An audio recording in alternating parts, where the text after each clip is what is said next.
Good evening. I would like to call to order the June 23rd, 2026 meeting of the City of West Palm Beach Historic Preservation Board. Can we please begin with a roll call? Katie Jacob. Present. Caleb R.W. Locks. Here. Peggy Marker. Here. Kyle Waters. Here. Gabriel Joslavsky. Here. James Murphy. Here. Jeffrey Sheldon. Here. Gerald Buxbaum. Here. Let the record reflect that Taylor Smith is not present. Thank you. We will now move on to the approval of tonight's agenda. Do staff have any changes to tonight's agenda as presented?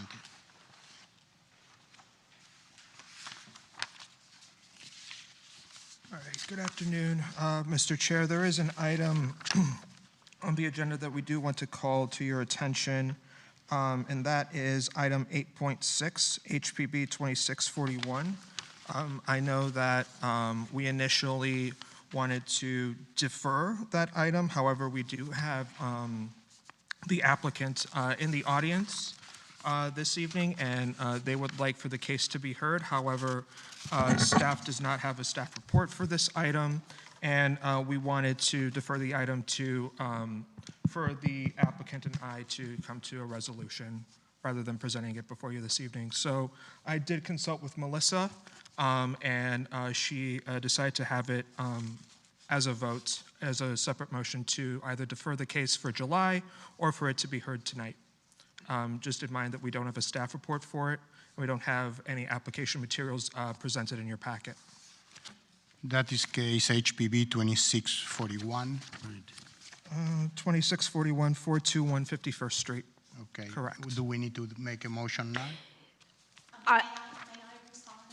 As soon as I'm done speaking to my board, you certainly are welcome to come to the podium. When Anthony called me, I said that since this was currently on the agenda and since the applicant wanted to be heard, she should be given the opportunity to address the board and the board can make that decision. So I let her have her say, hear what staff has to say, and then the board can make a decision. Good afternoon. I am the applicant.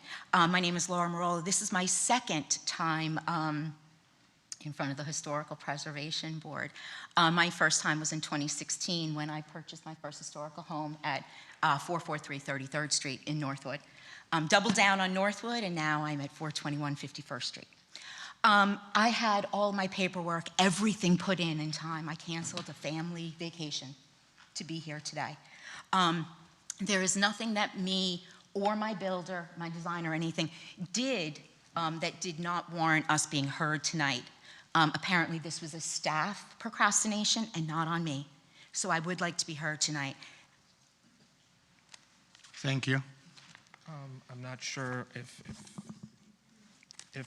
there's anything for me to say. I didn't feel comfortable recommending approval with conditions before you this evening, and I wanted the opportunity to speak with the applicant and have a smoother board approval for July. Although we had met in person about a month ago, and we have been communicating nonstop for the past 3 months via email. Okay. So I think that we are going to move into executive session. We are going to discuss among yourselves. Is that right? And yeah, that's we fine. can make a motion if we want to hear the case. The only issue is that we want no staff recommendation, right? And the staff opinion. So is that Sir right? Chairperson, can I just say one other thing is that every month delay is about $20,000 out of my budget. I am paying 2 electric bills, I am paying 2 water bills, I am paying rent, mortgage, everything. I understand. Problem is that staff Thank you. are the expert on this, and Absolutely. we need to listen to their recommendation. So we are going to discuss among ourselves, and we will make a decision. Thank you. So we go into executive sessions just to discuss Oh, this. you know what? I don't think anybody's been sworn in. Yeah, no one's been sworn in on this case on any Well, but we discussion. need to I make a said the truth, decision. I promise. Well, she's giving testimony, so just go ahead and let's swear everybody in and then proceed. Okay, so let's keep going. Let's keep going with the normal process, and then we go back to this. Okay. Okay? All right. So next, so are there any changes to the agenda by the board? So can I have a motion to approve the agenda with exception of that item that we are going to discuss right after we finish all this? You can take a seat, please. Thank you. I motion to approve. I'll make a motion to approve the modified agenda with placement of item 8.6 to be heard immediately after the consent items. Second. All those in favor? Aye. Aye. Any opposed? Okay, motion carries. Now we move into the approval of the minutes from the May 27th to 2026 meeting. Any changes to the meetings, the meeting minutes as presented in the package? If not, can I have a motion to approve? I'll make a motion to approve the minutes for from the May 27th, 2026 meeting. Second. All those in favor? Aye. Aye. Any opposed? Motion carries. We now move on to the report of the city historic preservation planner.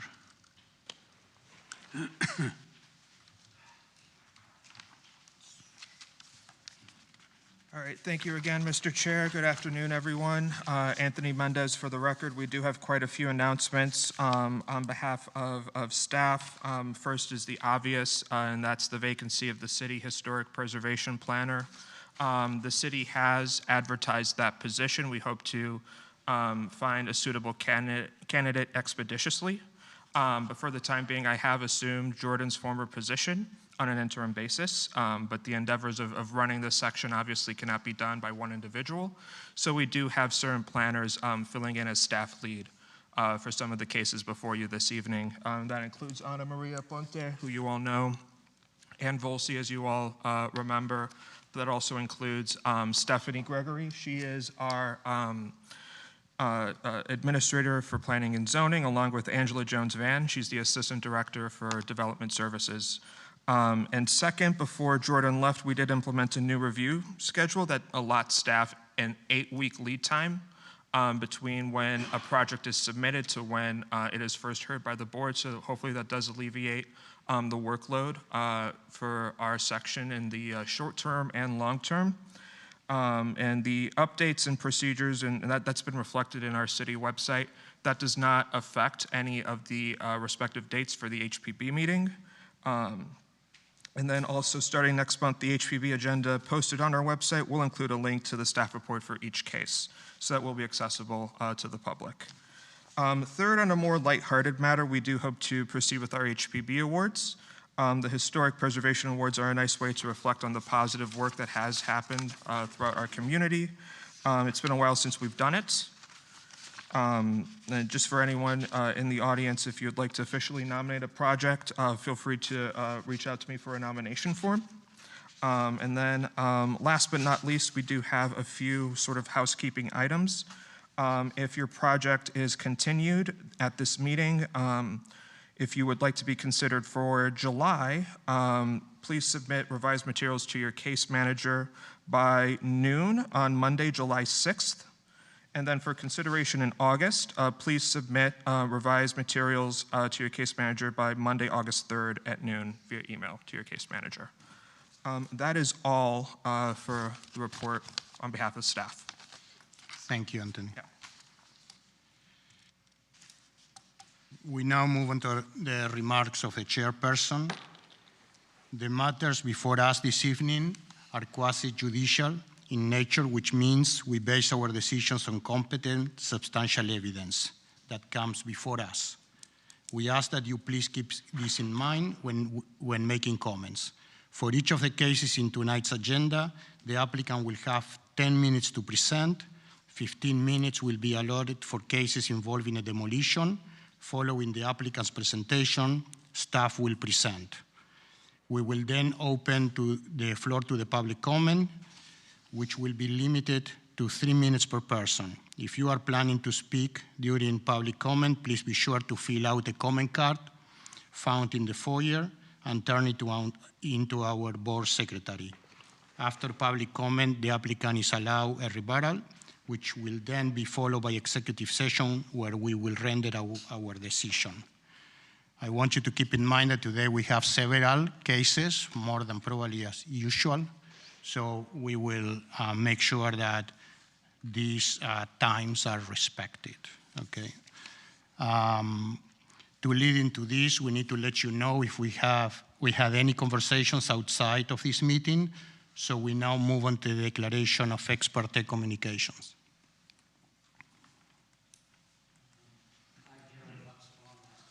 Oh, thank you. As to all matters before the Historical Preservation Board this evening, I have had ex parte communications with item 8.2 HPB 2646 with a member of the Inside Studio. On all other matters before this board this evening, I have not had ex parte communications, received written communications, conducted an investigation, made a site visit, nor received expert opinions. I request that these disclosures and all written communications be made part of the record. As to matter 8.2 HPB 2646, I, Jeff Sheldon, have had participated in a Zoom call with the client and a member of Insight Studio. That being said, I can formulate my own opinion based on the information presented today. For all the other matters, I have not had ex parte communications, have not received written communications, have not conducted an investigation, have not made a site visit, have not received expert opinions. I request that these disclosures and all written communications be made part of the record.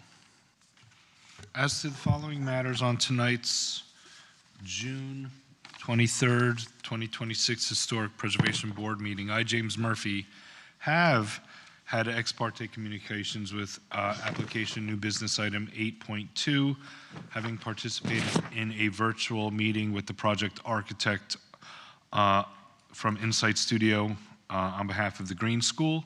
I had watched their presentation, but had not received our staff package yet, so was unable to engage with any direct contact. Otherwise, I'm able to make an unbiased opinion based on tonight's testimony. As for all the other matters, I have not had ex parte communications. I have not received written communications. I have not conducted an investigation. I have not made a site visit. I have not received expert opinions. I request that these disclosures and all written communications be made part of the record. As to all matters in tonight's agenda, I, Gabe Jaroslavsky, discuss all the items with staff, but I can make my decision based on the evidence presented. Except for that, I have not had ex parte communications, have not received written communications, have not conducted an investigation, have not made a site visit, and have not received expert opinions. I request that these disclosures and all written communications be made part of the record. Also, 8.2, I received, Kyle Waters, received an email, love the tenacity, I did not connect. As of all of the other matters on tonight's agenda, I have not had ex parte communications, I have not received written communications, not conducted an investigation, I have not made a site visit, and I have not received expert opinions. I request that these disclosures and all written communications be made part of the record. Thank you. As to matter 8.2 on tonight's agenda, I have had ex parte communications with both the designer and the developer. I am confident that I can make a decision based on tonight's testimony. As to all other matters on tonight's agenda, I have not had ex parte communications, have not received written communications, have not conducted an investigation, have not made a site visit, and have not received expert opinions. I request that these disclosures and all written communications be made part of the record. As to matter 8.2 HPB case 26-46, I, Caleb Laux, had a Zoom meeting with the applicant, but I'm able to make my decisions based on the testimony given. As to all other matters on tonight's agenda, I have not had ex parte communications, have not received written communications, have not conducted an investigation, have not made a site visit, and have not received expert opinions. I request that these disclosures and all written communications be made part of the record. As to a matter of all items on tonight's agenda, I, Katie Jacob, have not had ex parte communications, have not received written communications, have not conducted an investigation, have not made a site visit, and have not received expert opinions. I request that all these disclosures and all written communications be made part of the record. Thank you. We now move on to the swearing of the speakers. If you plan on speaking at today's hearing, please rise and raise your right hand to be sworn in. Do you swear or affirm that the testimony you're about to give is the truth, the whole truth, and nothing but the truth? Yes. Thank you. Thank you. You may be seated. So we now go to consent cases. I believe that we have 2 consent cases in tonight's agenda. Can I have a motion to approve them? I move to approve the items on the consent agenda. All those in favor? Aye. Aye. Any Aye. opposed? Seeing none, motion carries. So if you are here for the consent cases, HPB 26-42 in 808 Park Place, and HPB 26-40 in 1310 North Sapodilla Avenue. Congratulations, your projects are approved. So now we are going to go into executive session to discuss, among us, the case that we heard before, 8.6 HPB 26-41, 421 51 Street, or 51st Street. We are going to discuss among us what we do with this case. Anyone has an opinion? Gabe, Well, I know we don't have any information, and I think we have to rely on Anthony not being able to give us enough information to arrive at a decision on this case. I think, I completely understand what you're saying, but I think she's here. She has a right to be heard. Whether or not we can make a decision, who knows, like, we'll see. But I think she has the right to be heard. I don't see how we deny her that. so my opinion is the fact that a matter is appearing on the agenda, I trust that staff has processed an application appropriately, have accepted the fees, have received the required documents, and have included the item in an advertisement. Now, how that gets not heard at the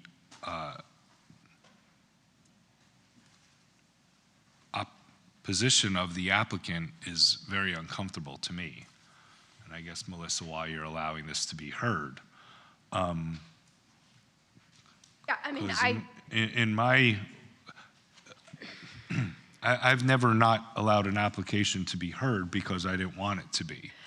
At the duress of an applicant, the applicant needs to request a deferral. Right, I mean, I think my concern in this case was that there's no case file. So I get that, but it's not up to me, it's not really up to staff, it's been advertised, it's on the agenda. So I said, let's put it in front of the board, see what they want to do. And it's up to you whether you guys want to move forward with it. I mean, the only thing we know about the application is the words that were included in the notice. Right, we didn't have the opportunity to review anything. I mean, I personally don't oppose to listen to the case, but I don't know that we can make a decision tonight. Yeah, you probably can't make a decision tonight. You can hear some about the case, but don't think you're going to have enough information to make an informed decision. So just so the applicant knows, we are executive session, but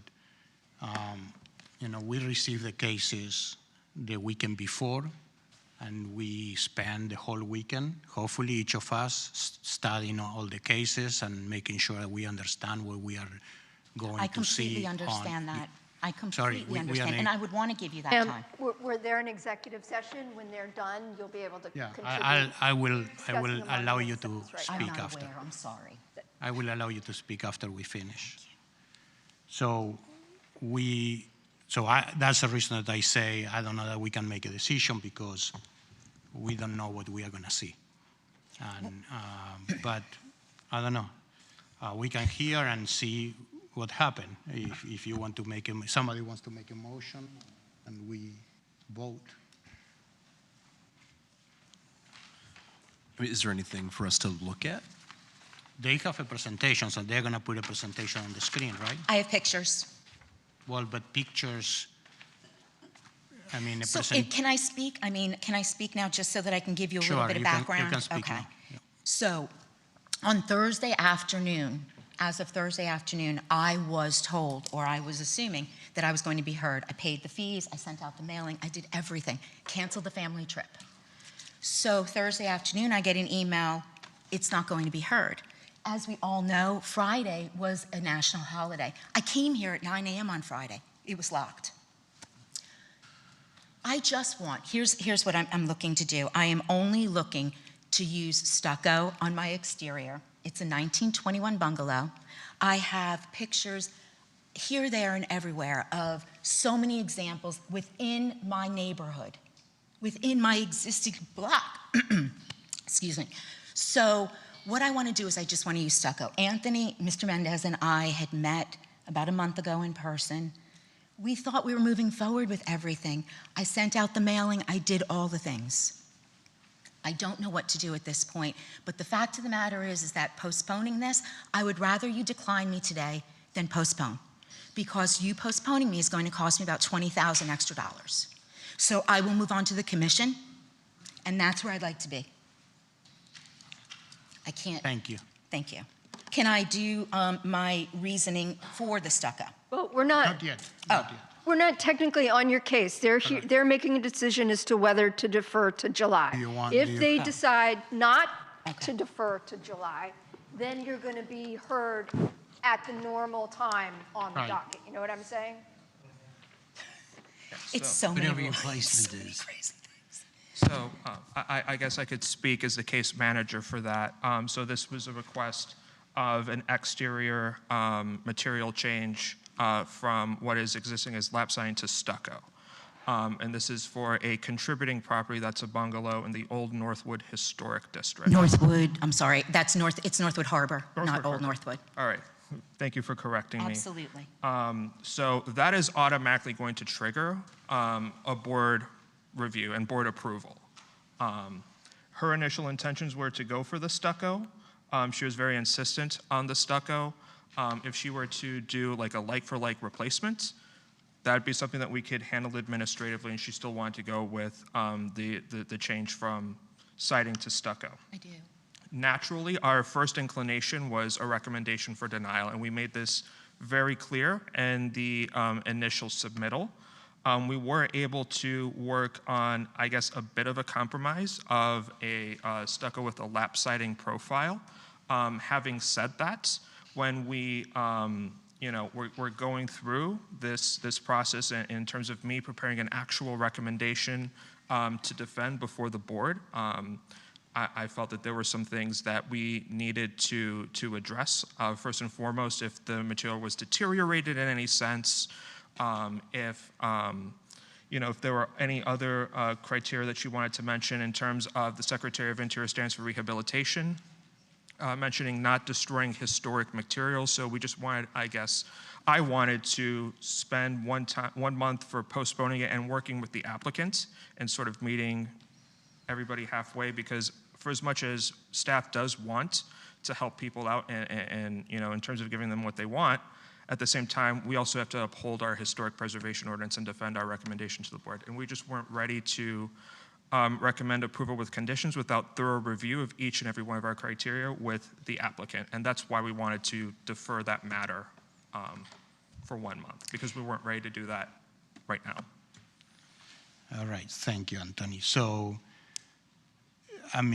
We did have an opportunity multiple times to meet prior to Thursday afternoon. I think we're getting into hearing about the merits of the case. I think Yeah, we need, is, are we going to hear it? correct. Correct. The question is if we, like Peggy said, if we really can hear it and if we could make a decision, which I think what I am hearing is that we cannot make a decision tonight because Well, I want you to it's decline a me. sensitive. I just want you to decline me then. I want to move on from here. I Yeah, the can't board spend- can't just decline I an can't application. spend an We additional cannot decline something $20,000 that yes, because it did not get I'm passed sorry, on. I'm sorry. This is not how this board works, okay? So we are gonna make our decision and that's it. So please, if you would please take a seat.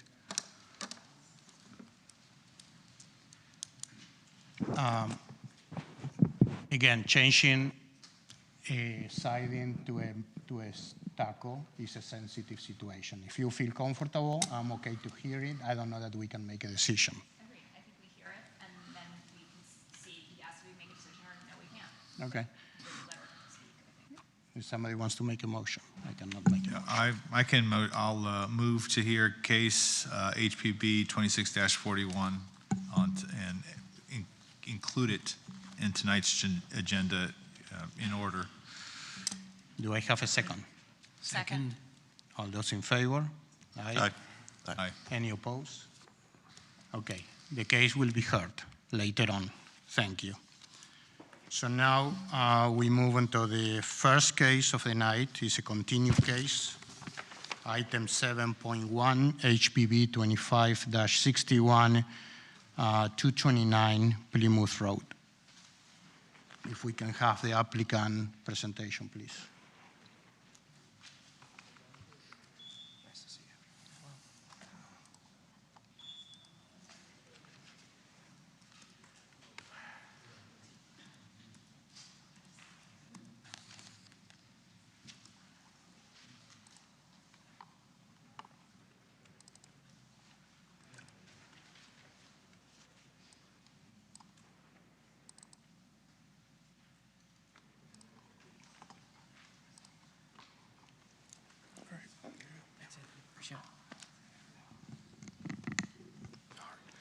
Good evening. Connor Peed, representing Ocean Place Holdings for the property located at 229 Plymouth Road.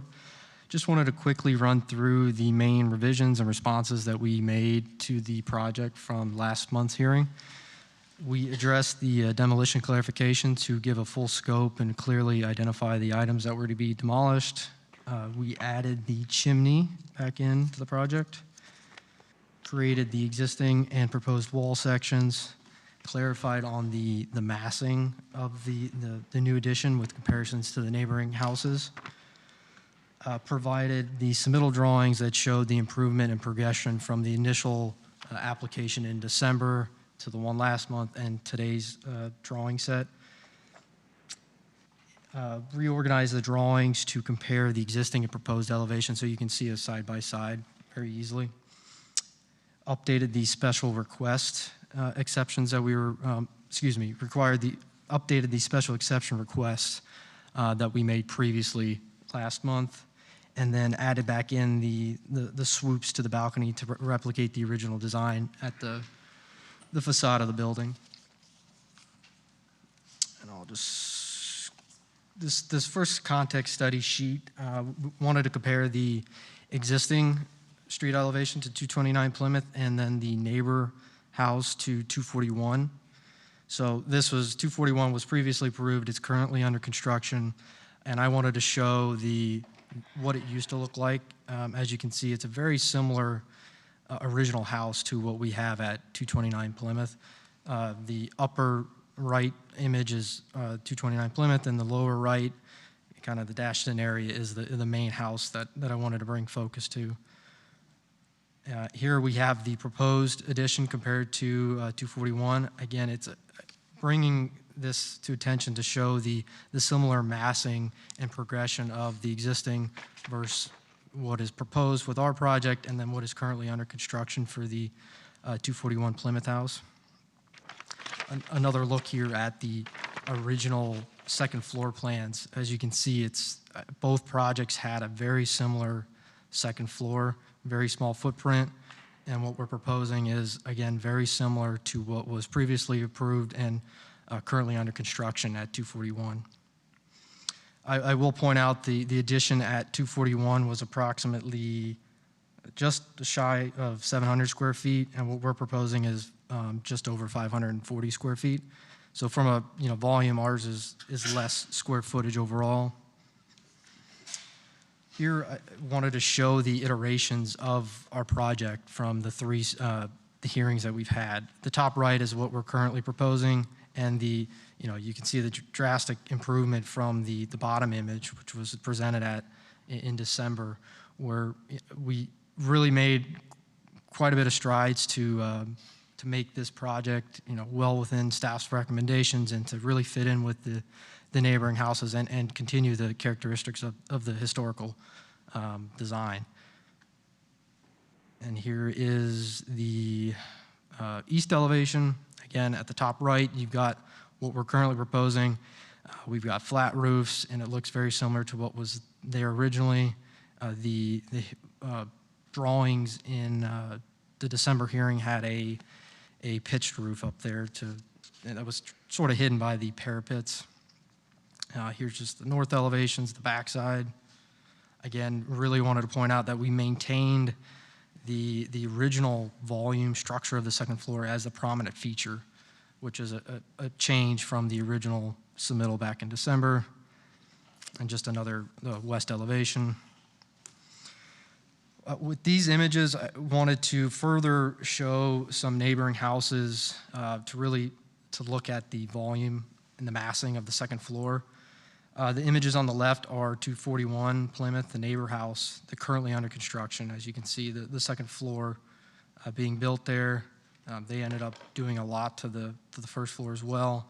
And then 216 Pilgrim is another house. These are like cousins of our 229 Plymouth house. Again, they're a very similar style, built around the same time, and they have a similar, with the proposed addition that we have, it will have a similar volume on the second floor. Scroll down, there's floor plans, no changes there.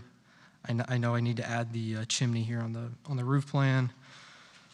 Quickly here, you'll see this is in an effort to clearly identify the areas of demolition. You'll see in red of the existing, that's what's being demolished. This is the street elevation and the east. And again here, the north and the west. Special exceptions. Last month, we were requesting 2 special exceptions, C and B.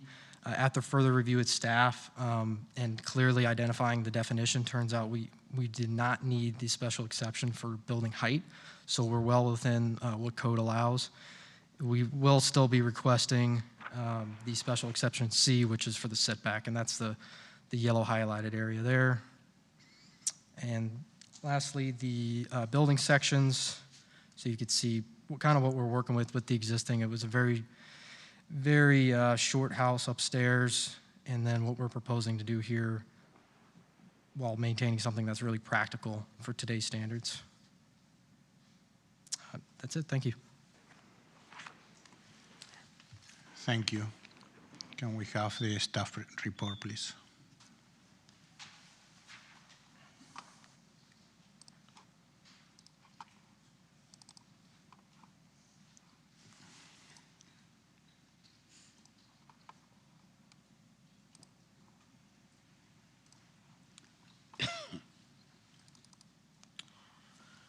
All right, hello everyone. Anthony Mendez, Interim City Historic Preservation Planner for the record. Speaking as the case manager for HPB 2561, this is 229 Plymouth Road.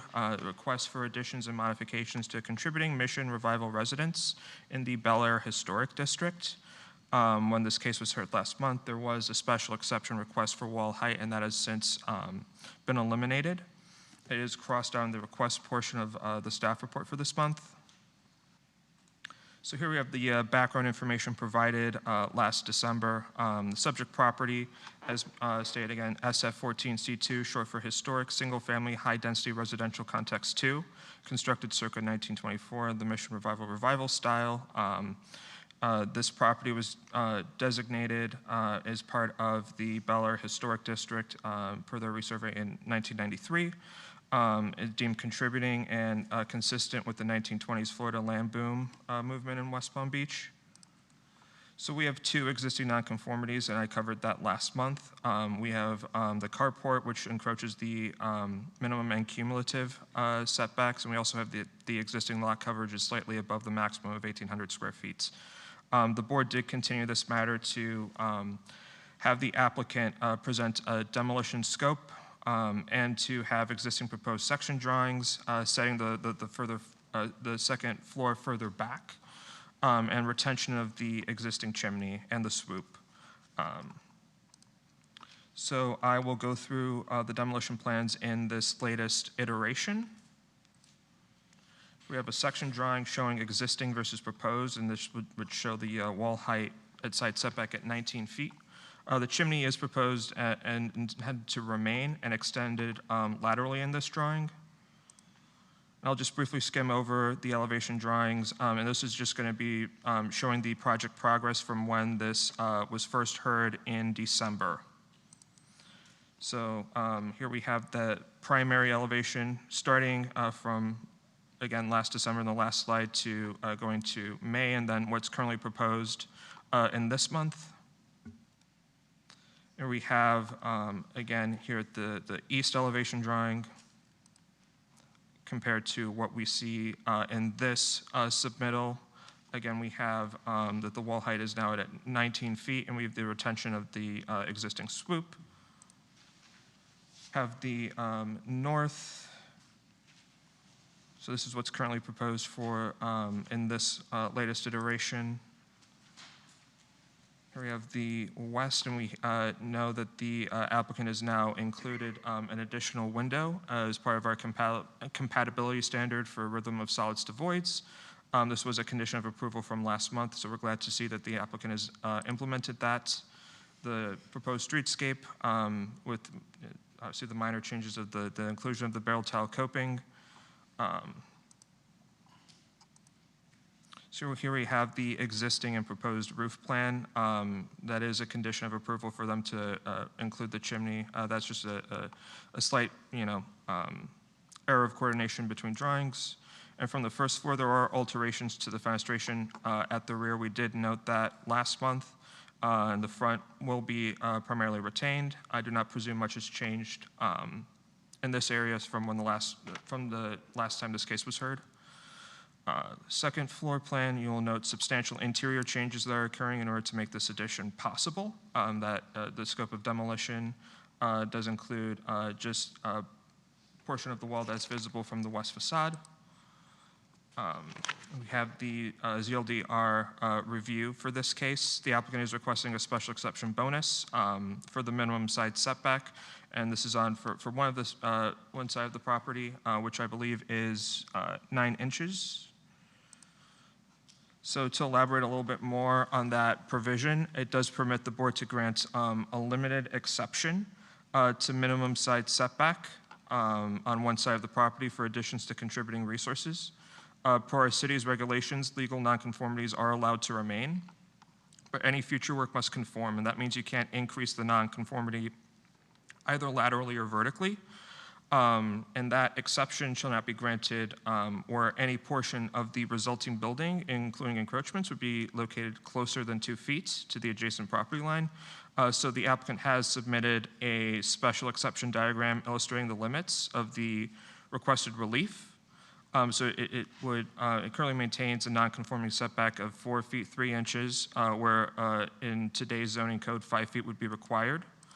And so just in order to increase the constrained ceiling heights within that second floor, staff does find that the request complies with criteria 1. It states that it results from the extension of an existing wall that does not meet the minimum side setback.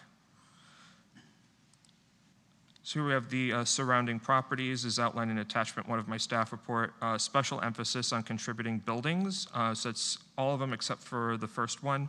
So that includes 241 Plymouth Road to the east, 230 and 241 Plymouth Road to the south, 234 Pilgrim Road, which is it's on an opposing street to the north. We are appreciative of the progress of this project. We do find that the latest design iteration has come a long way from when this case was first heard last December. We do have just minor concerns. We have 6 conditions of approval before you this evening. I'll elaborate more on specific ones to this project. This was a condition from the last month, and it was for the proposed barrel tile clad awnings on that south elevation to be constructed out of wood. And either Pecky, cypress, or cedar would be acceptable. And then 5, I have mentioned it previously, and this was just, again, coordination of changing one thing on one drawing and making sure it's reflected on another drawing. It's just a minor consistency issue, but it's that the chimney shall be drawn on the roof plan as well at permitting. Condition number 6, again, another consistency issue. We did note an additional window in this latest iteration that would just have to be reflected in floor plan. So our standards are the Secretary of Interior standards for rehabilitation and the additional criteria for new construction alterations. And with that, that concludes my staff presentation for this case. Thank you very much. Question by the board.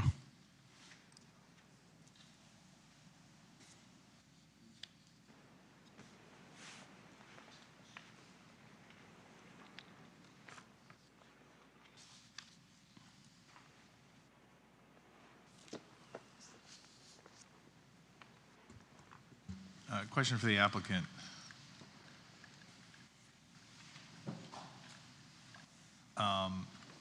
In the example you're sharing, as far as like something that's going on in the neighborhood at 241 Plymouth, are they raising that parapet height to your knowledge? The original approval did not clearly show that being raised, but the construction pictures clearly show it's being new. I don't know if it's the same height or not. Okay. Maybe you're asking about like height differences? Because yes, because this part of the question of last month was trying to understand the feasibility of the addition you're doing, you're proposing, was why we wanted to see the section. And it appears that your example of, looks like, at least from the drawings, that they, the approved, I assume they're approved drawings, that they were able to stay within the constraints of the original building height. Again, that's what the drawings had indicated. They had a wall height of, I believe, it was about 1910 or 1908, or excuse me, of roof height of 1908 or 10, depending on where you took it from. And we're at like 20 foot 2 inches, so it's 4 to 6 inches difference. So, and that's them stating that it was the original height. I would say the parapet, the top of the parapet, like you can see here in the image, it's very close to what we have proposed. And then, of course, they've got the 2-story structure in the back that's a much larger roof.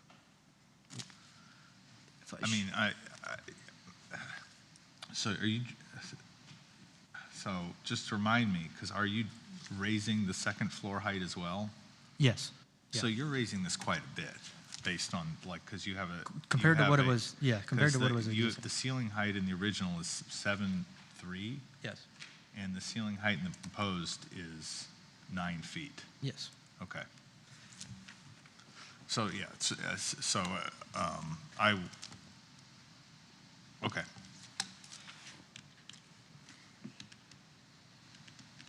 Thank you. Of course.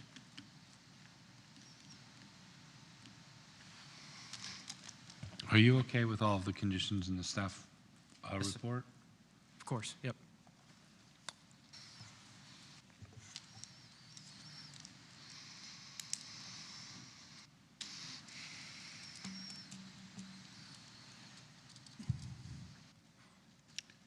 Any other questions?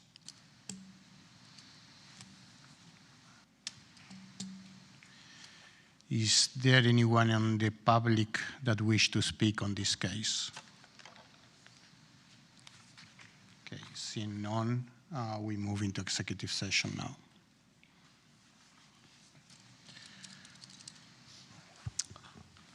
Well, I appreciate the additional graphics. I certainly appreciate the incorporation or the retention of the sweeping terrace wall and the inclusion of the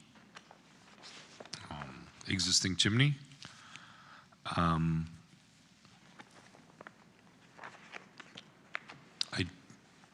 I do see the distinction between this project and 241, clear distinction.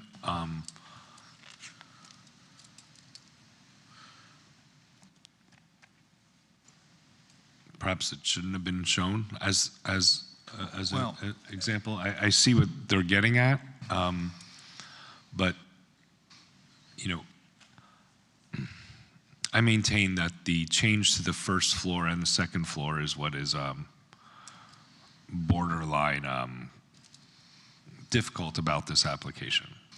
Well, I mean, the section kind of tells me what I was hoping to respond to in the last hearing, and the short of it is, I think the house could lose another foot and be absolutely fine. And I appreciate trying to add more space in the house, but it looks perfectly feasible to chop off another foot and have a workable second story, in addition to, you know, all the other height we're adding.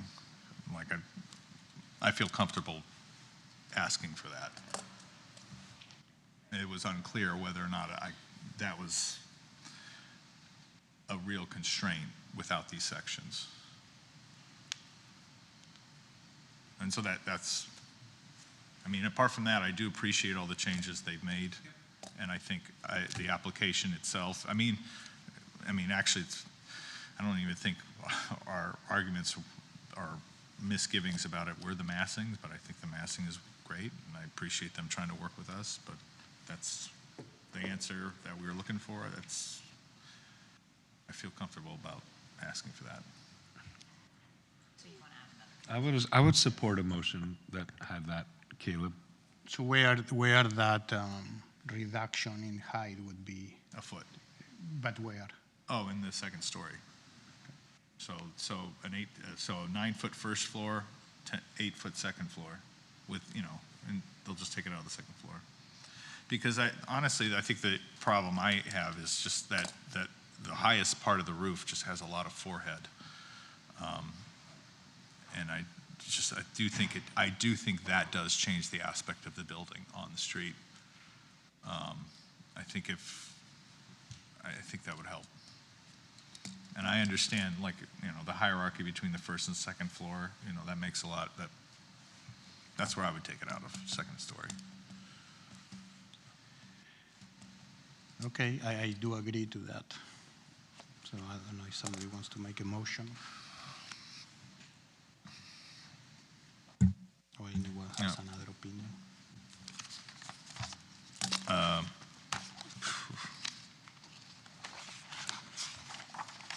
I move that we approve case HPB 25-61, 229 Plymouth Road.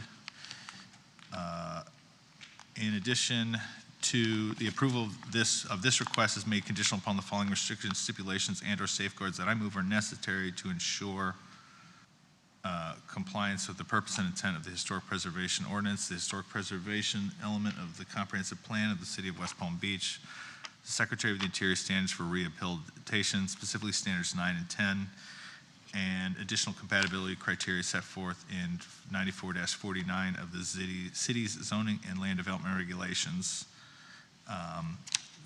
which specifically criteria 9 and 10, and which state, wait, hang on, never mind, we're skipping that. The conditions include the following conditions in the staff report and the additional condition that the building height be reduced by 1 foot at the second floor. I have a second. Second. All those in favor?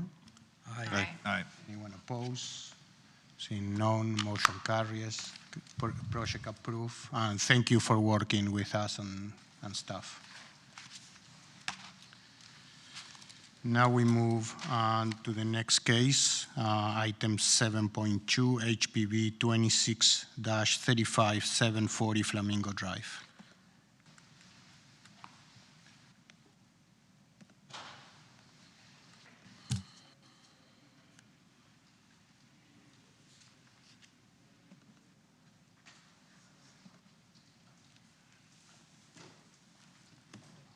to see you again. Good evening. My name is Sharice Dunkley with LCA Architecture. We are here again requesting a certificate of appropriateness for an addition to an existing minimal traditional style residence located at 740 Flamingo Drive in the Flamingo Park Historic District.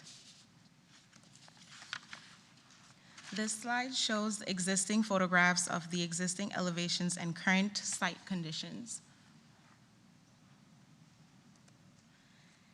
Here are more existing photographs depicting the interior and why we think the rear flat roof structure is an old addition and not original. The bottom left photo further indicates this is the case, showing a step down into the addition and a different exposed roof structure, which indicates that this may have been an open patio at some point.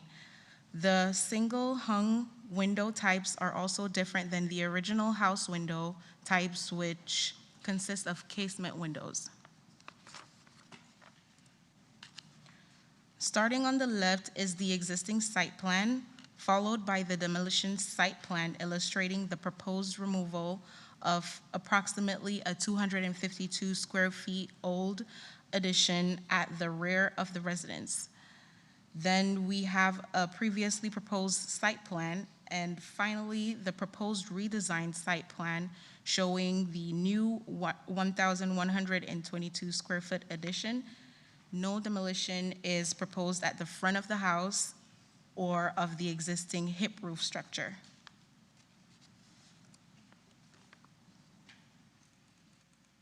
This slide presents the existing floor plan, the previously proposed floor plan, and the redesigned floor plan. The addition has been designed to clearly delineate between old and new by being set back from the existing house on both the east and west elevations and will not project beyond the footprint of the current residence.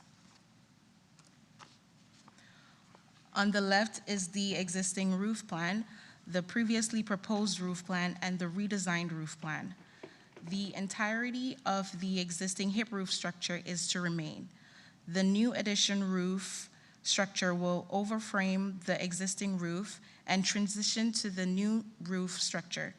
This has been redesigned so that the addition can be removed without affecting the original house footprint or roof structure. On the bottom, starting left and upward, is the existing front elevation, the previously proposed elevation, and the redesigned elevation. No changes are proposed to the front elevation of the residence. The addition can no longer be seen above the existing roof line. The bottom right side and upward shows the existing west elevation, the previously proposed elevation, and the redesigned elevation. The existing part of the west elevation remains untouched in the redesign, except for the replacement of existing windows. On the bottom, starting left and upward, is the existing rear elevation, previously proposed elevation, and the redesigned elevation. The bottom right, reading upward, shows the existing east elevation, the previously proposed elevation, and the redesigned elevation. The existing original part of the east elevation remains untouched in the redesign, except for the replacement of existing windows. And lastly, here are the proposed color elevations for the redesigned project. This concludes our presentation. Thank you for your time and consideration. Thank you. We're going to hear the staff report now.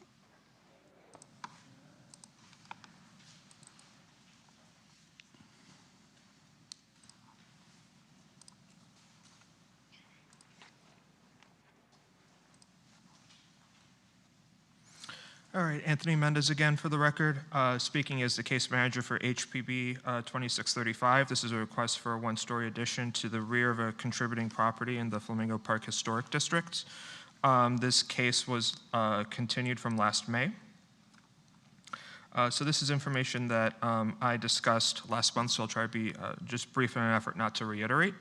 But the subject property currently exists as a minimal traditional residence. It is a one-story, 761 square foot, single-family residence constructed in 1949. This became a contributing property as a result of the resurvey of the Flamingo Park Historic District. This is in zone SF14C2, short for Historic Single-Family High-Density Residential Context 2, subject to Section 9481 of our Zoning and Land Development Regulations. Here we have the existing photographs courtesy of the applicant, and I previously brought this up at the last hearing. Just some of the character-defining features, again, at this property are the V columns, the low profile, and the anodized windows. I did speak at length about this, about the stop work order that was issued on February 19th, 2026. This was cited. Here we have photographs provided by our code enforcement. Again, this was also shown at the last month. And we have additional photographs of the property just as it currently is. This is something that the applicant has just shown you. It's also included in my staff reports. And just a reminder, we have two existing nonconformities that are highlighted in yellow in this graphic. And that is for the minimum and cumulative side setback. And then for concerns that were raised by this board last month were just the existing roof, the retention of it, and just how the proposed roof should be designed, and just how it would sort of be a little bit more detached in terms of being removable, as that is a standard of in the Secretary of Interior standard. The proposed roof differentiation, it was initially as a vertical stucco score line, but now we have it as an appropriate step back. So here we see just how this would appear in roof plan. Just highlighted that ridge point. We have the west elevation drawings, and I'll skim over the slides quickly, just that contain the applicant's drawings. Here with the west elevation drawing, and just note that the V column that was proposed, it's now under a flat roof. At the east elevation, the south elevation, note the elimination of the sliding glass doors in this proposal. And then moving onward to the floor plan, it just shows the expansion of the living space with a new walk-in closet and the primary bedroom. The architect has worked on accommodating an interior layout and the configuration of interior spaces to accommodate for insetting that addition to best preserve the existing building footprints. Our zoning and land development review in this table for SF14C2, there is a slight change in square footage, and the applicant is now requesting a special exception under section 9045D. This is a staff granted special exception for one-story structures. So this would be a 5% additional bonus that would get them from 30 to 35%. And I've already mentioned the existing nonconformities as part of the zoning analysis. This table just confirms compliance with today's zoning regulations. Surrounding buildings, most valid reference points are all of which are contributing. And since this is also classified as a minimal traditional property for property number 3, that's a good reference. Is a ranch. There is some overlap between ranch and minimal traditional properties. We are recommending approval with conditions, some of which are standard, some of which were not addressed initially in May. Some of which are new ones, and there's just merely a response to this iteration, and just for purposes of consistency between each drawing. We have the first condition. It just notes that in the plan view icon for the casement windows, it's currently depicted as French casements. This was a concern that was raised by a condition that I imposed that had yet to be addressed. Since the pool is being proposed, we would need to see the dimensions pertinent to setbacks from the water's edge and any proposed screens to confirm compliance with our supplemental district regulations. The vertical stucco scoreline as proposed in the keynotes in this latest iteration, that should be removed just for the purposes of consistency. We understand that that's probably a typo from our applicant. And in terms of our applicable codes, we have the Secretary of Interior Standards for Rehabilitation as always, and the additional criteria for new construction. So that concludes staff's presentation for this case. Thank you very much, Anthony. Yep. Questions by the board?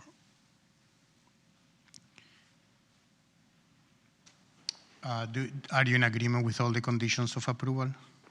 Yeah. I would assume that the roof slope is matching the existing house, right? So, but the drawings don't indicate which slope. What is that slope? Do you know what is that slope?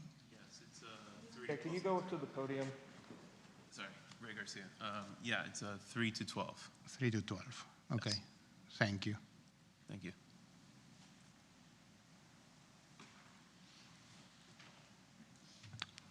Aside from the unfortunate backstory about the stop order, this is kind of a perfect addition that we would like to see, in my opinion. Yeah, I was very happy to see, that instead of Scotland, we really have a physical separation, right?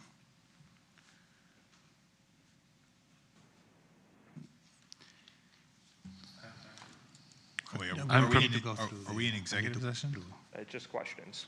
Oh, yeah. Just questions for now. Sorry. Yeah, that's all right. Okay, if there is no more questions, is anyone in the public that wish to speak on this case?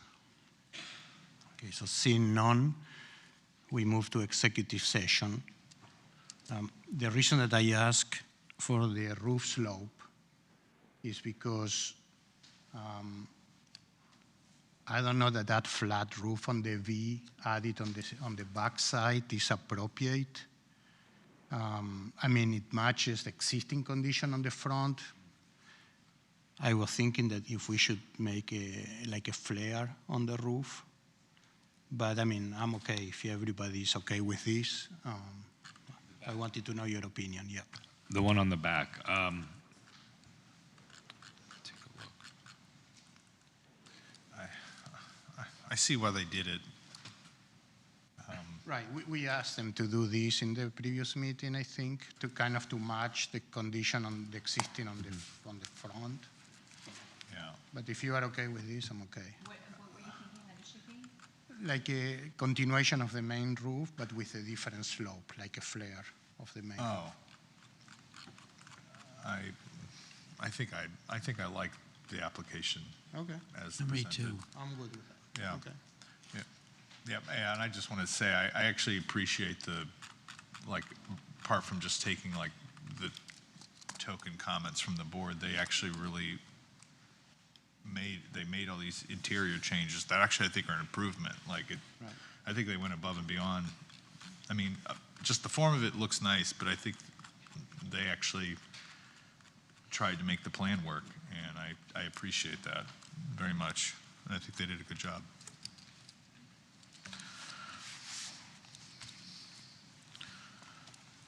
I'm prepared to make a motion unless there's discussions. Please.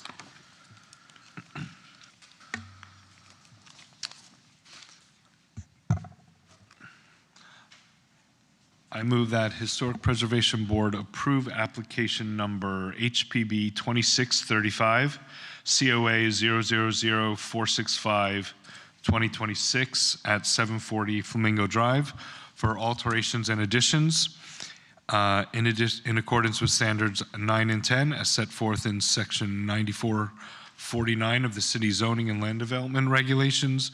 The motion is based upon the testimony presented along with the application submitted and the staff report, which constitute competent substantial evidence.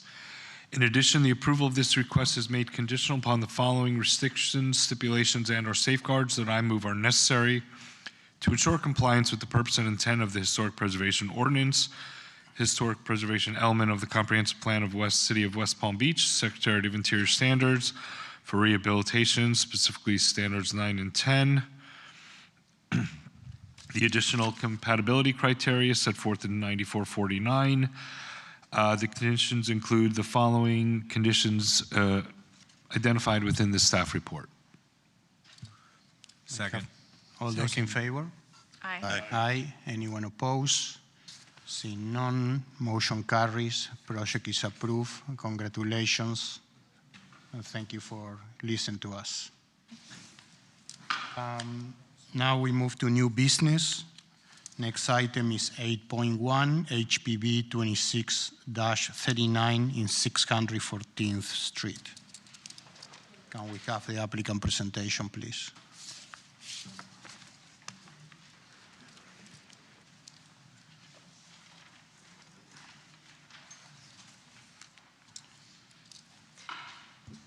Good evening. My name is Tara Oakler. I am the Chief Operating Officer at Habitat for Humanity of Greater Palm Beach County. We are here requesting a certificate of appropriateness for the construction of a single-family home at 614th Street in the historic Northwest District. Habitat for Humanity is a nonprofit housing organization. We work with first-time homebuyers who earn below 80% of the area median income. For a little bit of context, a household of 4 who earns $100,000 is considered low income today in Palm Beach County. We're working with families who hold key positions in our county to help make our county function. The future homeowner for this property is actually a Palm Beach County tax collector employee. She's a single mom of 2 children. She has been a lifelong resident of West Palm Beach. She has always had a goal to be able to place her permanent roots here where she was born and raised, and did not have that opportunity without the help and support of another organization. The median sales price for a single-family home in Palm Beach County is $600,000, and the average price for rent for a one-bedroom apartment is $2,100. The families that we work with are struggling to afford their rent and don't have the option to affordable homeownership opportunities. The homeownership rate in the historic Northwest District is about 35%. The opportunity for Habitat to come into a neighborhood and build a single-family home on a vacant piece of property is moving the historic Northwest in a really strong and positive direction. This property was donated to us by the City of West Palm Beach. We are excited to be here today to review the construction plan and hopefully receive approval so we can go into permitting and start working with the family on their pathway to homeownership. And I'm going to let Jennifer Gardner go over the construction plan. Good evening, members of the board. Thank you for meeting with us. We are proposing to construct a 1,641 square foot single-family detached property in the North District of West Palm Beach. This is a corner lot, which would be north-facing on 14th Street on the corner of 14th and Henrietta Avenue. This construction will be a single-story unit, and it will have a stucco finish, raised sills, single-hung impact windows, and it will have a hip entry with an arched front porch, and will have sidewalks. This is an example of what the streetscape would look like. The top is 14th Street, which is running east to west, and below is the rear street from the property, which is running west to east. This is our aerial view of the existing lot and what the footprint would look on that lot. This will have a rear-loaded driveway with alleyway access. We will be proposing to construct a 4-bedroom, 2-bath in this property. The AC unit will be installed on the west side of the property. The air handler will be proposed to be put in the attic. This will also additionally have a covered back porch along with a covered front porch and a rear shed. And this is showing our site plan, which will again show the rear loaded driveway.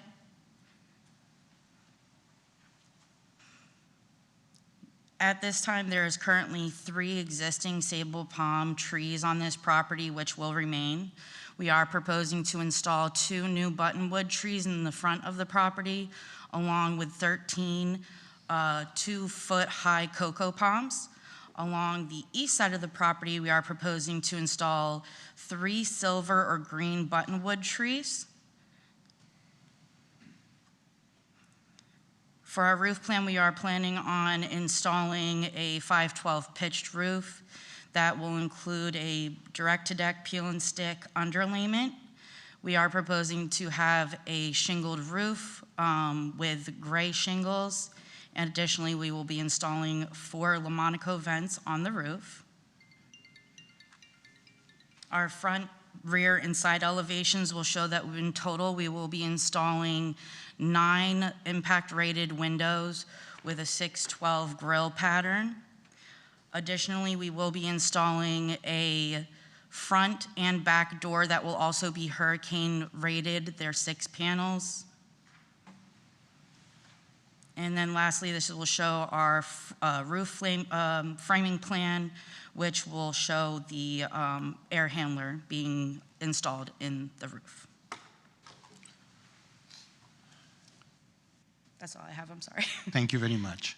And we have 5 homes under construction now in the Historic Northwest District, and we incorporated some of the elements based on feedback from our approval here into the design proactively. Thank you. Can we have a staff report?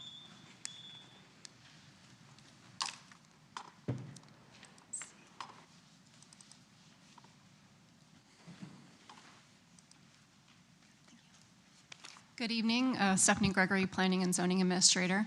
This is HB case number 2639 for new construction at 600 14th Street. So as previously mentioned, the site is located within the Northwest Historic District. As you can see from the map on your right-hand side, all of the contributing structures are shown in blue, and you can see that the predominant style is vernacular. So a little bit more information about this site. It is Zone Coleman Park Multifamily 14, located at 14th and Henrietta, and owned by Habitat for Humanity of Greater Palm Beach County, Incorporated. Previously, before 2007, there was a wood frame stucco-clad single-family residence, but that was demolished. So the request today is for the construction of a new 1,641 square foot single-family home.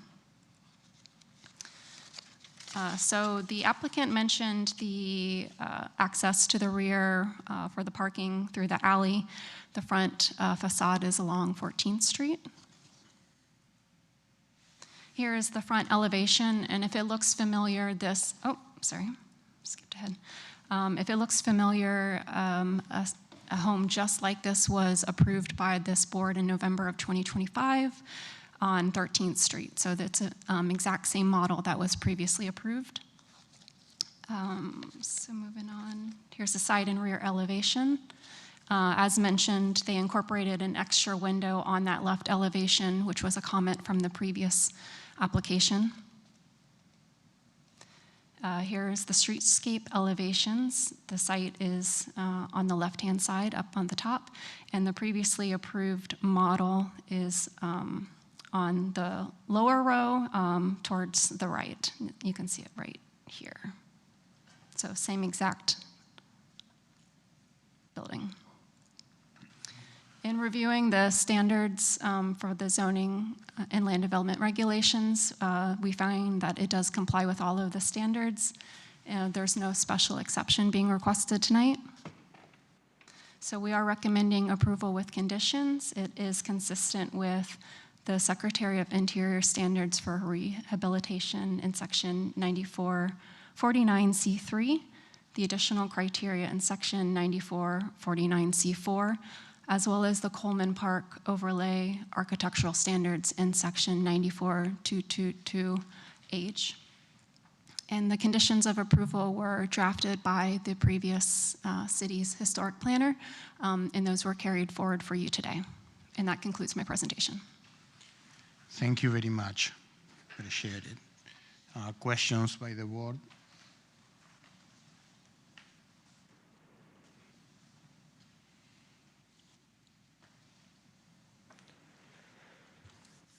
No. So that's a smooth stucco finish is what you guys are?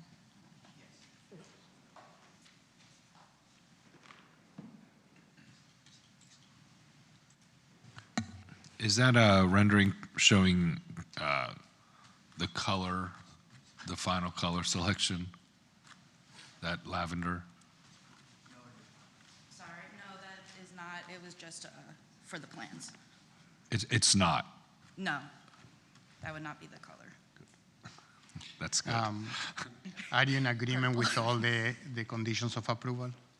Beg your pardon? Are you in agreement with all the conditions of approval? Yes, sir. Okay, thank you.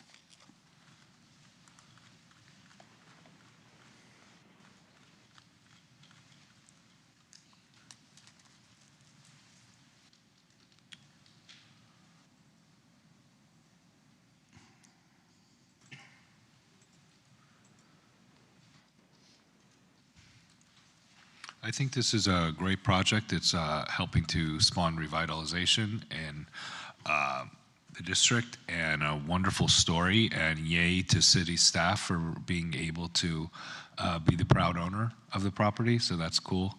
I'm fully supportive of the application. Okay, so if there are no more questions, I'm gonna ask if there is anyone in the public that wish to speak on this case. Okay, so seeing none again, we are going to go to executive session. What I just said earlier. Yeah. Jump the gun there. Yeah, and yeah, I don't want to say anything yet because I don't want to influence the vote. Do you want to do a motion and I'll second it? So, The slope of this roof is okay. yeah. Was that a motion? Now, is anyone wants to make a motion? I don't know if somebody wants to discuss anything. I mean, I think that is. I move that Historic Preservation Board approve application HPB 26-39 for new construction in accordance with standards, including with standards 9 and 10 is set forth in section 94-49 of the city zoning and land development regulations. The motion is based on the testimony presented along with the application submitted in the staff report, which constitute competent substantial evidence. In addition, the approval of this request is made conditional upon the following restrictions, stipulations, and/or safeguards that I move are necessary to ensure the compliance with the purpose and intent of the Historic Preservation Ordinance, the historic preservation element of the comprehensive plan of the city of West Palm Beach, the Secretary of the Interior standards for rehabilitation, specifically standards 9 and 10, and the additional compatibility standards set forth in sections 94-49 of the city's zoning and land development regulations. The conditions include the following conditions memorialized in the staff report. Second. All those in favor? Aye. Aye. Anyone opposed? Motion carries. Project approved. Congratulations, and yeah, you need to be very proud of what you do for the community. And I think that, you know, most of us probably already participated in your program, and we are, even though we are very busy probably, we are always looking for the opportunity to help. So.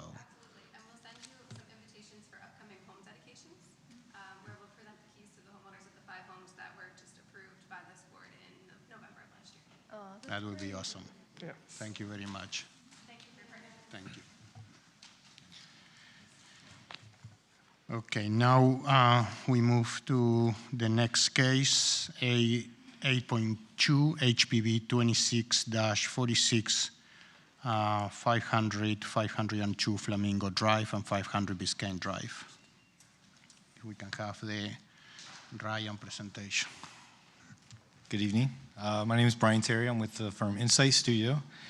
And here on behalf of the Green School and Mr. Green, seeking that certificate of appropriateness for the properties. There's 3 total properties, 2 fronting on Flamingo, but the work is really being done on 500 Flamingo and 502 Biscayne.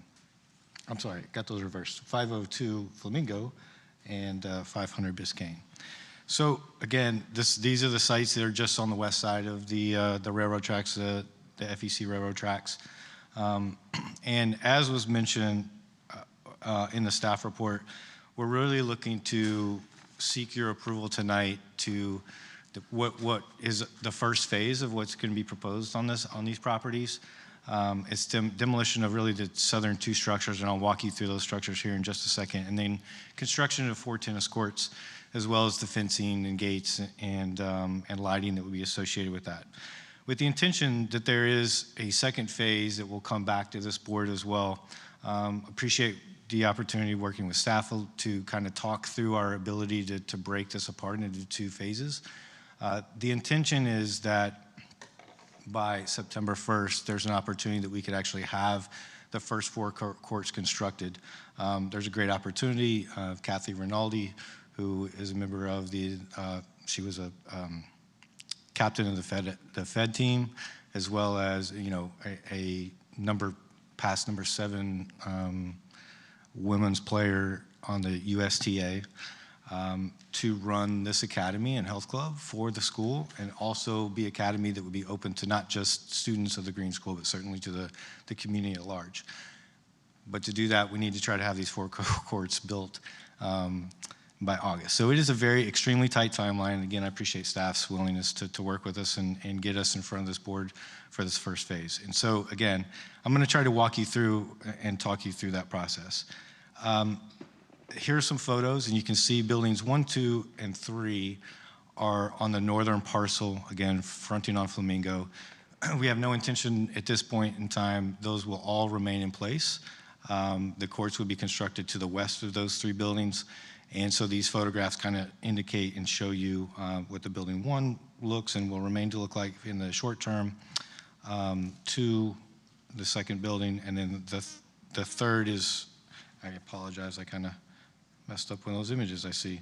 I didn't replace the third one, but the third one should be of the larger, more garage building that's on that property.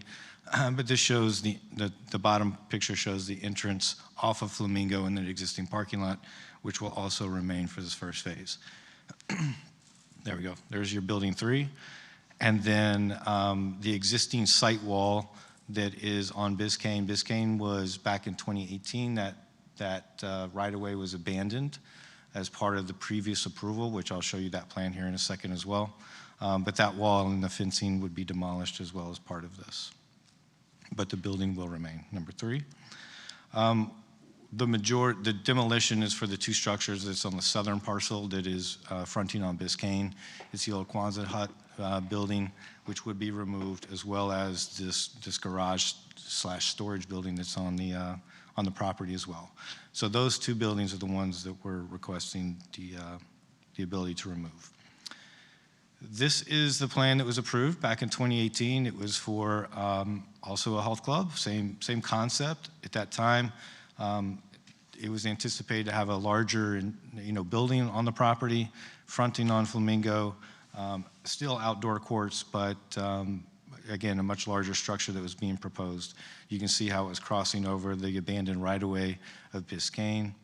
But again, that was approved, but it's not moving forward in this form. So here's the plan for everybody to kind of get their bearings as to what you just saw versus what's being proposed. Again, buildings 1, 2, and 3 remain. The existing parking lot remains. The courts 1, 2, 3, and 4 will be proposed with the shade structures in between those courts, and again, landscape buffering to the west. As you can see, Biscayne terminates. There will be a gated access point here. It's not intended that this be used for parking. All the parking would be used from the existing parking lot for the function of these 4 courts. And a turnaround has been provided based on some feedback and back and forth we had with both the fire department as well as zoning staff to make sure that there was a clear and easy termination to the roadway. The fencing and the proximity, obviously, to our neighbors and how we're going to address that with the lighting and the fencing is the primary concern, I think, that we all are aware of. So this graphic just indicates basically where the red line indicates where the court fencing would be. We would like to use that court fencing as the perimeter fencing for the property as well. So on the top, it's being proposed, and it was pointed out to me that in the original application we identified as 8 foot tall, and as well as any fencing that's within the setback would be required to be 8 foot tall. unless we were to apply for a variance. Once again, we do not have time to request a variance at this point, but we are coming back with a second phase request that we would most likely incorporate that in. So tonight, all I can ask you for is 8-foot fencing along the western boundary that's within the side setback. So this space here, anywhere along here, as well as there's a limitation, because this is considered the front of this adjacent home, and this is considered the front of this adjacent home. There's a limitation that be at 30, believe it's 30 inches. So we're agreeing to those accommodations today with the expectation that we'll be back and requesting to allow us to raise those fences to an appropriate height to minimize any impact to the neighbors, and we don't want balls and noise and those things moving out of the space. Again, we're going to bring that second phase to you before this gets completed. We're making the applications this coming month at the deadline to move that process forward, so that at the time this gets under construction, we would hopefully have those approvals to then be able to move forward with the second phase. So again, interior, we're proposing the black vinyl chain link fence with the screening. And then along the boundaries, what we would ideally provide, again, would be the 5-foot tall wall with a 5-foot chain link on top of that.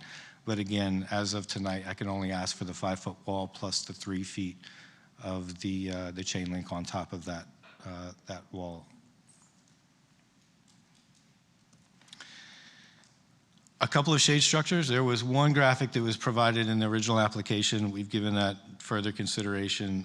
One version that came from the architect that they were considering proposing is more of an open air structure that is it's got an architectural character to it that they felt would be consistent with where the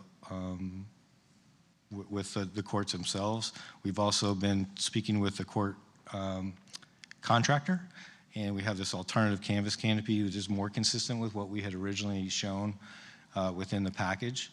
And also think that, so we're open to either option. Certainly would like to hear feedback from the board on your preferences as we move forward, and suggestions on that. A quick cross-section. This is a conversation I know I spoke with a few of you. I appreciate you taking the time. This is a cross-section. This would be on the Biscayne side, so looking north. This is the adjacent home, their driveway, the property line. There is an existing fence on this side, and this is something that we're again open to some consideration for. We are providing the 5-foot landscape buffer, which is the requirement.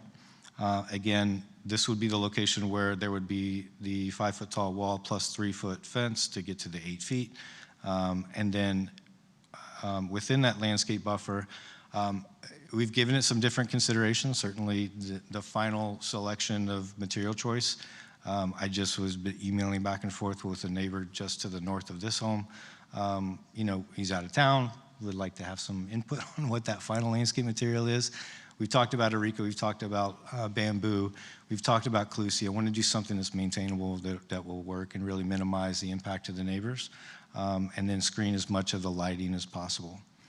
We are asking for lighting of these courts, and again, here's a couple of this is the home on the bottom of the one I just showed you.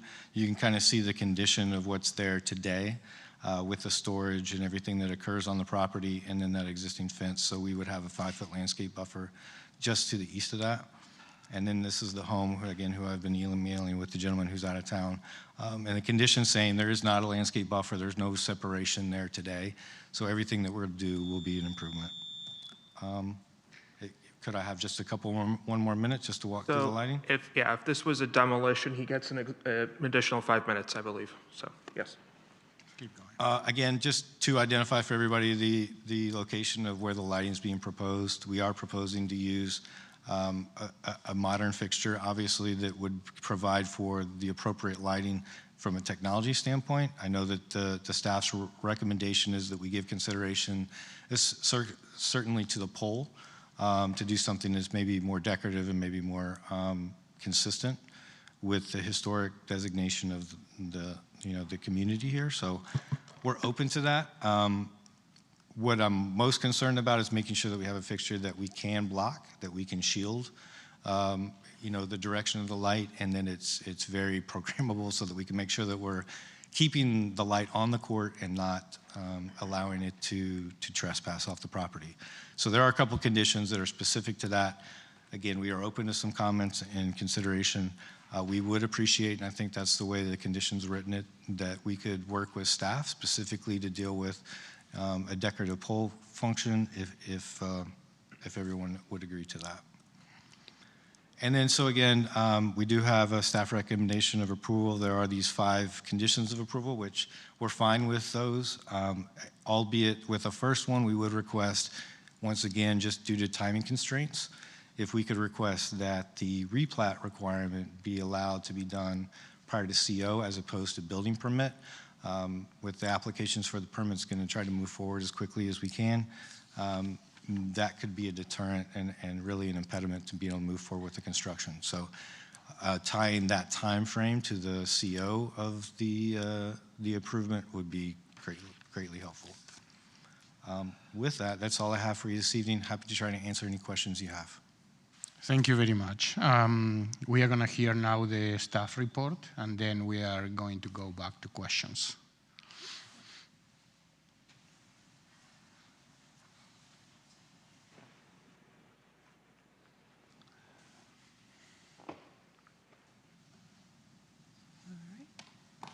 Good evening, everyone, board members, and Volsi, senior planner for the record.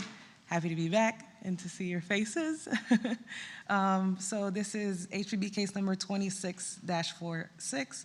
It's a 2-part request for demo and site modifications. So the board will have to make 2 separate motions. As the applicant has stated, this is a fairly simple request for just site work. This is in the Flamingo Park Historic District.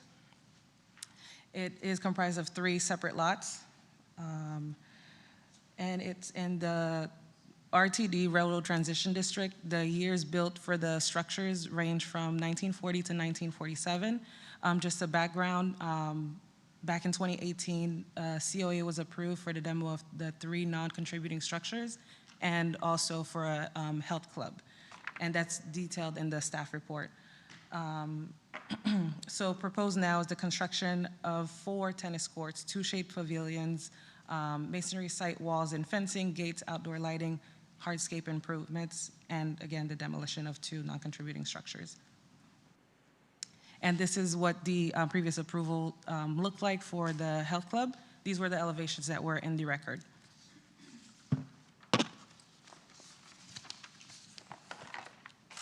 And just to highlight the site plan. So in the green, we have the 5-foot landscape buffer going all around the property, and we can see that the applicant has provided it along the sides adjacent to the residential portion. In yellow, we have the 2 woven textile shade canopies, which the applicant wants you guys to decide on which type. The 4 tennis courts in the blue, and the existing structure, which will be converted in the interior for a health club in gray.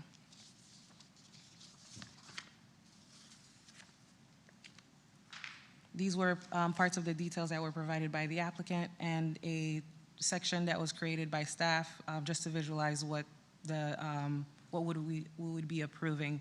In the applicant's conceptual section, it showed a 10-foot, but as based on the material that was provided, the wall plus fence would be 8 feet. Next, we have the lighting details that were provided as part of the application.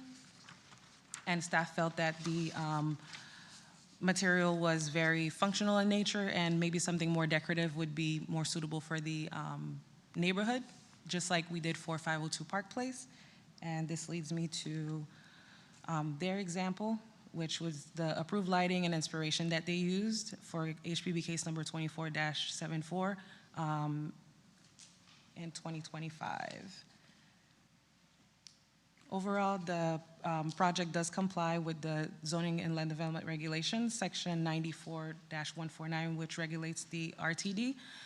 The perimeter landscape buffer will be compliant with condition number 5, which requires them to come in for a separate landscape permit, so that way we could review the number of shrubs and trees that are placed within the buffer, and also the height.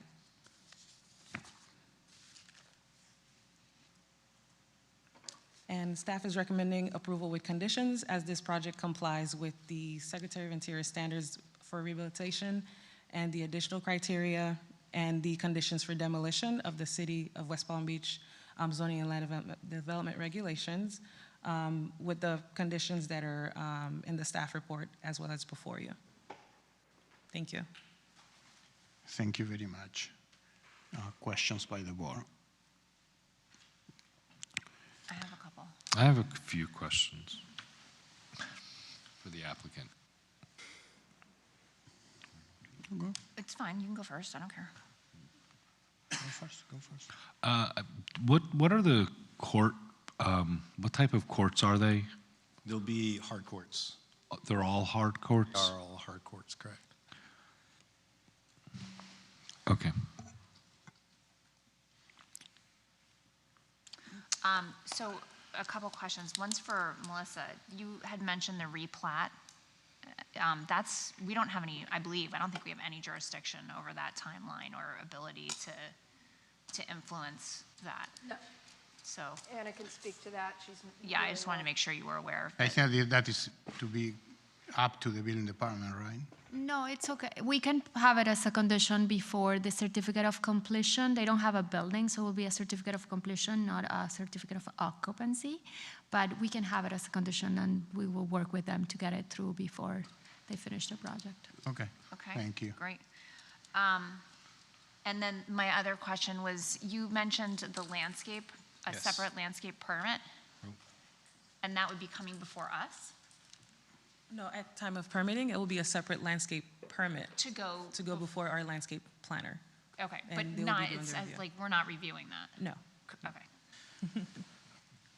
That was it. So all the vertical built elements on site were presented, like it's, so the all the fences are everything we saw, like Correct. the black chain link and then the poles and then obviously 2 canopies?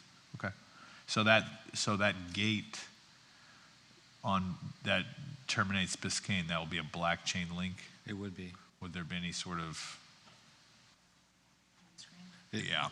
Yeah, on that. we were intending to put the wind and the privacy screen across all On of that. that, yes. Like a black one or whatever? Correct. Black fabric. Okay, and then, I think that was it. I had a question for staff.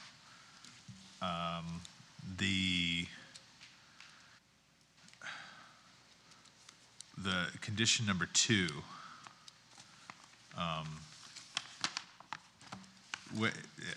has that condition, like, where did I'm not, I think it's a good condition, but just where did that come from? Because that was one of the discussions I had with the applicant, that I was like, well, I would love to see zero, like, full cutoff lights. And I think, I'm just curious where that came from. And 2, so would those Bartholomew partner lights that you showed as an example, would they meet this criteria based on the placement adjacent to the property line? So the Bartholomew lights their lights were a little bit further into the property. Okay. I'm not sure how that compares with this one. It was just more Okay. inspiration as to what we had approved before.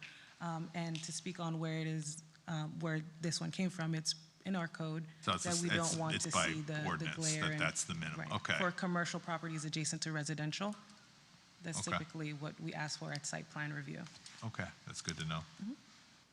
And the applicant's fine with the redesign of the lights? This is up to discussion. They want to discuss it with the board. And, have us, maybe come with a solution as staff and them. And if it's something that you guys would want to see, then maybe we could have it as a consent item for you guys to see afterwards, or. Back later, you're talking about continue it, bring Yeah. it back as a consent. Right, if the lighting portion, if you Right. do want to see something. Just the lighting portion.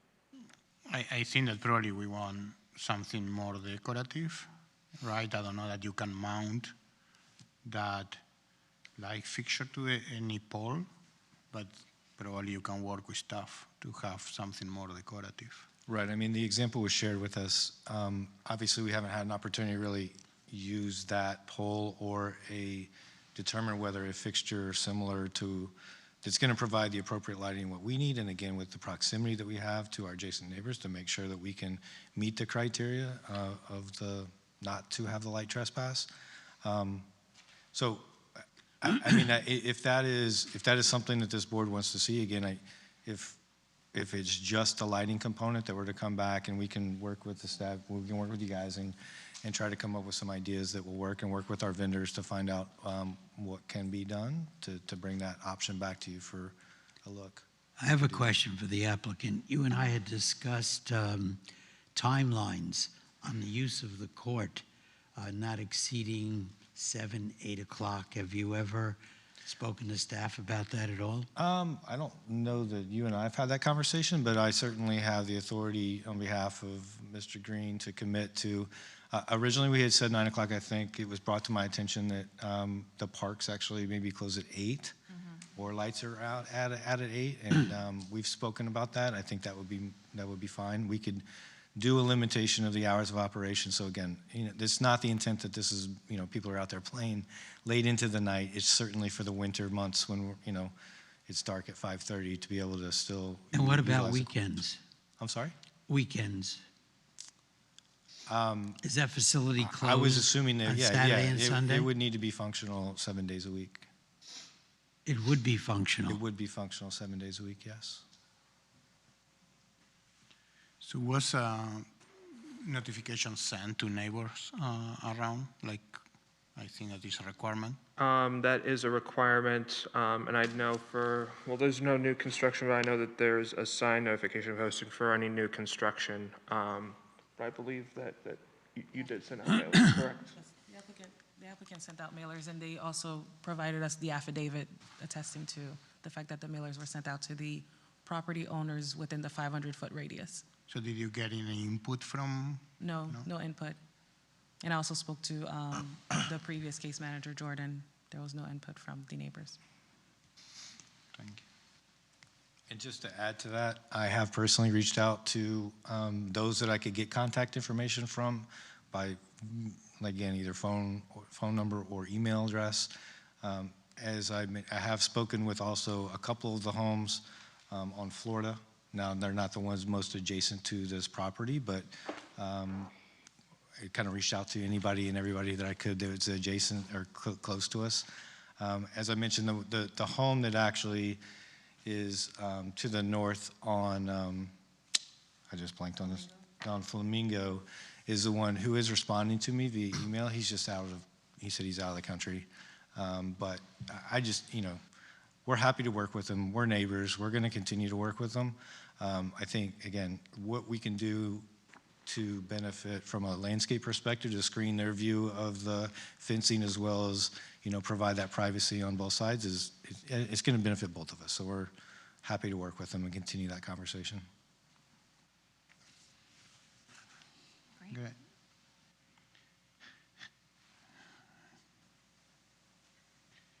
Is there anyone in the public that wishes to speak on this case? Okay, seeing none, we move to executive session.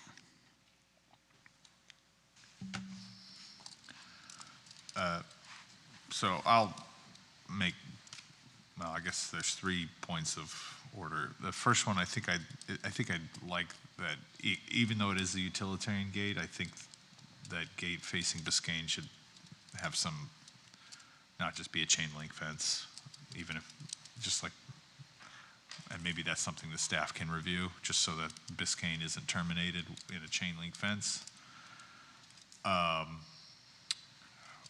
I would definitely in favor of the fabric awnings, then that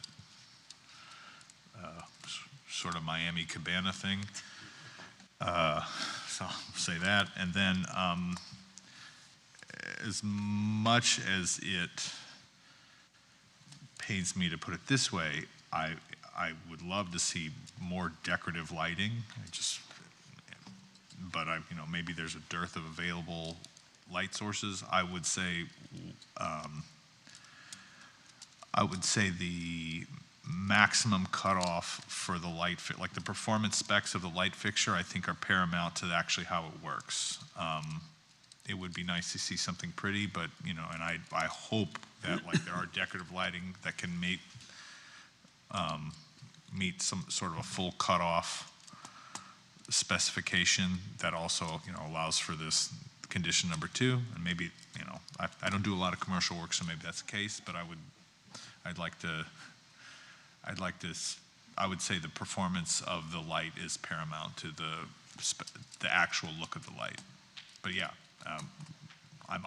I'll be optimistic to hopefully maybe they can present something that's beautiful that has full cutoff so that there's not a lot of light pollution around the neighboring properties. I like your suggestions, and I would encourage the applicant to talk to Kyle about what he did for the Padel courts, because I feel like he already went through this whole process with the decorative lights.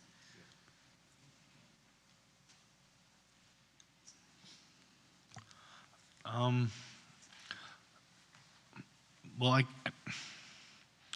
I don't know. I'm kind of struggling with this application just because it seems, I don't want to say incomplete, but kind of like, it's regretful that the prior project isn't moving forward. Kind of that contemporary architectural style that housed the courts inside. Kind of just looks like, let's do a pop-up tennis courts on a parking lot, and I guess that's what they're trying to do. Bless you. So I don't really know what we're kind of looking at. I mean, I do know what we're looking at, but it just seems like unfinished. Like, if this is a health facility, where's the beautiful gate and entry and wall that encompasses the whole thing? And like, what style are they trying to present to us? Well, I don't know if I'm being clear. But that said, I 100% agree with the fence on the termination of Biscayne is inappropriate. I don't think you can have an 8-foot high tennis fence. The codes that I've worked with have always required them to be 10 feet high. Is this in that transit, the railroad? Mm-hmm. So there's leeway on the eastern property line. I'm curious if everything can be moved closer to that. But what is presented, I in agreement with my colleague's comment about the fence, the gate, excuse me. I'm certainly concerned with the sound. Although it does give me some comfort in that these are pretty industrial sites that were probably noisy. Already. I don't know. Kind of a little agnostic to the whole application.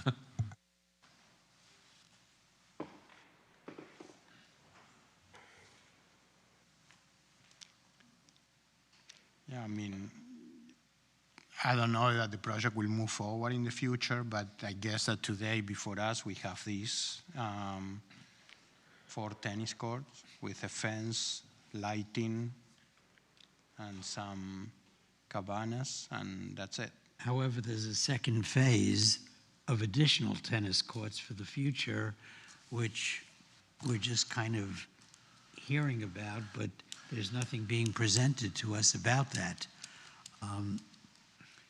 And initially, I thought this was part of the Green School, but it seems like it's a private enterprise. It's going to be a club that's going to be open for membership, which would have use 7 days a week. I wasn't aware of that. I think that was a project approved in 2018. I don't think that is today the same intention. I think that is part of the green school, right? May I? You can answer. It is still, yes, absolutely part of the green school, to be a function of the green school. What it's going to be, again, there's going to be an academy component to it, though. You do not have to be attending the green school to be able to utilize the facilities and the training associated with that. Just to answer, the sort of the unknown about what the future intends. So the second phase is intended to take the larger structure that is just to the east of courts 3 and 4, and then utilize that building, do improvements to that building. That also has to come back, obviously, for your review, and that will now become the health club component to this facility, and the building just to the north of it will also remain in place, take on renovations to, again, sort of marry the architectural styles and make it one cohesive development. So again, the large, long garage-style building is going to be the primary health club component. Then the building just to the north of it is going to be used really as administrative office function for this. Originally, the courts proposed were to be an interior structure, correct? There were, I believe, 4 courts interior and 2 courts exterior. And what changed that? I think the reality of, again, I can't speak exactly to the reasoning behind making this change, but I think it just wasn't a feasible development plan from a perspective of moving that forward. So I can't speak exactly to the rationale behind why that is not moving forward. I can speak to why this is the proposal today, and it's certainly attainable. And I think it is still a strong benefit to the city, to the community, and something that is a good utilization of property that, once again, is, it's not it's not a contributing, it doesn't have contributing structures. It's certainly, from a functional standpoint, has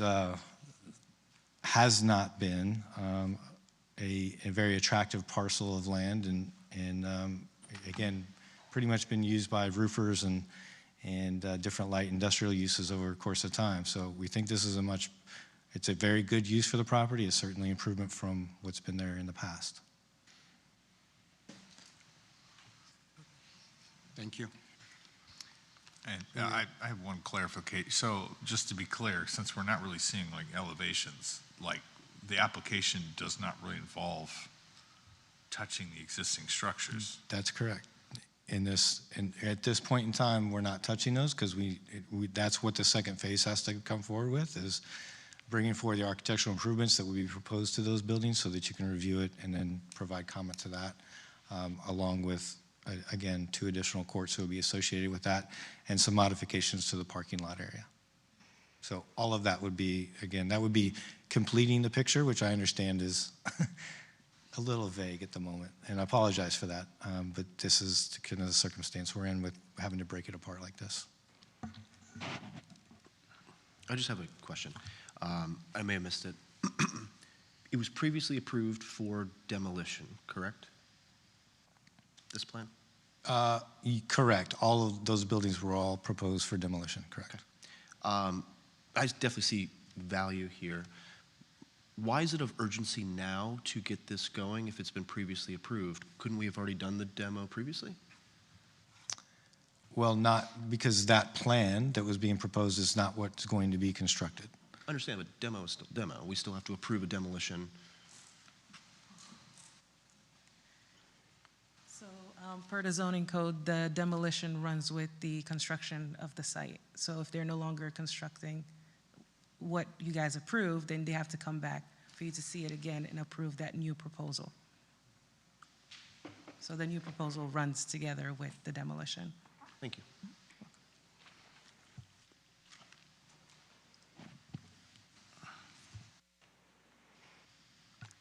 But I think, if I understand correctly, the approved plan was not for the green school, right? Or was for the green school? Was a club for the green school, or was a totally different enterprise. I'm not sure who the applicant was at the time, but the ownership was still, was it Jeff Green? Right, but what I am understanding is that this area now, this lot, these tennis courts are going to be part of the school. Correct. And I don't think that the project approved back then was part of the school. I Correct. think that it was a totally different enterprise. Probably a private club. Correct. And now it's a combination of use by the students as well as anybody can go there to play as long as they Yeah, I take don't know how out. they're going to manage that, but yes, that's supposedly how it works. Are we in executive session? Where Yes, we are.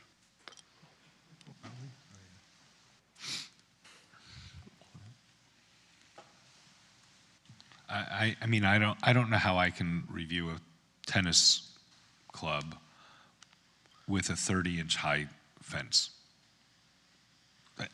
We know that doesn't work. Yeah, regulations call for a 10-foot high. Oh, for sure, but we have it, so we don't have the regulation, nor do we have a variance to differ from that regulation. So we're looking at something that I don't think is sufficient to contain the balls and to shield the neighboring properties. Yeah. That's just me. I agree. But I guess my question would be is that our purview? In other words, whether or not he can operate it, he wouldn't be able to operate it if he doesn't have the proper fence. That's kind of a him problem, right? Like ours, I think we're supposed to say, is this, We are approving what is allowed, right? Because they are not filing for requesting a waiver, right, or a variance. They are applying for what is allowed in the right? And the district. In other words, whether or not he can actually operate it is not our problem. We can say, yes, this is appropriate within the code that we can approve, and we think it's fitting with the neighborhood and your whatever. I think that's our purview. If he can't operate it because he can't get his 10-foot fence, that's not our issue. Correct. By the way, we already approved 3 projects, I think, in this district. Yeah. It's against the railroad. The other one was a padel court, or padel club. The other one was an office building. So I think that any one of these are better than what is there today. I agree.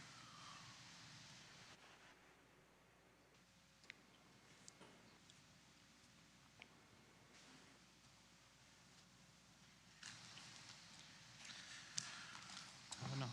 If anyone wants to make a motion, or I can make a motion.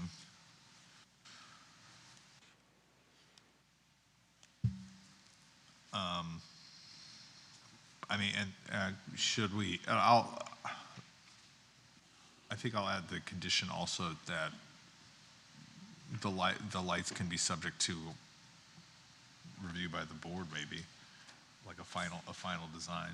I think that the most important, in my opinion, the most important thing is the pole design, Yeah, the design of the pole. So, yeah, I would hope that they can find a pole that is more Yeah. decorative, and they can mount the light fixture that is the performance one that they need. I'd be curious to know what that would be.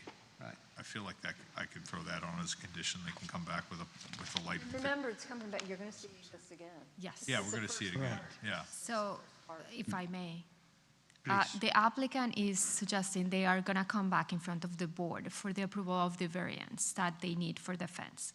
So when they come and apply for that, they can submit also the additional information that you want for the lighting, to make the proposals for the lighting, and even the fence that you are suggesting as a condition on this game. Okay. Also. So that could be conditions of your approval. Today, they have to come back with those designs anyway. Thank you, Anna Marie. What is the future variance application? They haven't submitted the application, they just have to submit it, and as soon as they submit it, we'll take it to the next available board meeting. No, I understand that. What is the extent of the application to It's for have a the fence increase higher? of height of the fence. Higher or lower than what's required? It's higher. The maximum height is 8. 8. They want the fence to be 10 for the tennis courts. Similarly to the variances that were granted for 502 Park Place, because the padel courts were, they're standardized and they have to be at 10. So the board did grant the variance for that. In this particular instance, the property is similarly to 502 Park Place, double frontage, and for that, and also near the front yard of residential properties. So those residential properties, our code in the buffering section requires that their landscape and their wall be at 30 inches. And that's why the applicant had to update their plans to reflect that requirement. And essentially, they would have to come back to us to get the variance to grant a higher fence and wall to be functional, as you said, for the tennis courts. But they are allowed to have higher landscaping. And landscaping is not the issue. So this application can be approved without the fencing? If a future fence application is coming before us to meet the required tennis fence height. Right, but that could be for permitting. The current application It's for demolition. includes, for demolition, no, but also the construction of the 4 courts. And also the fencing, the fencing that is lower but is compliant, is code compliant, right? So the canopies, so on and so forth. And the But canopies with and all the that. fencing, they could apply for a building permit for that to be reviewed by staff. You guys don't really review fences per se as part of. All right, well, somebody needs to make a motion, one way or the other, some kind of motion. All right, so is it 2 motions? Yes. Okay.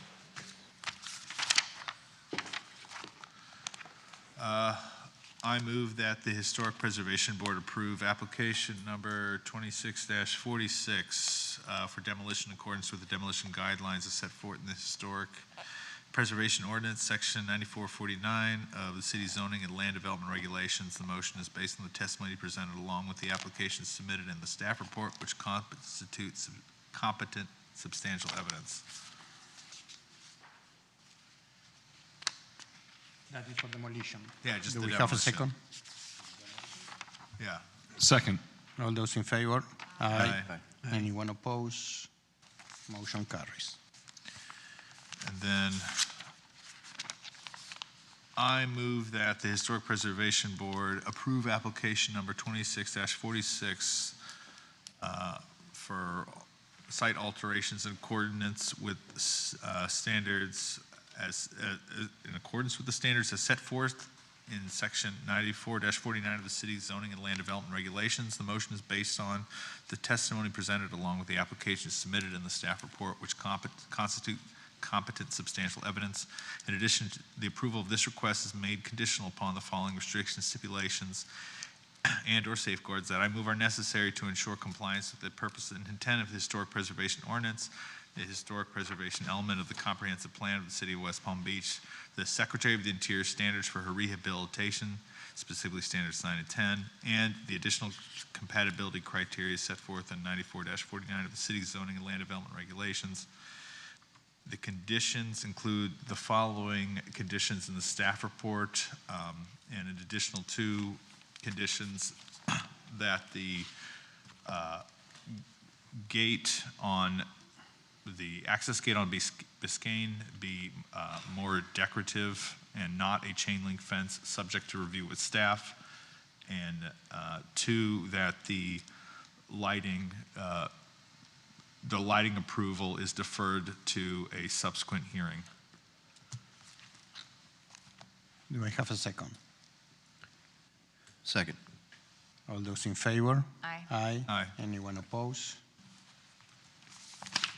Motion carries. Case approved. Now we move to next case, item 8.3, HPB 26-43, 511 Upland Road. We can have the applicant presentation, please.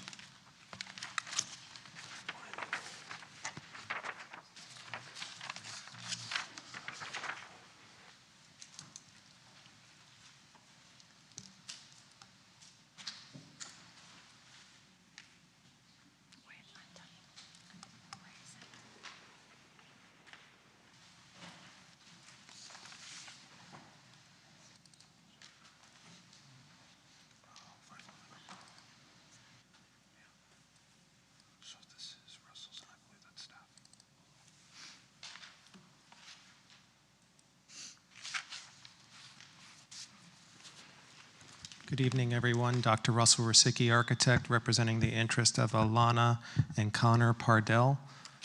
Alana joins us this evening. We're proposing a 586 square foot first floor single-story addition with a garage and a 1,480 square foot second floor addition. We're in the Sunshine Park Historic District.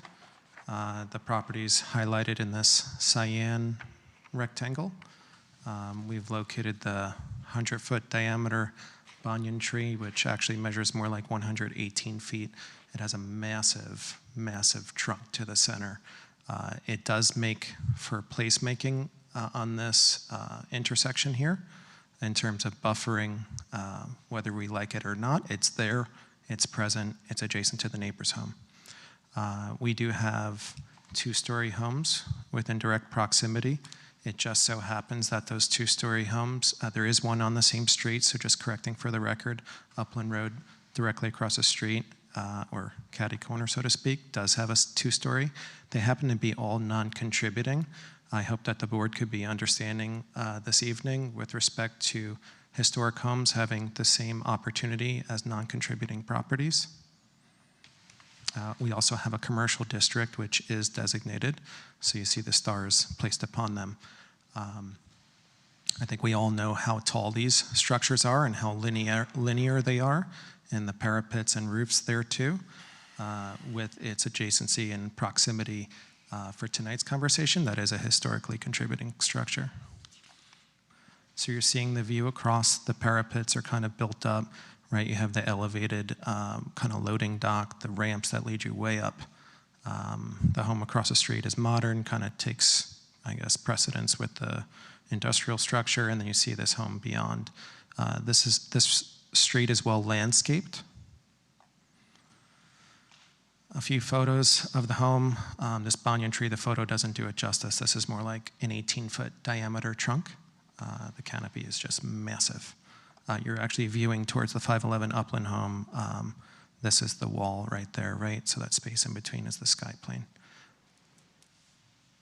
Okay, here's the vista viewing north. The property's at the corner, or the north side of Upland at the corner. Here's views in all directions. There's that two-story directly across, catty corner on the other side of the street. There's a single story in the front, and then it builds up to the two-story. Here's photos of the home. This is a hollow clay masonry home with partially sculpted parapets. It mostly runs straight. We have an active roof leak with a tarp over it. This is the historic photo for reference. You see the garage visually side by side with the home. The bump out on the right, the recess on the left. This was a former screen room that had since been converted. We're requesting to replace a door on the side. This original location of an opening was a window. We have the green card here. So uniquely, as architects, we all respond to the program of our client. When I was contacted for this project, it was, how do I accommodate my family and having 3 bedrooms on the same floor? We want to have 2 kids. I ask about their family. I see about accommodating them in multiple ways. It's in a historic district, historically contributing home. Then we run through crunch numbers like any architect would with what we can do to accomplish a program, right? Can we plan it on the ground level? Can we plan it above? Can we plan it beside? Keeping in mind the owner would like a garage, living room, family room, and a yard for their kids, 3 moderately sized bedrooms on the same level, and a little loggia to have some cover from the sun. They'd like to have a laundry room or a mud room adjacent to their garage. I think these are all normal requests. And my respect to the structure is without blowing out the hollow clay masonry walls, which we know, for those who know of this type of structure, it creates a lot of dust. It falls apart. So we'll talk about that more shortly.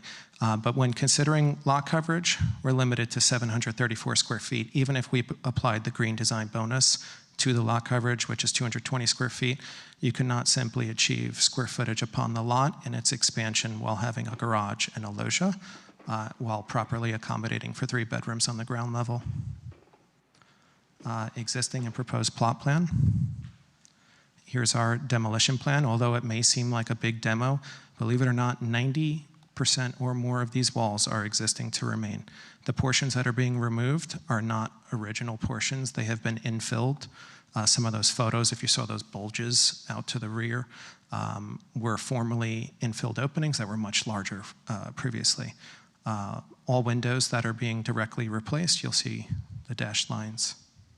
The porch is being removed. It's not part of the original contributing structure, and the door location is changing. So here I tried to outline in green the benefits to the design. So there's no increase to the width of the primary historic home, with exception to the garage being placed beside the home. The garage replicates the width and depth of what the garage currently was, but obviously extending it slightly to fit a modern day vehicle. The original dining room lands in the same location. The original living room is in the same location upon the fireplace. The entry forms its same location, originally speaking. The kitchen is in the same location. We just made it better. You have the mudroom off the back of the garage and a small study. I don't even know if I'd call this a bedroom, but for purposes of tonight's discussion, it's a study or an office. It's 8 feet by 11. Bedrooms are very modest in their size, and we were able to accomplish 2 bedrooms upon this floor. We have maintained original first floor bump outs, and again, you can see that 90% of the perimeter of the existing hollow clay masonry has been maintained. Wherever we filled in a window, we relocated a window to the exterior to pay tribute. Second floor, we set back the wall 6 feet 5 inches from the original first story, and 10 feet 9 inches at the left-hand side. Here you'll see red X's on the top for the existing north and south elevation. Those are those portions that weren't original to the structure. We know that the garage has been formally approved for demolition. There's no increase to what is the width of the garage in terms of the way it's proposed. You can see the original historic photo with the alignment of the house adjacent. It takes that same stature. We did do a replica with the facade of it. It maintains single story. I think it gives the same streetscape appeal. We did increase the height 9 feet. That's a very modest increase for a second story request, respective to the neighbors. The zoning does allow us to go even taller than this, but we're not requesting such. We have an 8-foot ceiling height proposed on the second floor. Our firm has done this similar design, which the board has seen, and it makes for a huddled second story.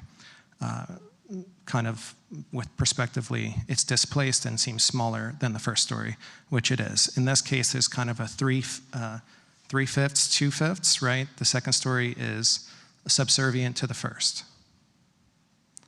The length of the home increases at the back by 15 feet 7 inches. We're open to running a parapet straight across the top for better differentiation if that's a board request.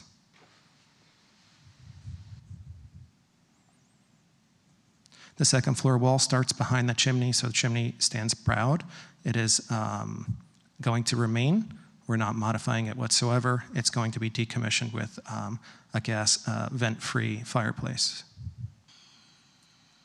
Here's the section showing the height, but what I'd like to present to the board real quick is the fact of infilling hollow clay masonry walls and placing tie beams above to build your second story. You can see the difference in the street elevation with respect to our property versus the adjacent neighbors. Other properties that have those huddled second stories. And we have shared additional considerations and historic precedents within the adjacent neighborhood. We have materials with the Eden Coast Garage Door and Pella Reserve Series, and that concludes my presentation. Thank you. Thank you. Staff report now.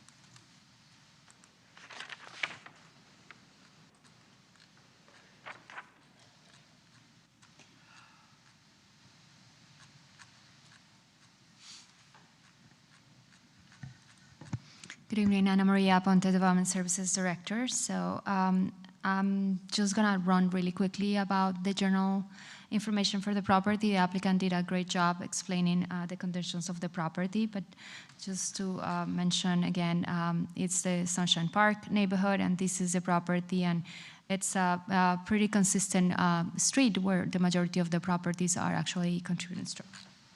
And he pointed out that the one on the south side, this one in red, is actually a two-story house. The rest are all one-story structures. So the applicant already explained the information of the condition of the structures. It's a pretty simple mission revival structure with very limited decoration or elements, so that's important. The applicant, the proposal as it's presented in front of you complies with the code requirements in terms of zoning, so for the setbacks and the height and all the elements required.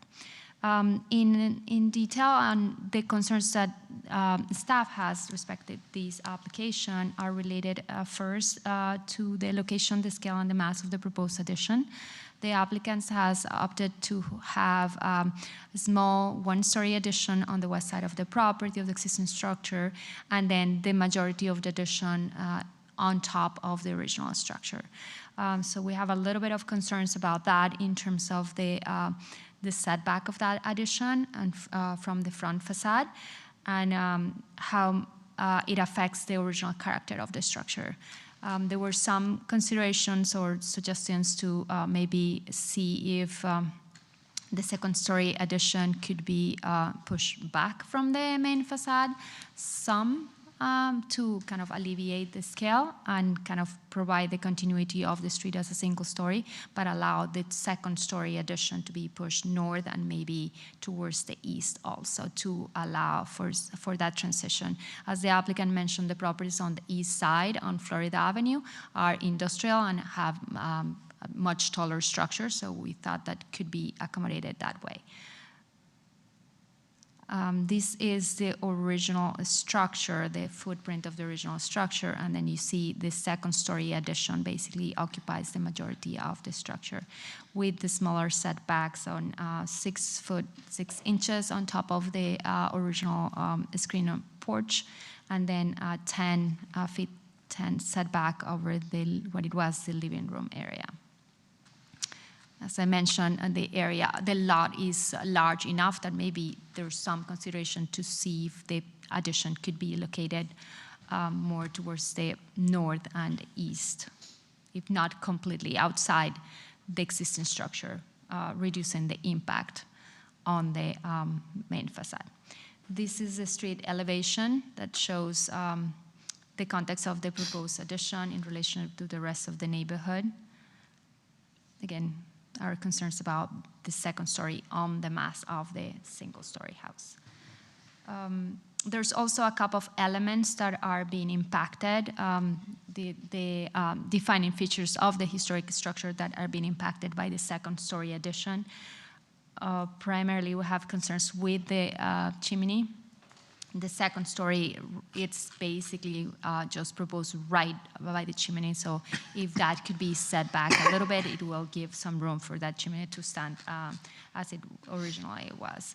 Also, the bump of the window on the ground floor, that is one of the design features of the original house, is being impacted by the second story.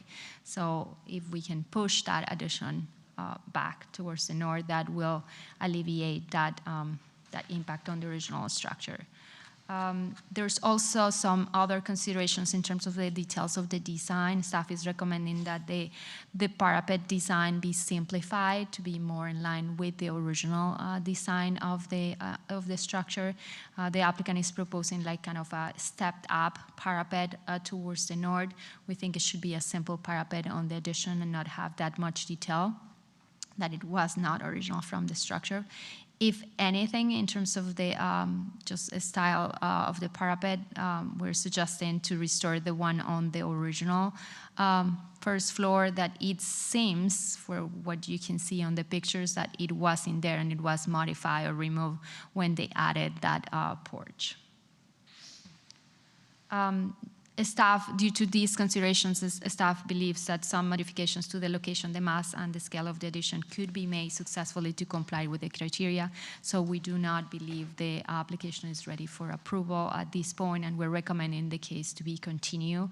At this point, we do not believe the application complies with standards 2, 9, and 10 of the Secretary of the Interior standards, or criteria 1, 2, and 9 of the additional criteria for new construction and alterations. That concludes the staff presentation. Thank you, Maria. Questions by the board?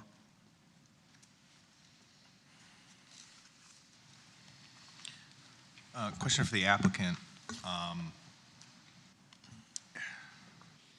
If you maybe could elaborate on the game plan for filling and adding on top of the clay block, because it's a crawl space construction, right? That's majority is a crawl space, other than the entry, which is a slab. So then, would that include substantial footing increases? Yes, I verified the footing myself. There's a 16-inch wide by 8-inch deep spread footing or T-footing, like would be typical to a hollow clay masonry structure, about 16 inches below the grade, which helps to form the crawl space that is present at the home today. And the way this is done, I can best show it in this slide, and I'll zoom in on the photos. So it's called hopping the box, at least that's what our firm calls it. So we design tie beams over poured fill cells. This is a hollow clay masonry home that you're seeing here. So we form and fill the cells of the hollow clay, like on the outside of the exterior. This wasn't modified. You still have the original stucco, you still have the original hollow clay. So you basically bust open the cells, which is why some of those cells kind of break apart. It gets a little nasty. Then we have bars going up. These form concrete columns within fill cells that directly tie into the tie beams. We like to place these at 10 feet on center. And when we do have those placements, we have pad footings to receive the load of the columns. And the pad footings get located beneath the footer that is existing today. So the existing footer stays. Pad footing gets proposed at each column location, typically 10 feet on center. We design a tie beam to span that 10 feet on center, and then concrete block goes up from there.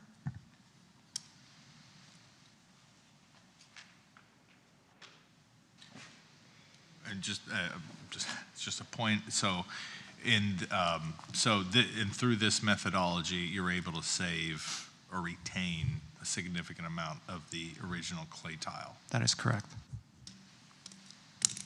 All of the outside of it, other than breaking the webs to fill those webs, the hollow clay masonry measures same exact size as a concrete block, 7 5/8 by 15 5/8, so to speak. It's a little rough. But the hollow clay masonry by itself is not essentially conducive to receiving a second story, whether it be wood frame or concrete block, unless this method is done. And are you retaining the crawl space in this new construction? Yes, we are.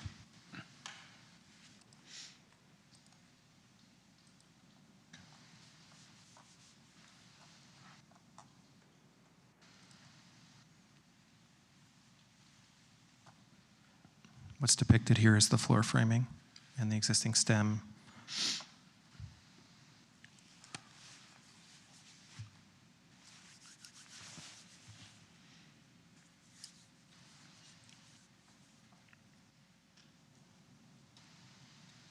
Okay, thank you. You're welcome. Dr. Seeking, I have a question. Can you walk us through your thought process and your methodology of relocating the front door and the removal of the non-original porch? What do you believe justifies those actions? Thank you. So I'll start with the green card. That original porch to the southwest side of the home was not originally there on the green card, right? It's also leaking today. Usually tack-ons done in the 60s or 70s are the things that leak, right? Add-ons. Like Ms. Aponte indicated, someone took away this build-up at the corner, and they kind of rounded it over today, which is indicative on the photos shared right here. right here, right? So you can kind of see that big break here. So the porch is certainly not original. When they put this porch in, they put a door where there was a window formerly. So that's quite obvious. In consultation with staff, Jordan, at the time of this project, he requested numerous changes. We have accommodated every change of his, and one of those was the placement of, I'll just show the elevation, front elevation, of an archtop window at the front here, which would have been more typical to an enclosed screen room, and the door would have been located on the side. Does that answer your question? Mm-hmm.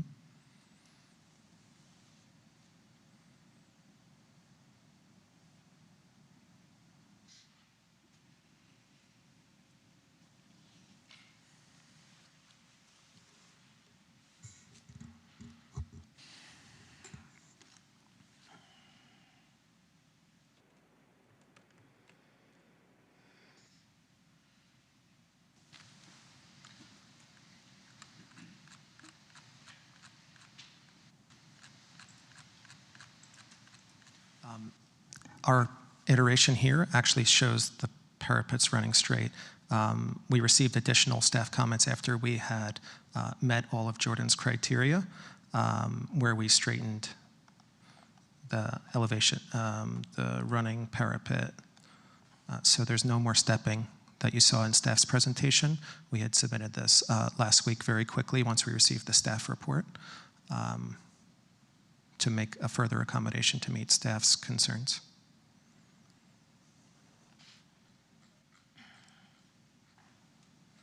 And if again, the board has interest in making that run linear across the entire top without even building up, we're open to that as well. There's really single-story elements viewed in all directions on this.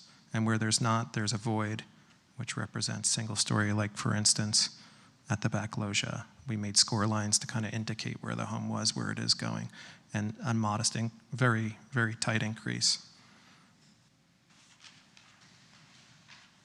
to height.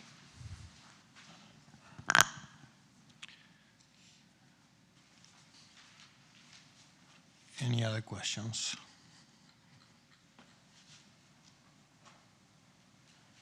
Just one. You'd mentioned your client there was 4 main criteria is what they were looking for.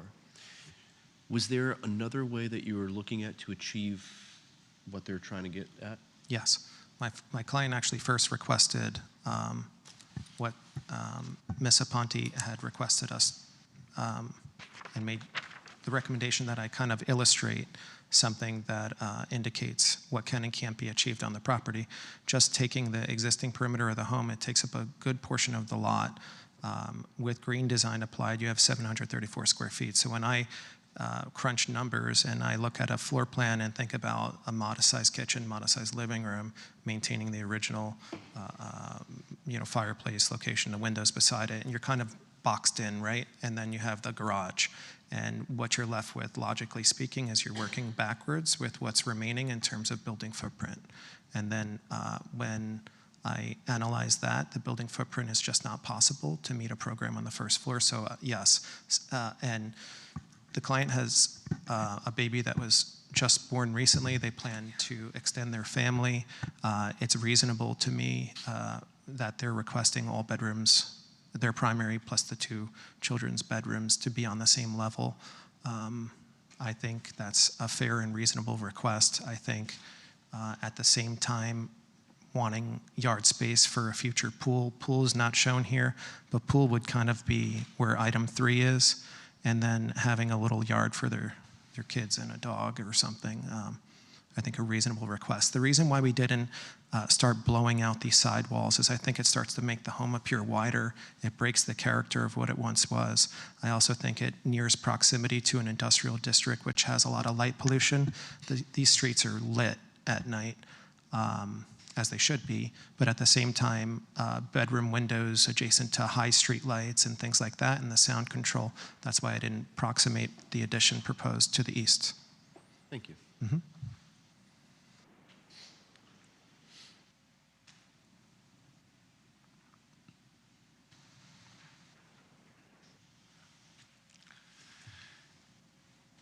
Is anyone in the public that wish to speak on this case? Did you fill up a card and were you sworn in also?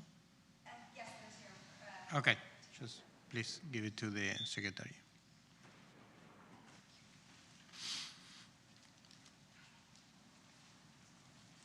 And state your name and address for the record. Alana Pardell, 511 Upland Road. You are the applicant? You are the owner of the property? I am. Would you give her 3 minutes? Okay, She wants to be I'll give you I 3 flew minutes. here overnight last night from Vancouver. I left my husband with our 8-week-old, so I would love the opportunity to speak to you guys tonight. Can I go? We're going to give you 3 minutes as a member of the public. Wonderful. Thank you. Well, good evening, members of the Historic Preservation Board. Alana Pardell. Very nice to see you all in person, and very grateful for the opportunity to have our application heard this evening. As I mentioned, I flew here overnight. My husband's at home with our 8-week-old. We felt it was really important for me to be here and for you to hear from us as the homeowners what this home and your decision this evening really means for us and our family and our future. Just for context, my husband has lived in West Palm Beach for a number of years. I'm from Vancouver. I've been working and living there. When we got married, we made the choice to make West Palm Beach our home for the long term. Flamingo Park, Sunshine Park is our choice. We love the neighborhood and in particular the historic character and charm.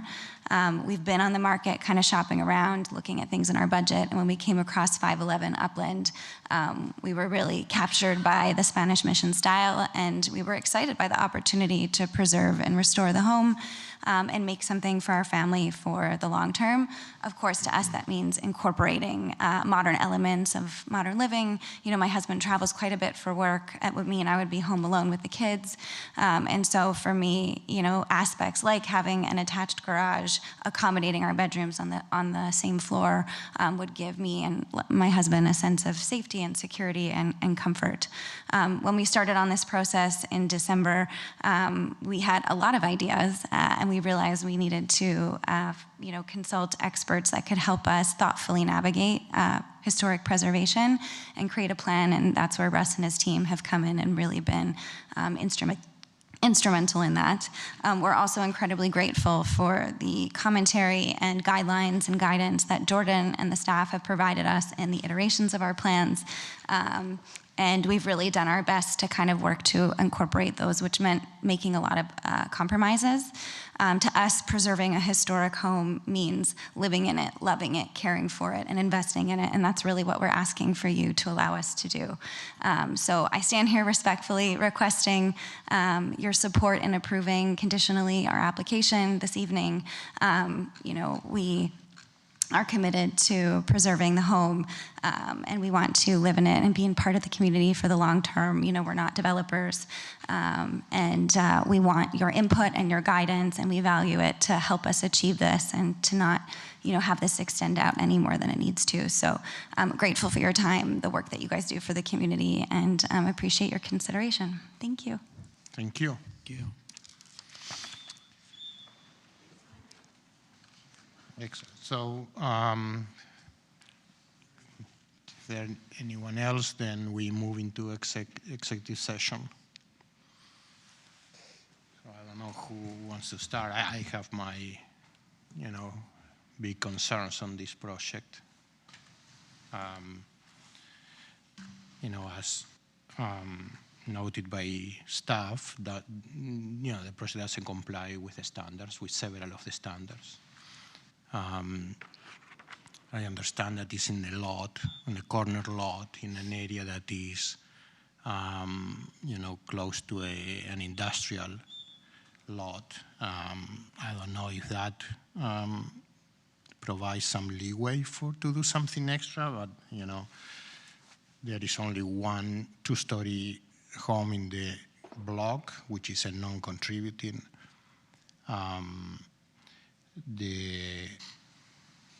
The house, the original house is kind of lost in the design.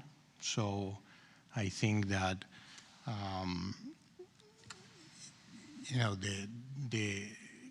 criteria, that says if the addition can be removed in the future and, we can see the original house as it was before, it's not going to happen. No. The existing home is completely unrecognizable in this design. And our concerns about, in a lot of cases where, a big lot or a large lot, and we are building a two-story and, when probably could be expanded on the first floor. So I have all those concerns. Also, we keep working with these green design notes that I am not sure that they are green or not. There are no, for example, any kind of water conservation. I don't know if water conservation is important in Florida. I think that it is. We are going through a drought right now. There are no water conservation items here. I don't know. That's my opinion. I agree with staff. I would like to continue, but I am not sure how we can guide the applicant for a better outcome. I am not sure, so I would like to listen to everybody.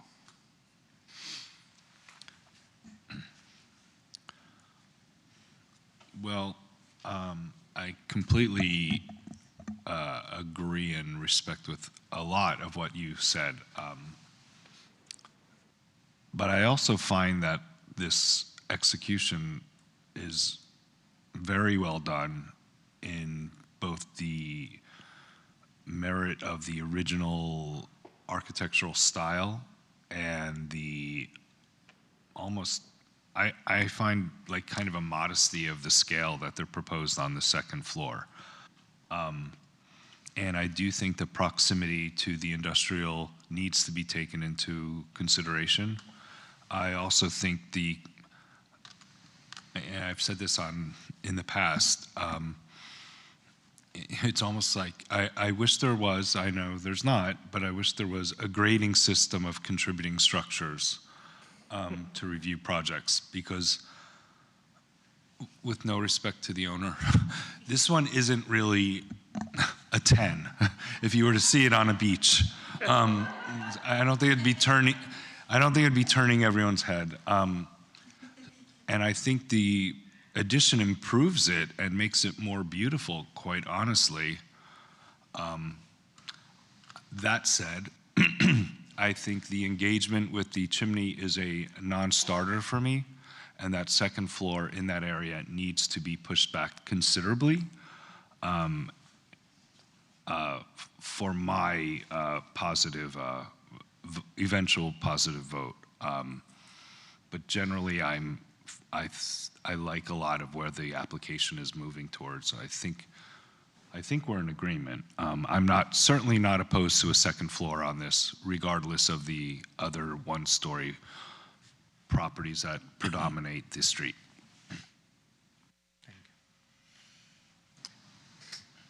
I'll piggyback off that. I have no problems with the second story on this one. I actually used to own that other house that had a second story on it and a few others on this road, so I understand that other property well. The scale of that industrial that has gone in next door, I think it is definitely worth consideration of a second story, and for that reason, I'd be in support of that. I just want to make sure that the owner's 4 points are met, and that was achieving 3 moderately sized rooms on one floor. I know it's important. Little kids are important. So I think we're going to come to a great solution for this, but I am definitely in support of a second floor for this property. And I think I'm kind of in between. I think that the original house is lost is I kind of feel it, but yes, the original house has little merit. I think there's a lot of specific things that have been addressed that, with the form of the house as it is, are wise. But yeah, I like it. like, I agree with straightening out the parapet, because I'm not sure it stacking up as it goes back worked out well, so as presented today, that's much better. I do appreciate the nod to the original garage. And yes, part of the, sometimes the way I look at this is if this was new construction, would it be compatible? And I would think, for the most part, it does. I do think the fact that the original house is lost, I think should be addressed somehow. And I'm never a big fan of the score line. I just wish there was, I understand, maybe it's not always practical, but like, I feel like that can't be the only thing that's done. Or just like that whole eastern facade just being a slab with a line through it. I'm not sure if that's, I don't know, that's where I would push, in its current iteration, that's where I would push it, is see if that eastern facade can expose the original house a little bit better or differently, or I don't know. I mean, I don't want to say go back to the drawing board and maybe try the site again, but I feel like it needs a little tweaks or something. I feel a few tweaks, and then to me, at least from the front, I do feel it needs to be pushed back from the street some more. I think the original structure left very little to work with, quite frankly, and I think we all agree that a great deal has been done to that original structure and providing the owner with what they need to develop and have a family there.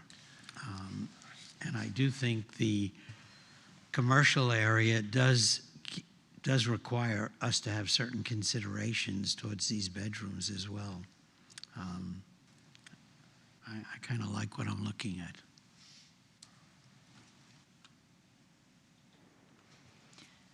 Yeah, I agree. I actually like the design. But I would like to see some way to acknowledge a little bit more the original building so that it's not completely overwhelmed. And I would like to see somehow that chimney made prominent again.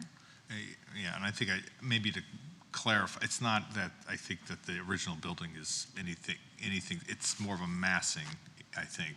It's like, let's. It's overwhelming it. Yes, so something so forward on the street, it's like, if, it would help. It's not that half the reason we like these historic districts is not because every house is a winner. It's that there's a consistency of scale that we appreciate. Or, I mean, obviously there's 1 and 2 stories, and again, I don't think none of us are opposed to the 2-story addition. It's just, I think it's like a massing issue. It's kind of exposing a little bit of the front. Not that there's any merit to the original house in itself. It's a lot already. So maybe just a little bit of a. Well, there's merit to it in the fact that it's a historic Oh building. no, yes, Like well, that, yes, that's, I'm not. That's the Yeah, merit, yeah, not no, it's like a beautiful whatever. But, right. I mean, For a reason, it's a contributing structure. It's a contributing Correct, structure. Correct. And so, yes, and so we have to respect that. That's kind of the whole point.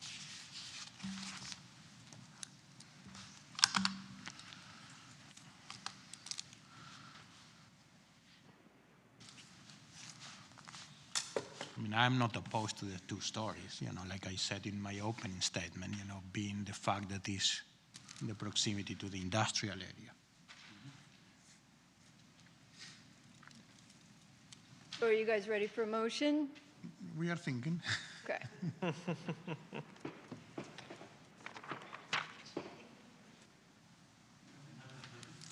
What? Right? It's freezing in here. I'm ready to move the application for a 1-month deferral, but I want to make sure the applicant has received design direction not only from staff, but by this commission. I have. I actually think it's an easy solution. I think the primary bedroom moves to the front, the 2 bedrooms that are smaller move to the back, and if the board is amicable to the addition getting placed over the distant beyond the garage.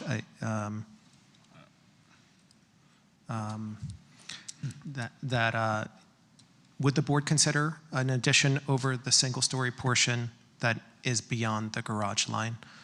That is my question. Otherwise, I'm unsure of how to set it back and achieve bedrooms in the front based on stair location, but thank you.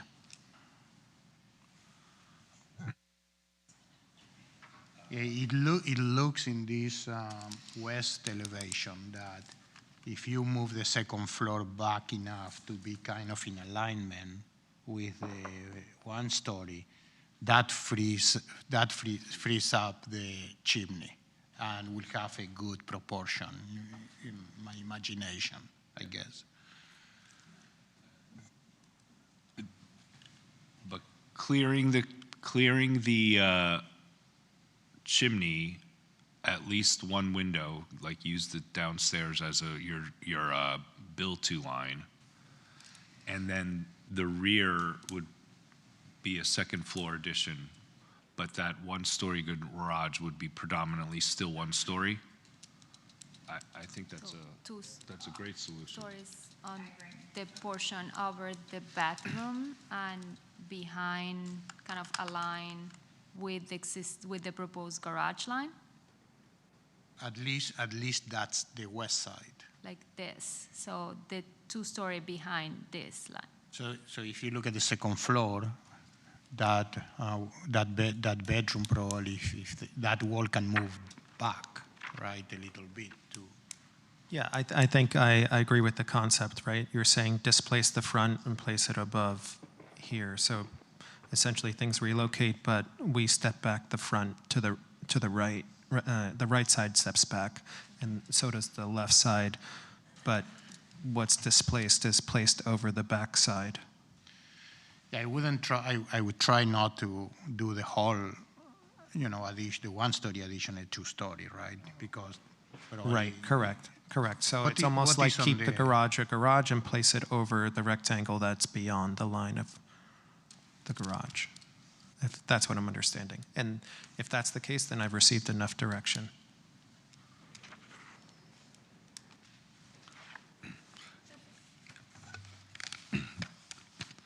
The deadlines for 1 month submittal, Dr. Rosicky, is for 1 month to the July is a very tight turnaround with the holiday of July 4th.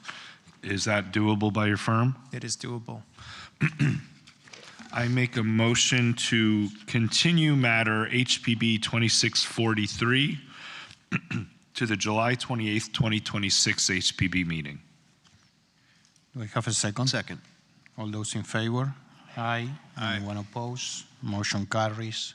See you next month. Now we move to case 8.4, HPB 26-44, 203 Lakeland Drive.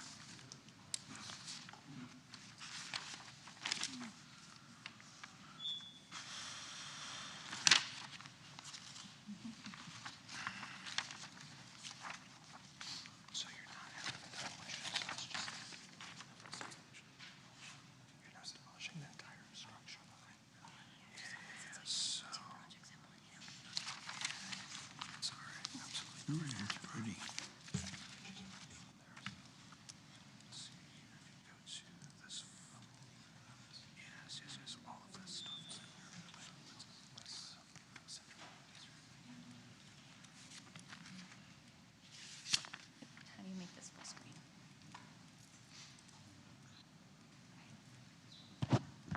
Good evening. Cheyenne Sonnenberg, architectural designer with Rosicky Hyde Architects, presenting 203 Lakeland Drive.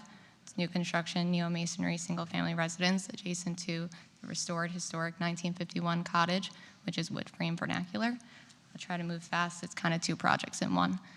The site analysis, it's a corner lot in the historic district in Central Park. It is a frame vernacular cottage built in 1951, situated on the west side of the lot. It's a corner lot on Lakeland and Washington Road. It's in the multifamily medium density district. The lot's just over 12,000 square feet. Across the road of Washington is high density condominium buildings. The existing single-family cottage is historically contributing, but it did receive a lot of rear additions in the late 60s. The green box over the existing survey here is the perimeter we're looking to restore. The rear addition built in the 60s we're looking to remove, and the orange box there represents a screen room or carport that was added at a later date we're looking to remove as well. Here's some existing photos of the site. Corner lot, you can see it's overgrown and densely vegetated. Here's the existing front and the rear non-historic addition. Here's the green card showing those rear additions at a later date that doesn't exactly follow the perimeter today, showing that there was even more rear additions. Currently has a roof leak in the non-historic portion that is temporarily protected with a tarp. Here's that carport structure we will also be removing. Proposed floor plan, quite simple.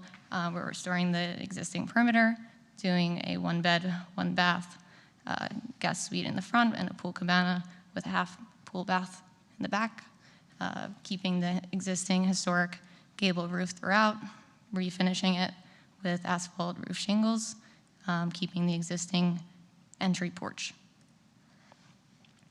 Existing versus proposed front elevation, keeping the Lakeland front entrance, that front porch, keeping the pine shiplap siding, direct replacement of most casement windows. We're adding fabric awnings and horizontal muttons.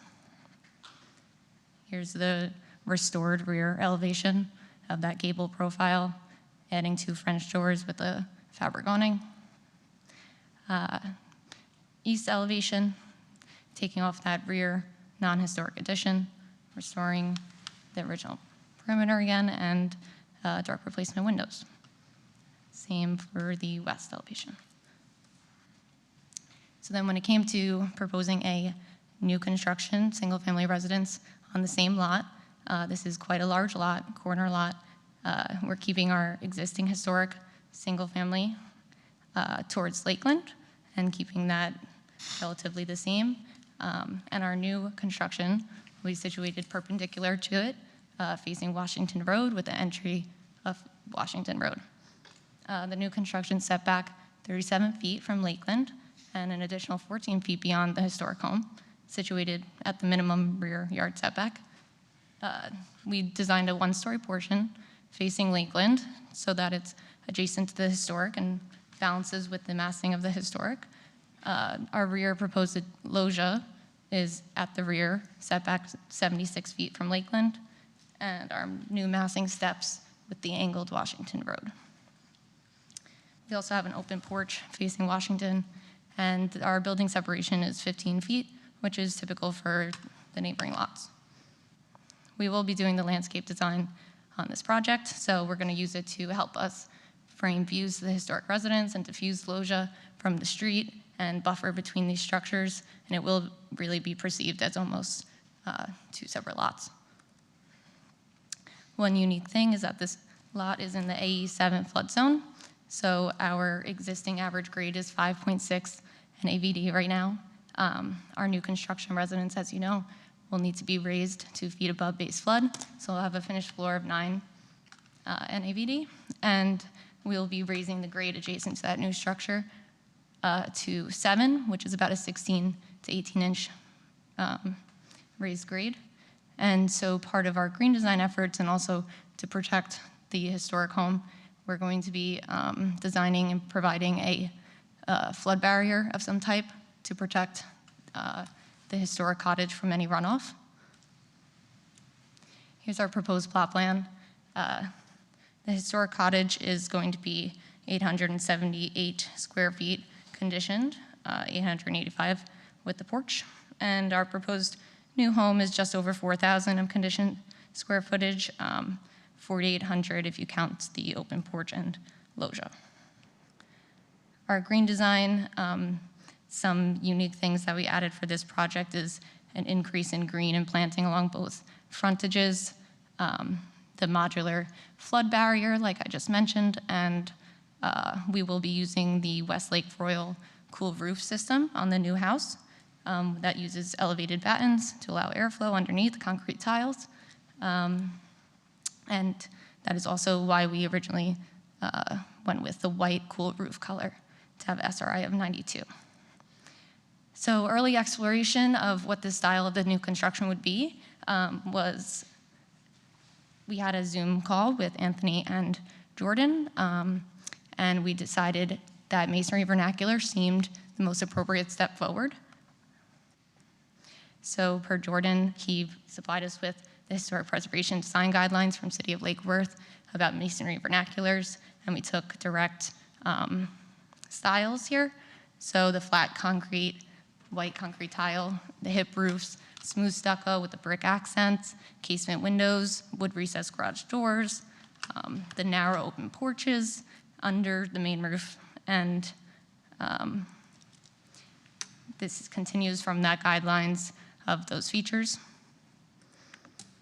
And we did an overall Central Park Historic District research. The most popular styles in the district seem to be masonry vernacular and frame vernacular. The stars are masonry vernacular and the circles are frame vernacular. You could see their adjacencies are very common, so we thought the two adjacencies on our lot seemed to fit into the context very nicely. Here's a quick screen grab of some of the masonry vernaculars in the historic district. Some direct design precedents that we took example from. 230 Coniston Road, just 2 blocks south. You can see the smooth stucco, 2-story massing, shutters, bay window. 310 Cordova, not in this district, but one of our current projects. We took the casement, double casement style windows, transom above, the shutters, the the two-car garage and the single-story massing. And 307 Wildermere, another contributing stucco vernacular. We were inspired by their rafter tails and the mid-banding and frieze banding. So for our first submission that we gave into staff, we had a 2-story smooth stucco. We have a 1-story portion facing Lakeland, the open porch with segmented arches facing Washington Road, a bay window with a copper roof. We did double casement windows with shutters, horizontal muttons throughout. We originally had a copper standing seam roof of the 1-story portion of the garage, a single door for a 2-car garage, a water table, and hip roofs throughout with concrete tile. And here you saw our rear-facing loggia with arched openings and fabric awning above. From Lakeland's face, you saw that our 1-story portion was originally a gable roof with a secondary entry to kind of take design cues from the historic structure adjacent. But then we had preliminary staff review comments with Anthony, and he guided us to change that single-story portion to a hip roof to not compete with the historic and remove that secondary entrance and the porch facing Lakeland to let the historic structure stand more prominent from Lakeland. And we agree with that change.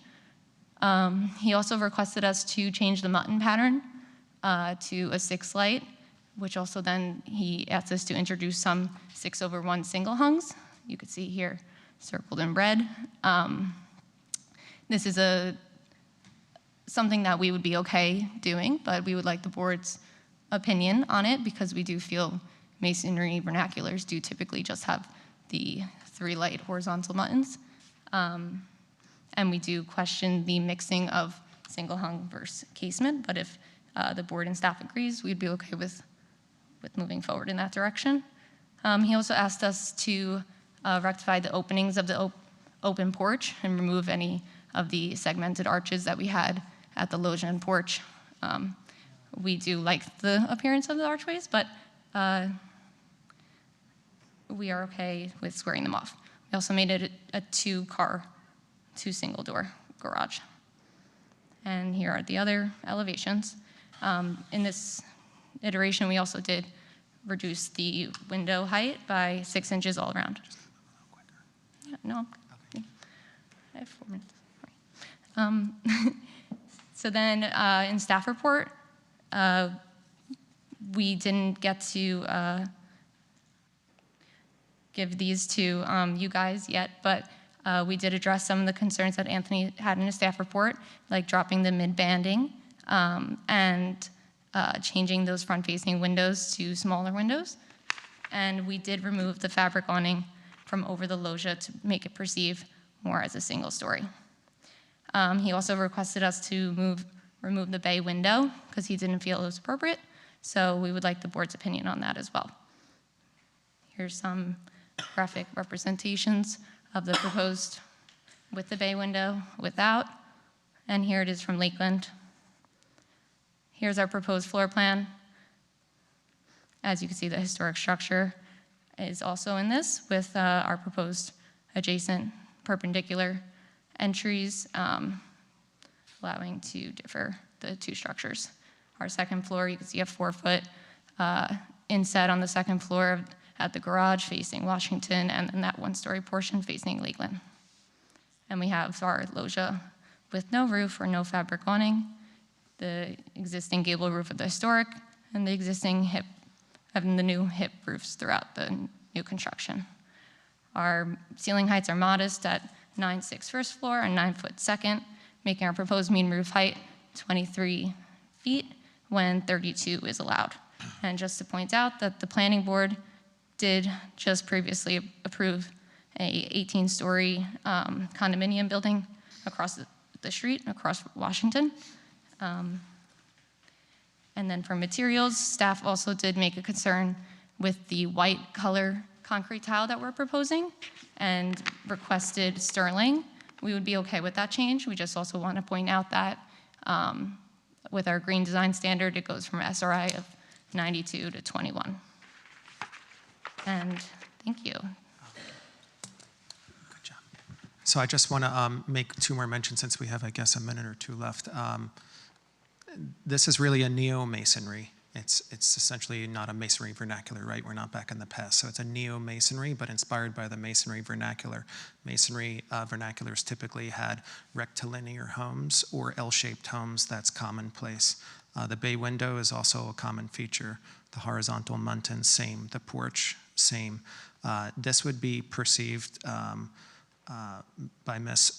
Pruell as 2 separate addresses, right? So one faces Washington, gets that address. One faces Lakeland, gets its own separate address, as Cheyenne mentioned.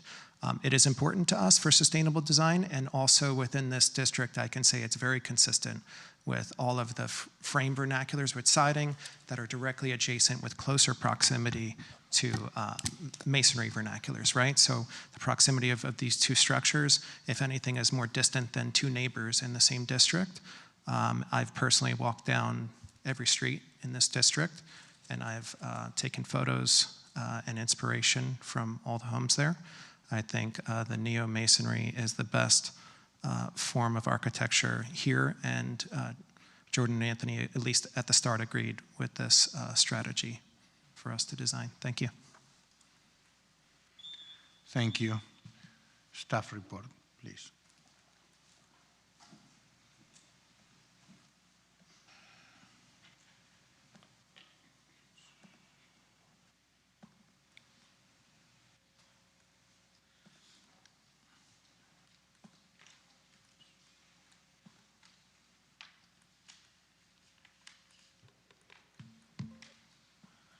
All right, Anthony Mendez again, for the record, case manager for HPB 2644. After the publication of my staff report, the applicant did make some revisions to their project and present new findings that differ from this presentation. While the applicant can certainly make changes to their project, I mean, it is up to the board, up to the board's discretion if they would like to take that as part of their decision-making for tonight. We just don't want to cause any confusion, and we don't want to sort of deviate from what was already published.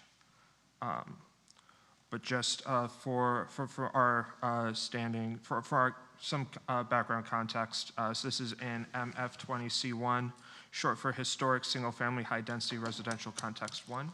Constructed as the existing contributing property in circa 1951 in the frame vernacular style in the Central Park Historic District. And this was at first locally designated in 1993, but per a 2009 resurvey, and there was an introduced second period of development that differed from the 1920s land boom. So this property was deemed contributing as part of that second period of significance from 1950 to 1960.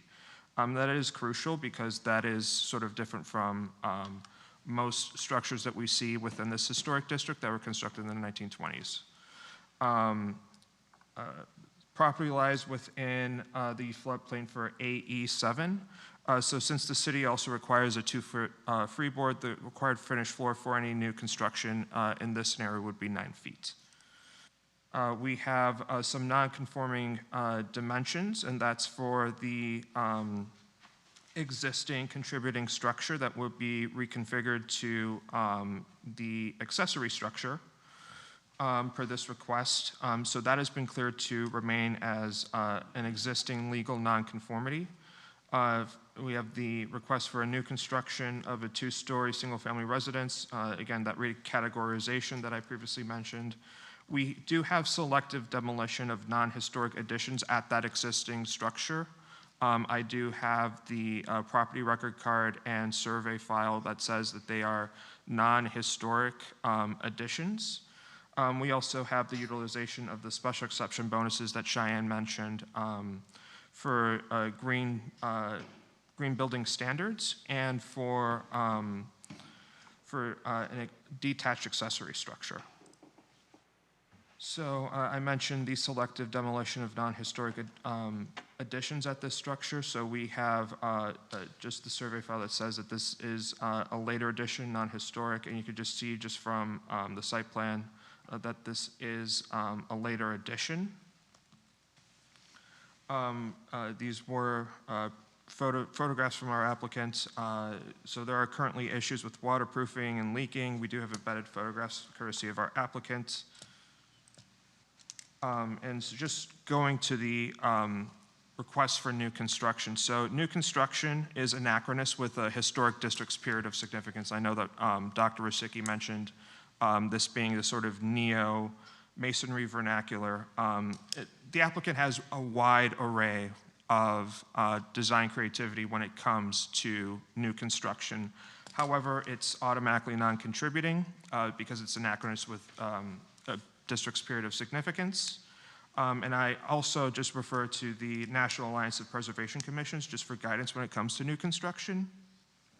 And they've recently outlined 3 distinct sort of principles as guidance for new construction to be compatible, meaning it's appropriate for the broader historic context of this district, subordinate, and allows the surrounding contributing properties to prevail, and for it to be differentiated to not create a sort of false sense of history within this district.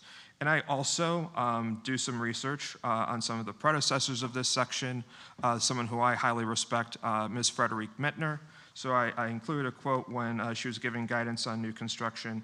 She said, "The goal is not to imitate or duplicate a historic building, but to create a new building that is compatible with its surroundings." So in a more codified sense, our historic preservation ordinance has codified 9 specific design qualities that ascertain just visual compatibility with reference to surrounding contributing properties.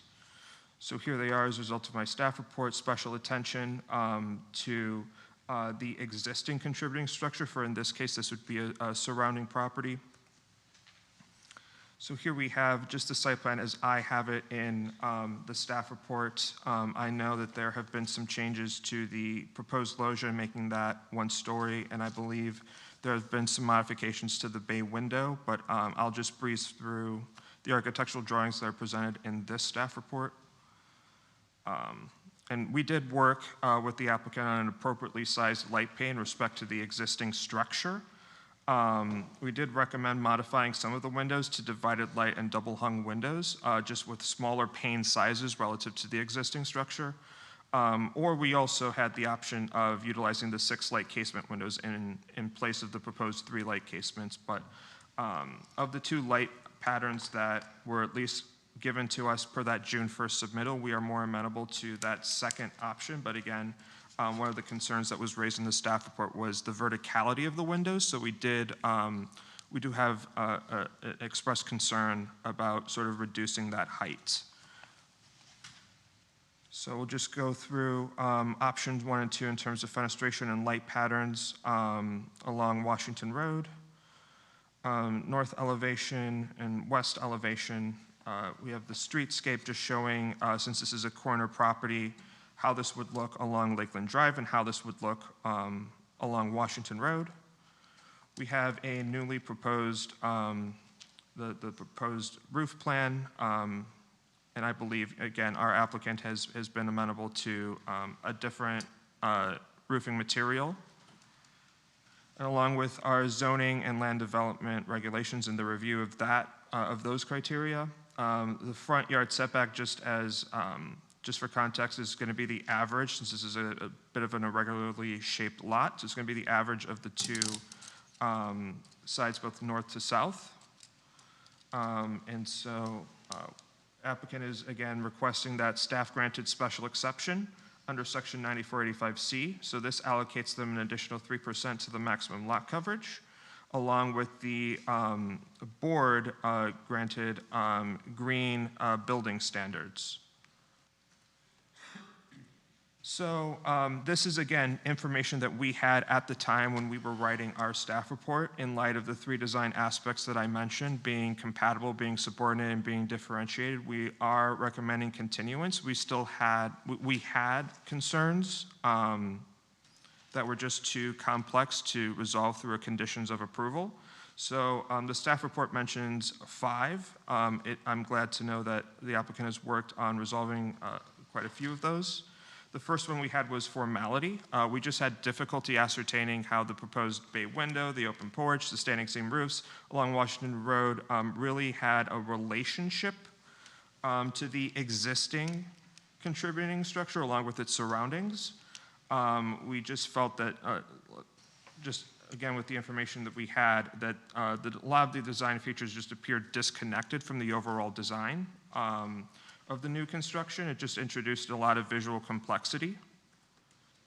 And we also consulted with an online resource, Janus Research, on post-World War II development. And you know, again, we also wanted to utilize the references from Lake Worth. Symmetry was a big emphasis on these structures, and just in light of the information provided, we just had difficulty identifying how the design elements were compatible with anything that's, you know, masonry vernacular or frame vernacular that was existing initially. We had concerns over the proposed loggia, and we're happy to know that the applicant has worked with us on that regard. It's now 1 story, and we just felt that there needed to be sort of like this visual buffer, particularly along Lakeland Drive.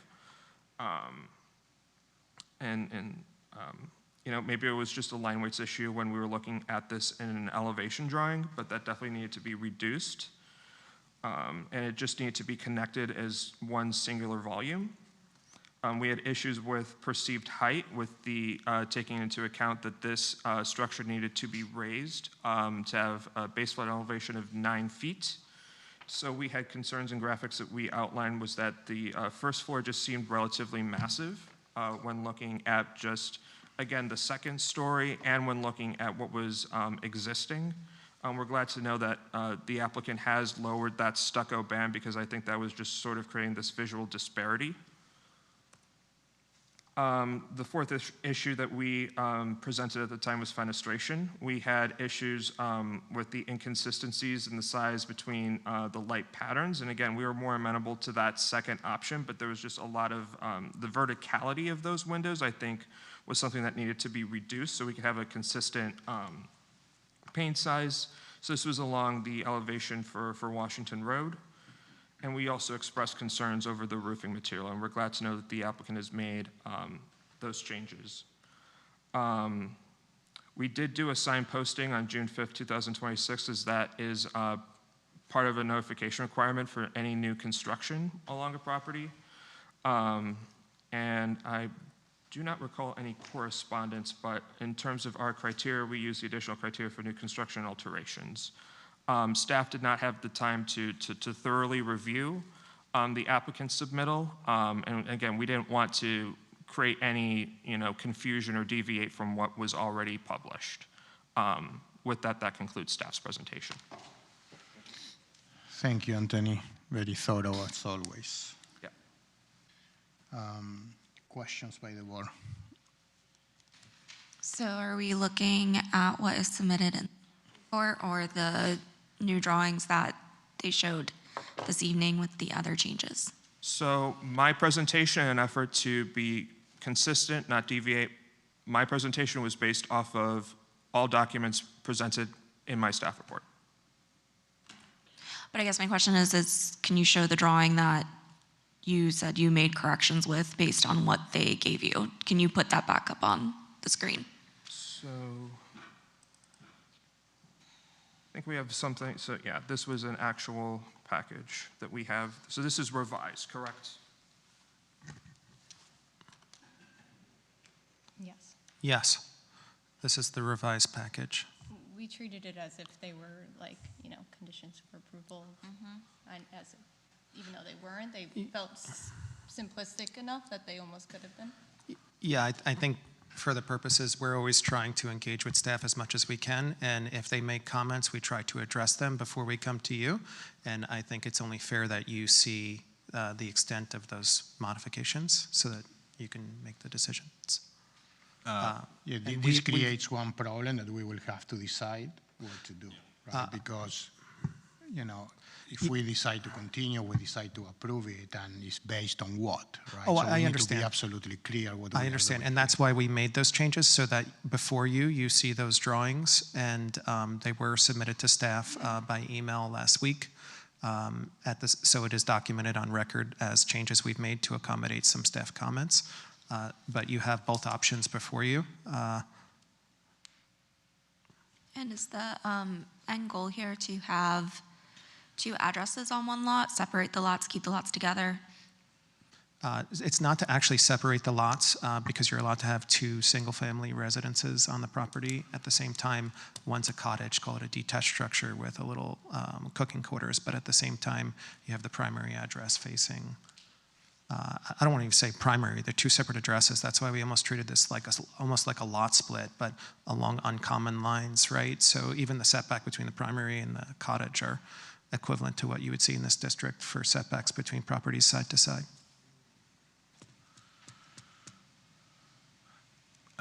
Can you explain the logic behind sometimes casement, sometimes double hungs or single hungs? Yeah, this was to accommodate staff comments that we received. We actually prefer the casements across, and we don't want the cross vertical muntins, but Anthony had given us some guidance for differentiation reasons, I believe, primarily. So that some of the windows are casements and some of the windows are double hungs? That's correct.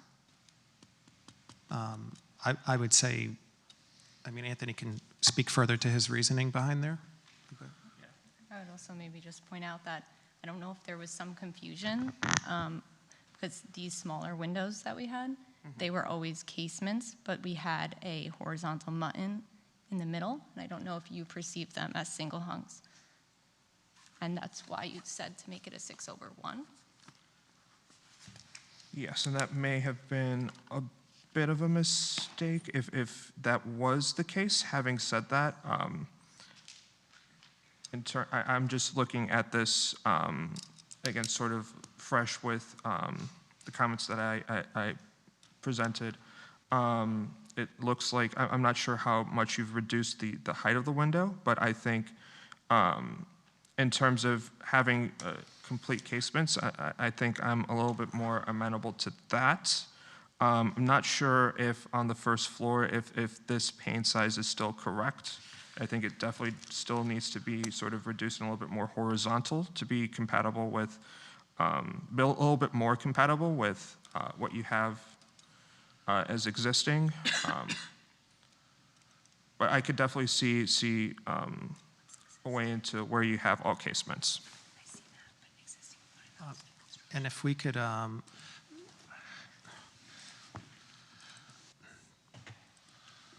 just going to quickly jog through this. The frame vernaculars or even stucco vernaculars in the neighborhood. I don't know if this allows me to toggle between photos. No, it doesn't. They have both examples. There's horizontal muntins on wide windows like you see here, right? Which is commonplace for a masonry vernacular. And there's some masonry vernaculars that have cross muntins. We had originally chosen horizontal muntins even for wider casement windows.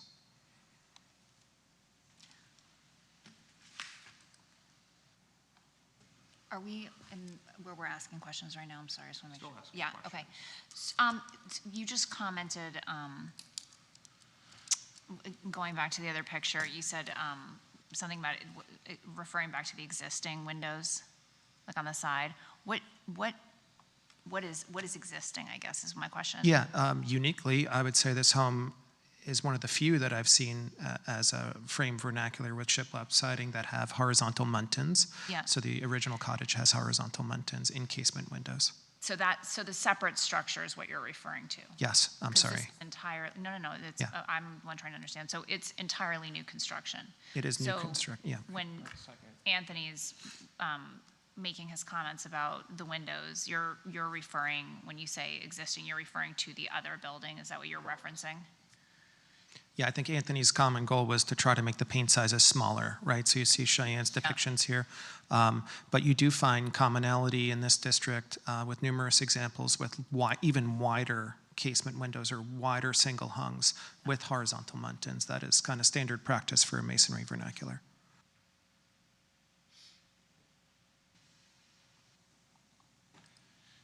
Where's the proposed ones? Is it over here?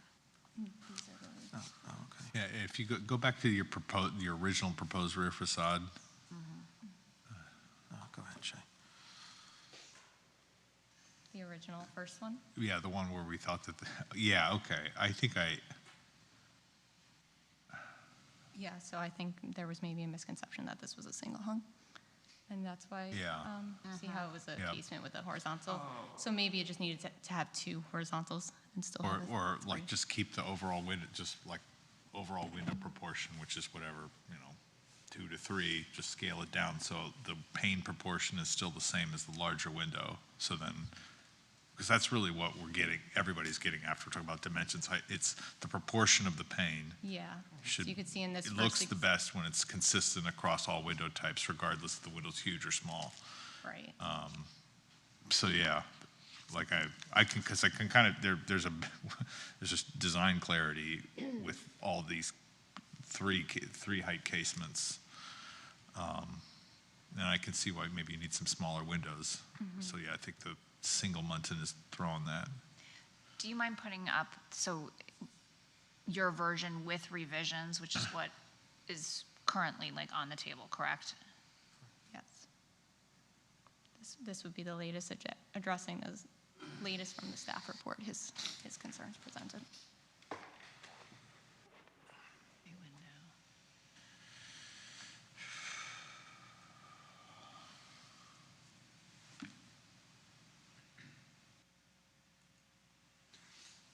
And I just want to make a quick mention. The brick that we wanted to introduce, I think it should be reasonably reconsidered, even though Anthony, again, had done more research through the process. Obviously, I know his time is limited, but brick is a commonplace for grounding a structure, especially masonry structure, especially a structure that's located in a flood zone with an elevated finish floor, right? The brick grounds the structure. That's the intention of those brick planners, the steps, the stoop. That's commonplace in this district. There's plenty of photos that we have as precedent to show that as well. And I think the brick running the band, call it the water table, helps to reduce the perceived height, and it grounds the structure. Is there anything, Anthony, that you feel like they didn't properly address? I know you haven't had a chance to study it, but it seems at first blush like they kind of Yeah, it does seem, I think I still have a little bit of concern with at least, again, the verticality of the windows, making sure we have a bit of a more proportionate pane size on the first story. And I think that maybe we could address that through conditions of approval. I'm glad to know that this is now more of a one continuous volume. I'm glad to know that the stucco band is now lowered. I think that there could be a few tweaks, again, to fenestration. I would say I feel a little bit more confident about this, and this is a step in the right direction. So I do appreciate the applicant doing this, but then again, this is going to start causing some confusion. Well, just refer to it as a revised version. Yeah, we could, Yeah, I that's mean, if easy. the board is in agreement, we could approve as presented by the applicant. Right. So, Yeah. Yeah, and then, Agreed, With with conditions for the windows, yeah. That, to me, makes more sense than us having to relive this. so here we have the right, and so if you can keep the revised one there, we can look here at the original. So there, Make sure that whoever makes a motion refers to the revised plan. Correct. versus the original. but I just want to check all the elevations. So I have the previous here. Can you put the first elevation there? So on my screen, first iteration, what I wrote in my staff report on what was Yes, in initially your staff submitted. Yes. Yeah. Which one? I mean, you can put the presentation, it's the same, right? See if I could go back. No, sorry. We have your presentation in our computer here. Okay. We need to see all the elevations that the applicant just presented. Okay. I think that's was up.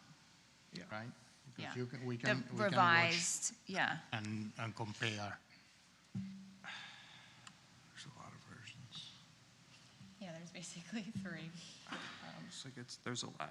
The one that you revised showing staff's comments. Yes. Yeah. Right, so, correct. Up.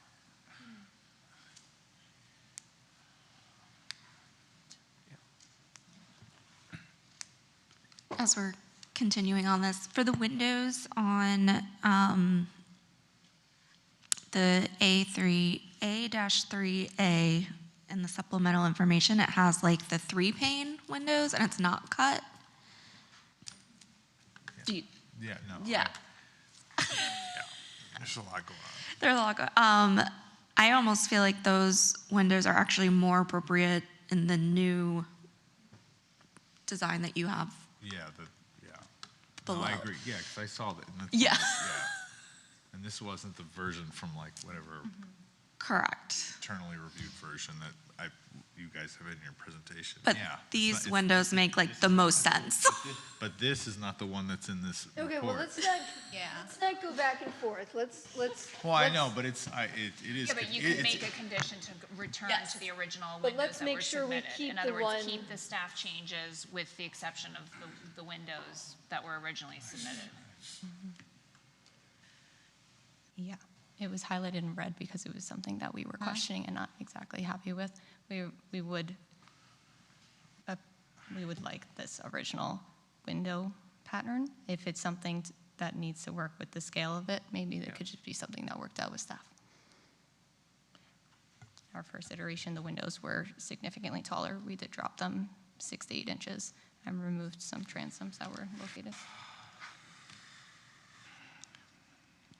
I have a question to the applicant that's not window related. Dr. Rosicki, can you explain, I'm having trouble understanding how I'm to review this application with the historic cottage. Is it the accessory structure or is it a neighbor? It is the accessory structure to the property, which we have gained the detached bonus from. Okay, well, in any case, I don't find this design compatible if it was its neighbor or if it's its accessory structure. So I want to find it compatible, but I just think it's an afterthought, or rather, the forethought. Yeah, the forethought. The prologue of the application up to and including the decision to leave it 2.5 feet below grade, below FEMA, and not have it elevated to engage with the proposed pool deck and the primary structure, which it wants to be part of. And those flood barriers are just a cheap solution to preserving and really celebrating something that I don't see any architectural inspiration taken from the cottage, and I'm surprised that staff didn't direct you to do that. But in any case, I respect them enough. But I'm having trouble finding the compatibility. I'm just going to be forthright from the start. And I guess it really wasn't a question. Oh, no, it was a question. And I'm also having problems with the really aggressive 2-story garage that is the primary design feature of the new construction, and the lack of front entrance to the new construction. Basically, I'm having a lot more difficulty with the application than the windows. I understand. We perceive this as 2 separate lots, I think, or 2 separate structures on the same lot. That was where we started with this concept. And I understand if there was a conditional request where the existing structure gets elevated. I mean, there's some feasibility to be considered, elevating slabs on grade. I mean, we would just turn it into a new slab, right? You wouldn't have the existing slab, but you could elevate the structure per se. The flood barrier is a common solution for homes located below base flood, but at the same time, if it was a condition that the board wanted to consider elevating the historic home, we have no issue there. I think vernaculars speak to each other in this district. There are 2 different types of architecture. There's certain types of structures on the front. There's mission-style homes in the back for detached structures. It's commonplace in this district. I just don't want you to be surprised by No, comments I'm not you'll hear. surprised. I just wanted to give you our take and the reason why we pursued this. And one more thing, there's a magnificent tree that I think is going to be lost with the new addition. Is that, it's certainly specimen size. Is it invasive? I can't speak to that tree right now. What I can say is we will. Spectacular. I'm sorry? It's really a large, mature tree. Yeah, I'm just not prepared to speak on that tree All right, tonight. thank you. Yep. Dr. Ustek, you have a question. The fencing and the balconies, are those all wrought iron? They're forged aluminum, which appears wrought iron once enamel coated. Thank you.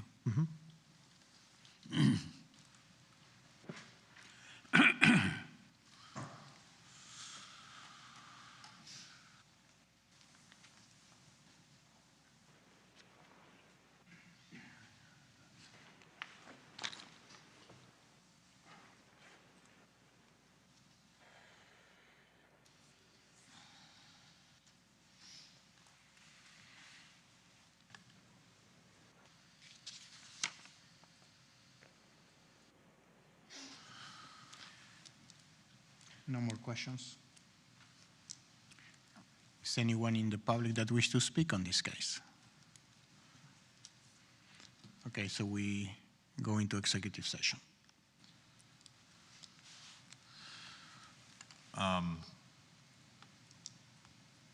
I think if this was just by itself on the lot, we'd have a lot less, like, riffing off of what Mr. Murphy said. I think there's something workable. I mean, I think the applicant is heading in the right direction in a lot of ways, and I see the site constraints, and like I did, we are getting hung up on the windows. By itself, I think there's something workable in the house. I just think in the context of being the neighbor to this little guy, like if it's an accessory structure, it's clearly the far less most unimportant accessory structure ever.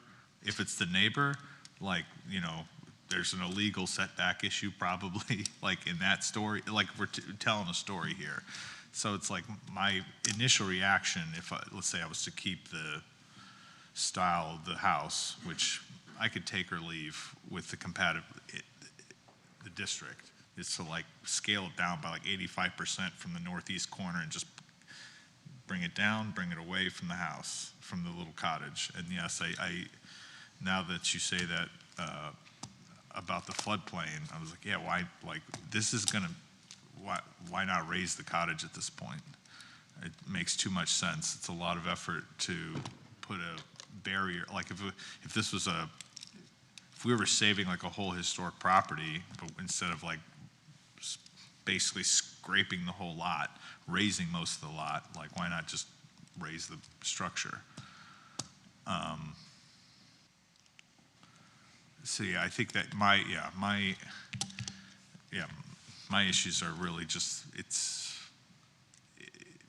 a little too big and too close to its neighbor, too overpowering of its neighbor. But yeah, I mean, some of the other details I really don't have, like, I mean, I think the white roof makes sense, all that other, like, and I will say, I do appreciate the applicant going through all the effort to make these changes, but I do feel like it's getting a little like this is the second application it's occurred, and I feel like it's getting a little confusing, like we got this, we got that. I appreciate working with staff, but I feel like we have to be very careful with what comes before the board, because I feel like I've seen 5 different elevations.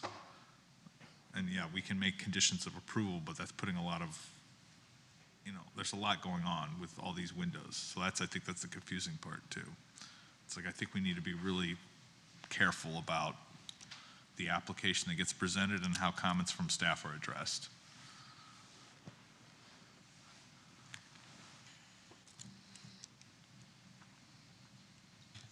Yeah, I mean, I think the design is very nice. Please don't get me wrong. And if it was a vacant site, I would be kind of looking at the other properties on the block and seeing how they configure. I suppose the garage front street facing forward nature of the garage isn't disturbing other board members in this scenario, but I think that I just think there's an opportunity for something kind of like a little bit more special by keeping this special cottage and preserving it, and that just it's almost like a missed opportunity. I feel to have it speak to one another, but it's a clear. I mean, with the material, it's a very dramatic departure, I find. So I didn't know how to really digest it as a lot split, as one parcel, but the siting of it, the topography is I don't think appropriate. I think it should be elevated to meet the new construction, and engage a little bit better would be what I would want to see in a revision. Yeah, I totally agree with you, James. I think that it needs to go up, because now it's going to receive all the water from the higher ground. And I would like to see some communication in between both structures. Yeah. I mean, it's a big site. They're demolishing a significant portion of the original, of the current site, current structure on site, and asking for a special exception lot coverage bonus. I mean, someone said at the scale it's big. Well, it is big. It's big because it gobbled up all the land that the cottage used to own. And used it for itself. And well, you know what this looks like? And it got to be above. This looks like what's happening in Soso. It's got a lot of one-story houses that are just like people are maxing out the lot coverage, and their neighbors are getting overtaken. Yeah. And the house was overserved at the bar. I mean, yeah. So like again, I reiterate, I feel like the style maybe, I mean, yes, maybe it wants to talk more to the house, but I feel like this whole thing went on like 85%, 85% diet just moved away from. It's either got to talk to the house or try to pretend to be an actual neighbor and give it some space. What do you think about attachment X, which is the original rendering? I will say, yeah, you know what? Because Now, I feel like that rendering was had those. I mean, to me, this doesn't look. it does. You know what? I will say that was a little compelling. Yeah. But It looks very different than this. it does. But I will say all renderings can be deceiving. That's based on where the that's high up. So even from the street, there's no way yes, and of course, even in the straight on elevation, it's a cheat. You're never gonna really see that. Because the main house is The massing behind. looks entirely different in this. Yeah, I mean, I will say that sells it, but I don't think it really tells you oh yeah, this house is 2-3 feet lower, the finished floor, than the main house. You wouldn't know that from this image. I do appreciate the story that it is two separate properties, but I just don't think it's being told accurately. I think that's a fair story to tell. It's yes, this is one property, this is another property, but if that's the case, you gotta separate them a little bit. Pretend they're setbacks.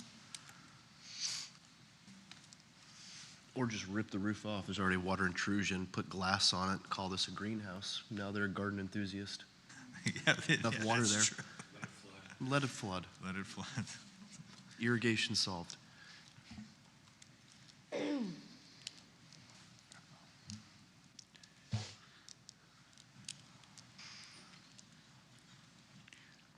well, we gotta do something. Yeah, I think we need to continue. Do you have enough information? Do you understand the thoughts here? And I very much appreciate you asking before we leave. That's always a courtesy that helps us drastically proceed forward. We have no problem with the continuance here. We respect your judgments and positions and opinions. I would just like to know, are you looking for a stucco formed siding? Are you looking for siding to be applied shiplap to the facade? Are we looking for, James, you had mentioned about the garage, as a two-story structure. Obviously, if there's a consideration that you're looking for an additional setback there, I think that's all considered and fine. I just wonder whether, do you want us to differentiate it, or do you want us to match the cottage? That's my primary question, because we intentionally differentiated it. We started off with staff showing something of similarity, right? Monterey Colonial, that was rejected very quickly. So we differentiated. The most differentiated form of architecture that's most respectful to the frame vernacular is the neo-masonry. So I just want your feedback on that, if you don't mind.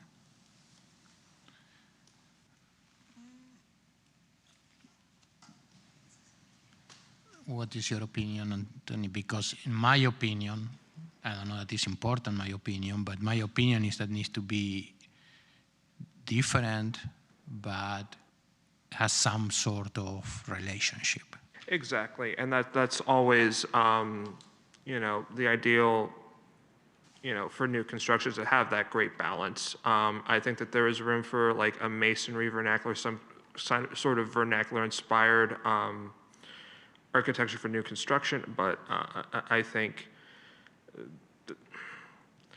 there should be a nice balance between being a relationship with saying, okay, this is a new construction.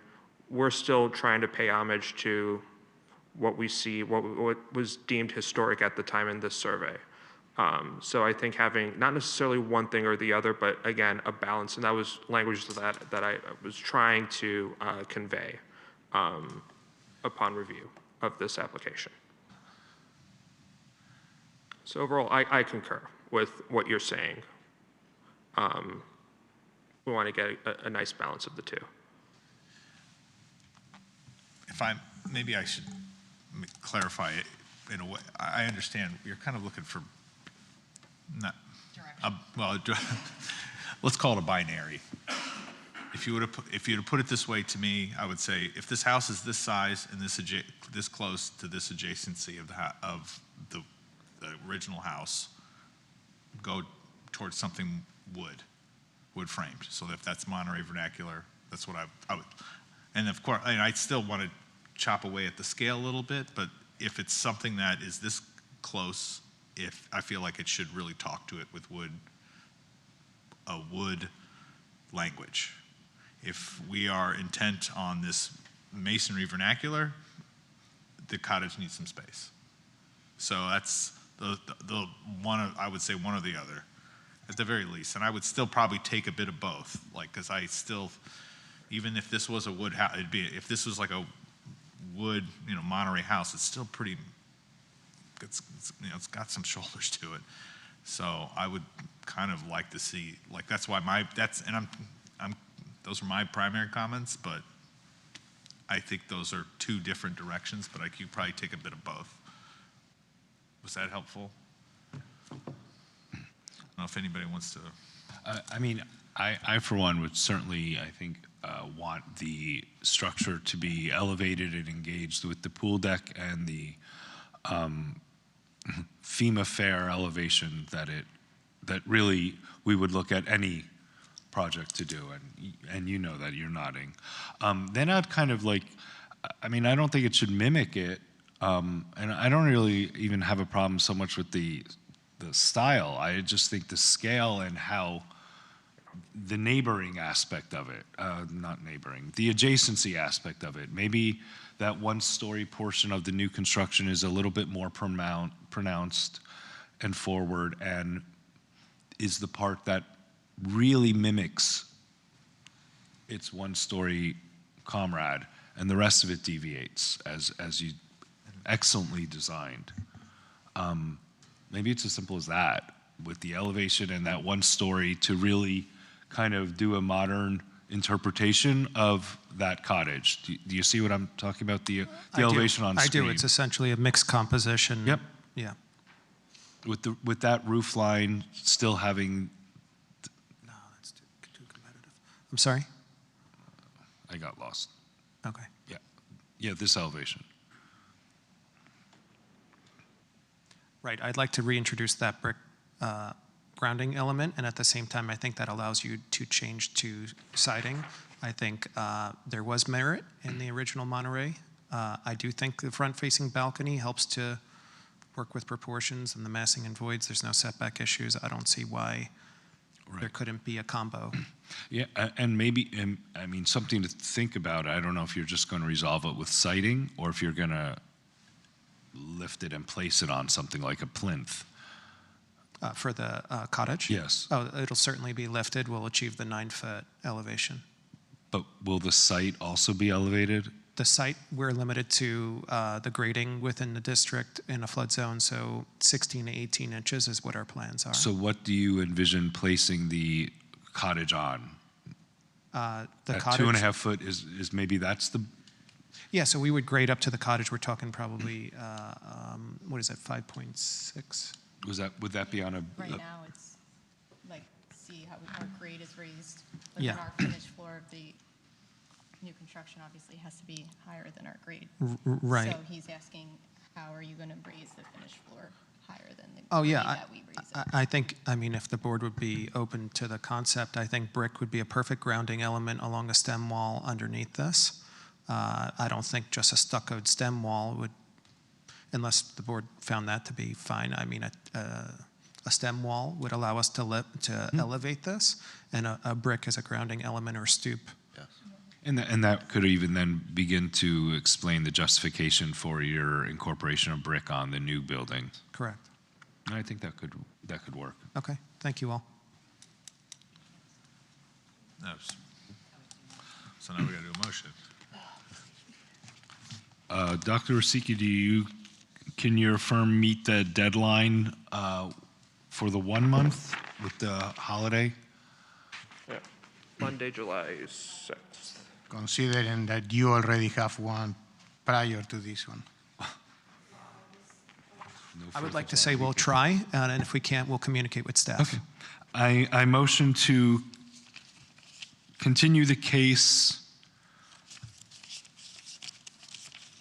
HPB 2644 to the next Historic Preservation Board meeting of July 28th, 2026.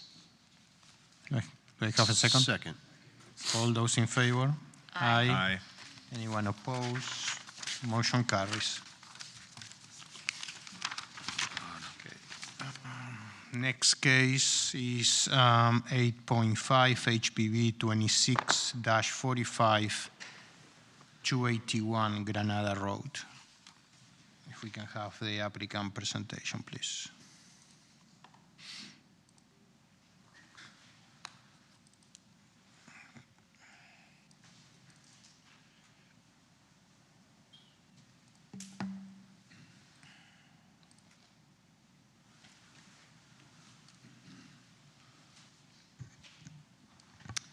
Good evening. Selene Simon, project manager with Smith Kellogg Architecture. Tonight we are presenting the demolition of the non-contributing existing structure at 281 Granada, as well as the proposed plans for a single family residence.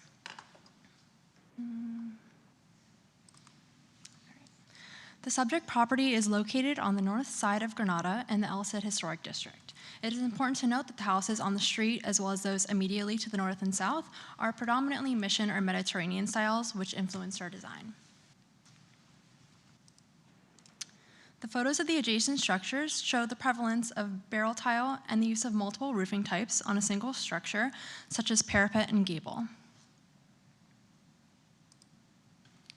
More photos of the structures across the street on Granada. At 265 Granada, you can see the rustication around the entry, right there, and a stepped chimney that terminates in a simple capped, as does 262 Granada. During our precedent research, the houses at 285 and 254 Granada, 277 Cordova, and 287 Valencia were referenced for their strong front-facing gable roofs and brought into our own design.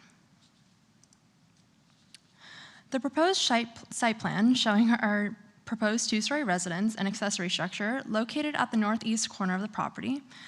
We comply with all applicable setbacks, lot coverage, and FAR. And as you can see, the house steps away from the street to break up the massing, which is characteristic of many of the surrounding contributing structures. Our goal for the design was to develop a scheme sensitive to the predominant architectural language in this specific area of El Cid, be compatible with the existing streetscape rhythm and massing and scale. The proposed first floor plan and the small one-story accessory structure, which is scaled to reference the massing of a typical garage accessory structure, which is characteristic of the neighborhood. And here's our proposed second floor plan. On these elevation drawings, you can see that we have the proposed street-facing elevation, the top one, the south. When we started the project, we walked with our client and looked at the character-defining features of the contributing houses on the street. We identified the paneled wood front door, entry surrounds, rustication, mixing of roof types, fenestration, balconies, brackets, gables, massing, and the detached rear garage structures. We took all of this into consideration in creating the design for this house.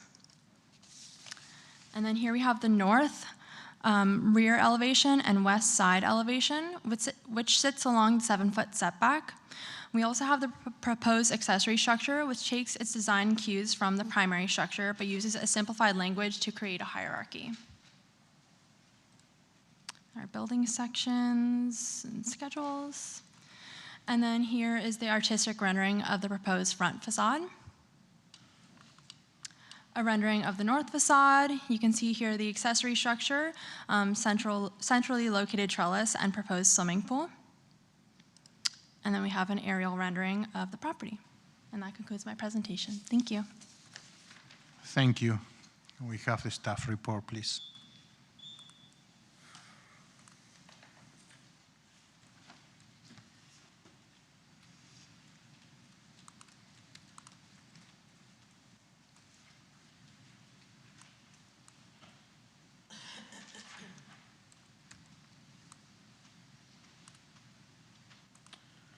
All right, Anthony Mendez again, speaking as a case manager for HPB 2645. Request is for demolition, new construction at 281 Granada Road. In the El Cid Historic District, it was locally designated in 1993, and registered in the National Register for Historic Places in 1995. This property currently sits outside of a flood zone, so any request for new construction, if it were in the flood zone, would have to meet FEMA requirements. But this is just right outside that flood zone, so we did include that map. In the most recent resurvey of El Cid, this existing property was deemed non-contributing, as is not consistent with the character-defining features, nor historic with the context of this district. But we do have the dates for dates of construction for Building 1 is 1928 and 1974. Again, request is for the demolition of non-contributing structures as outlined in the survey, and new construction of a 4,050 square foot 2-story primary residence along with a 450 square foot accessory structure. There's also the utilization of special exception bonuses, which can be granted by staff. Again, I know I've spoken about the 3 principles per the National Alliance of Preservation Commissions being compatible, subordinate, differentiated as just guidance for new construction. Again, also we have our additional criteria. In terms of surrounding properties, that's outlined in our additional criteria. 269 Granada Road, that's non-contributing, but the rest are. We do have this nice, interesting mix of Mediterranean revival with one interesting property that's a bungalow that's also on Granada. We have the streetscape elevations just to sort of get a good visual compatibility with the surrounding structures. We have the smooth stucco finish and the rusticated stucco finish surround, the arched door, along with a series of casement windows and French doors enclosing that proposed loggia. We have the front elevation drawing along Granada Road. The applicant did resubmit after initial staff review. We initially raised concerns just about the chimney design, so that sort of explains the revision cloud because this is a modified design of that chimney.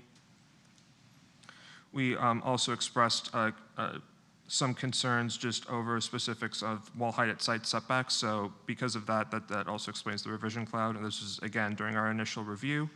But you can see in this drawing, we have the proposed pergola, the proposed flat roof parapet for the accessory structure. And for the north elevation drawings, just showing, again, the chamfered posts and the rear balcony, along with the proposed trellis spaces. This is, again, towards the rear. We have the east elevation drawing showing the current step parapet for appearance for the flat roofs. And here we have the site plan, once again, respective floor plans for the first and second story. The applicant is proposing a 4-foot code-compliant site wall with powder-coated aluminum gates.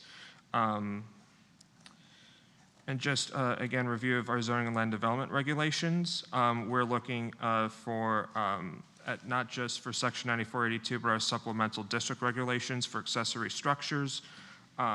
We show that this is in compliance with all of those criteria, and then just special note of the special exception bonuses. This grants the applicant 3% to both lot coverage and floor area ratio, and this is something that's this additional 3% to the maximum lot coverage in FAR is something that is staff granted for detached accessory structures. One of the conditions that we have for approval this evening is to have the 15-foot building separation noted in future submittals. We are recommending approval with conditions for the new construction and approval of the demolition because this is 2 separate motions. All of our conditions are relatively standard. We had just a little bit of a minor concern with the expression of the step parapets because it's now certainly appears as like sort of boxy for the accessory structure and for any flat roofs, just to have that consistent shape moving forward. The applicant is proposing smooth stucco, so we did get some photographs from from surrounding properties, 736 Claremore Drive, to show that we would like a more of a textured finish to it as opposed to smooth. I know for other properties, we have had imposed that condition for new construction. And then another relatively standard condition to just show that the exposed metal flashing cap shall not be installed over the rooftop parapet walls. We just have examples of what we would not allow. We did do a sign posting on June 8th, along with a legal advertisement on June 13th as part of the mailers. And in terms of public correspondence, I did receive a phone call from Mr. Tom Martell this afternoon. He currently resides at 269 Granada Road. He just had some general questions about this proposal and what and how this could possibly be demolished. So I did guide him with some questions. And if he is in the audience, hopefully he is available for public comment. But in terms of that, we have our additional criteria for new construction alterations. And with that, that concludes my presentation. Thank you, Anthony. Questions by the board? Actually, Anthony, while you stood up there, can you go to that, I guess, slide 17? So that stucco finish at the bottom, would you consider that textured? Yes, that's textured. That has like the mix of, that's like a very, yeah, this is a little bit more textured rather than like absolute smooth. So I think maybe stucco, details could be a condition of approval that could be subject to staff's review at permitting.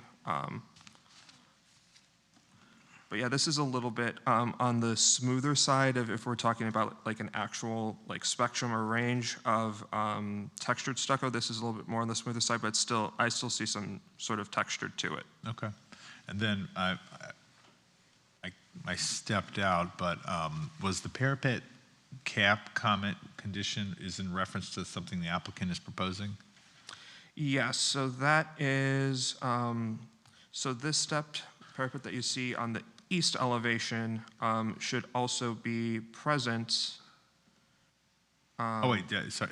Yeah, on the west. Oh as no, well. I'm sorry. Maybe I misspoke. The parapet cap flashing. What was that response to something on the applicant's? No, that is just something that we General observe condition. for flat roofs that we just generally impose. If you're proposing a flat roof, that's something that we typically impose. It's also for permits. If they're doing like a re-roof, that's one of the conditions that I would typically impose in a permit. And okay. But they're not. But to your knowledge, they're not proposing a copper parapet cap. No, they're not. Okay. You go ahead. Then I had a question. No, I was just going to ask if you can put back up the rendering image, the one with the smooth stucco. Oh, that one. You mean? No, I like the texture, but I want to see their rendering. original rendering of the project. I'm not sure if we have a render. I know we have elevation drawings. Not sure if the applicant. Okay, so I could maybe pull that one up.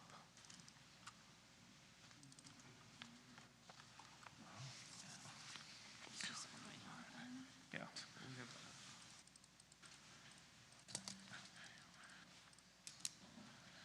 There we go. Question for the applicant. What's the material of that door surround? It will be stone, most likely a limestone material. Okay. It looks like in this rendering that you do have some texture in the stucco. Yeah, we have a little bit of texture in the stucco. Anthony is correct that we proposed the smooth stucco on our elevation notes. I just had not known of that condition prior to this presentation, but it's absolutely something that we would be agreeable with. But would it be, or is what you're envisioning something along these lines, what you have here versus the stucco that he presented is a lot easier? I think that we would probably do like a research of the street and see what types of stucco exist already. And then we would probably work with Anthony to come to an agreement of something that's appropriate for the street. So why is your suggestion of using a, texture stucco? Yes, I've observed that just through the surrounding properties, and I could pull that up again in my presentation. Just going back to the surrounding properties, if you like sort of zoom in, there is a little bit of like a texture to the stucco for building number 2. So that is 270 Granada Road. And again, we're looking primarily at, again, what is immediately across the street, what's immediately north. So I did notice that there was, a sort of textured stucco to it. A lot of these properties that are MedRevs, so we just felt that, in order to be a little bit more compatible and to sort of go with a little bit of a lightly textured finish is appropriate from our standards. I have a question for the applicant. I know your front door is arched, but I'm trying to understand the relevance of those 2 arched little windows when everything else is square in the entire house. Can I pull up the... It's the south elevation.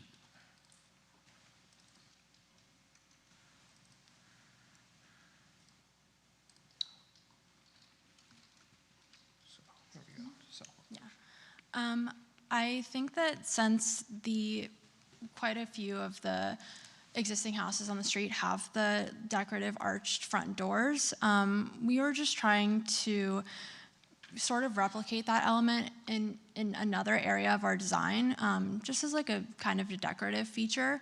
But also obviously they're so much smaller than the front door to give a hierarchy to that entrance.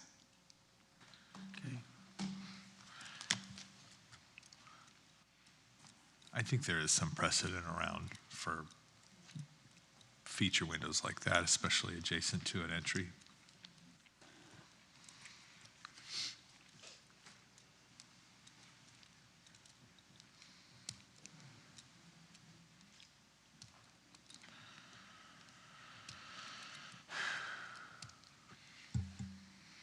Thank you. Is anyone in the public that wish to speak on this case? Seeing none, we move to executive session. I am not sure about the super texture or highly textured stucco, but I don't know. Well, the only reason I brought it up is I think it'd be, because I don't know if you were like Xing out. Oh no, it was for that image was for the parapet caps. I think For the parapet caps. when we show that, I think we need to show the range in like just for presentation of possible stucco textures, because like they're strong. There's like I could see this one being like just the soft, like even that one that was like kind of smooth in the image. It was dusk, and you weren't getting like strong daylight shadows. Yeah. And sometimes those smooth hand troweled ones have a lot of character to it. And so I just wanted to give I was kind of just making a point, because I do think there's some leeway in stucco texture, especially for the applicant to do some research. But yeah, it's like have like more than one image for stucco texture. That's kind of what I was getting at. I felt like the one that we presented was a little too busy for the house. I thought the one that you guys presented was closer to what I would like to see. Like I want to see this texture. I think it's important, but just not quite as much as the sample that we put forth. And I think that I brought this to the table because years ago we had an issue, I think, where we needed to be more precise on the type of stucco, because I'm pretty sure that if I ask my friend here, ChatGPT, how many texture stuccos are, probably it's going to give me 20. Yeah. And they have different names and different textures, so we need to be careful what we how we say it, Yeah. right? Because it can be open to any kind of interpretation. I feel like we've talked about this before too. I Yeah. feel like we almost need to come up with like A manual. like a range of 1 through 10 that we can say we would like to see something between like 2 and 5. Yeah. Like 80 grit stucco, yeah. Yeah, like a range though. I think it's a really kind of very modest design that has a lot of interesting elements that creates this kind of like rich palette. I defer to my licensed architect colleagues on the kind of, is that stonework around the store a little Heavy. too much? Well, yeah, go ahead. No, I think But it's, that's the only thing that jumps out at me. I think it's otherwise a perfect submittal. Me too. as an element, and actually, this is something I've done some research on. If it was done in stucco with hand-tooled joints, there's lots of precedent for it. And even on this street, there's a house, there's several on the street where they have these kind of like stucco, hand-tooled rustication. And if it's done that way, it tends to be less bombastic. And there's ones on Greymon, there's ones on Greenwood, there's a bunch of examples of like door surrounds that are like this. I would say if it was done with stone, it has to be more correct. And there's some stone examples in the area, but they're like a little bit more precise.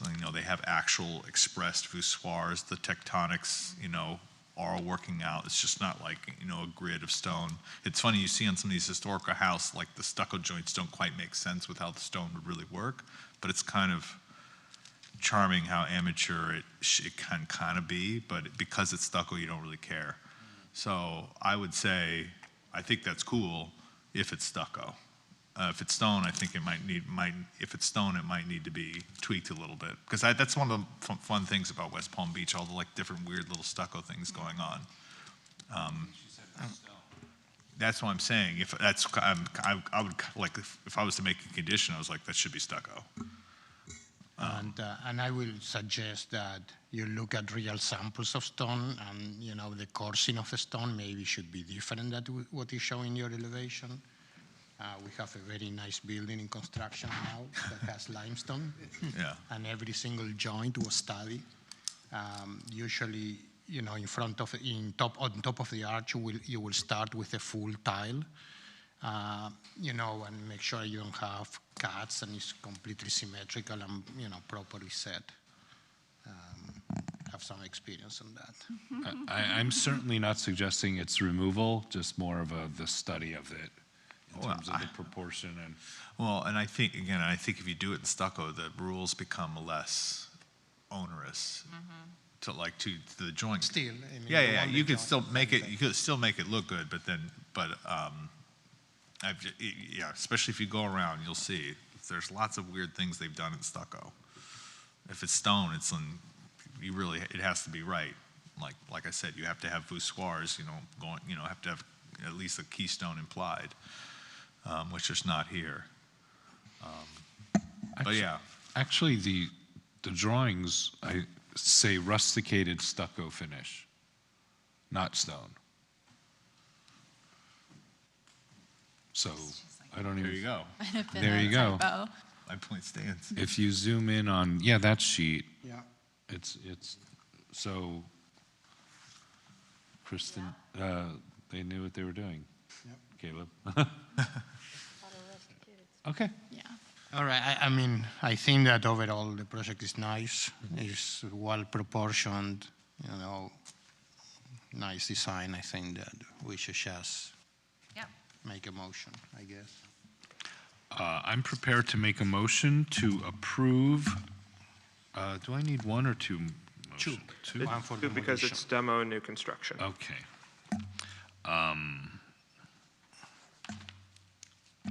Denying a request.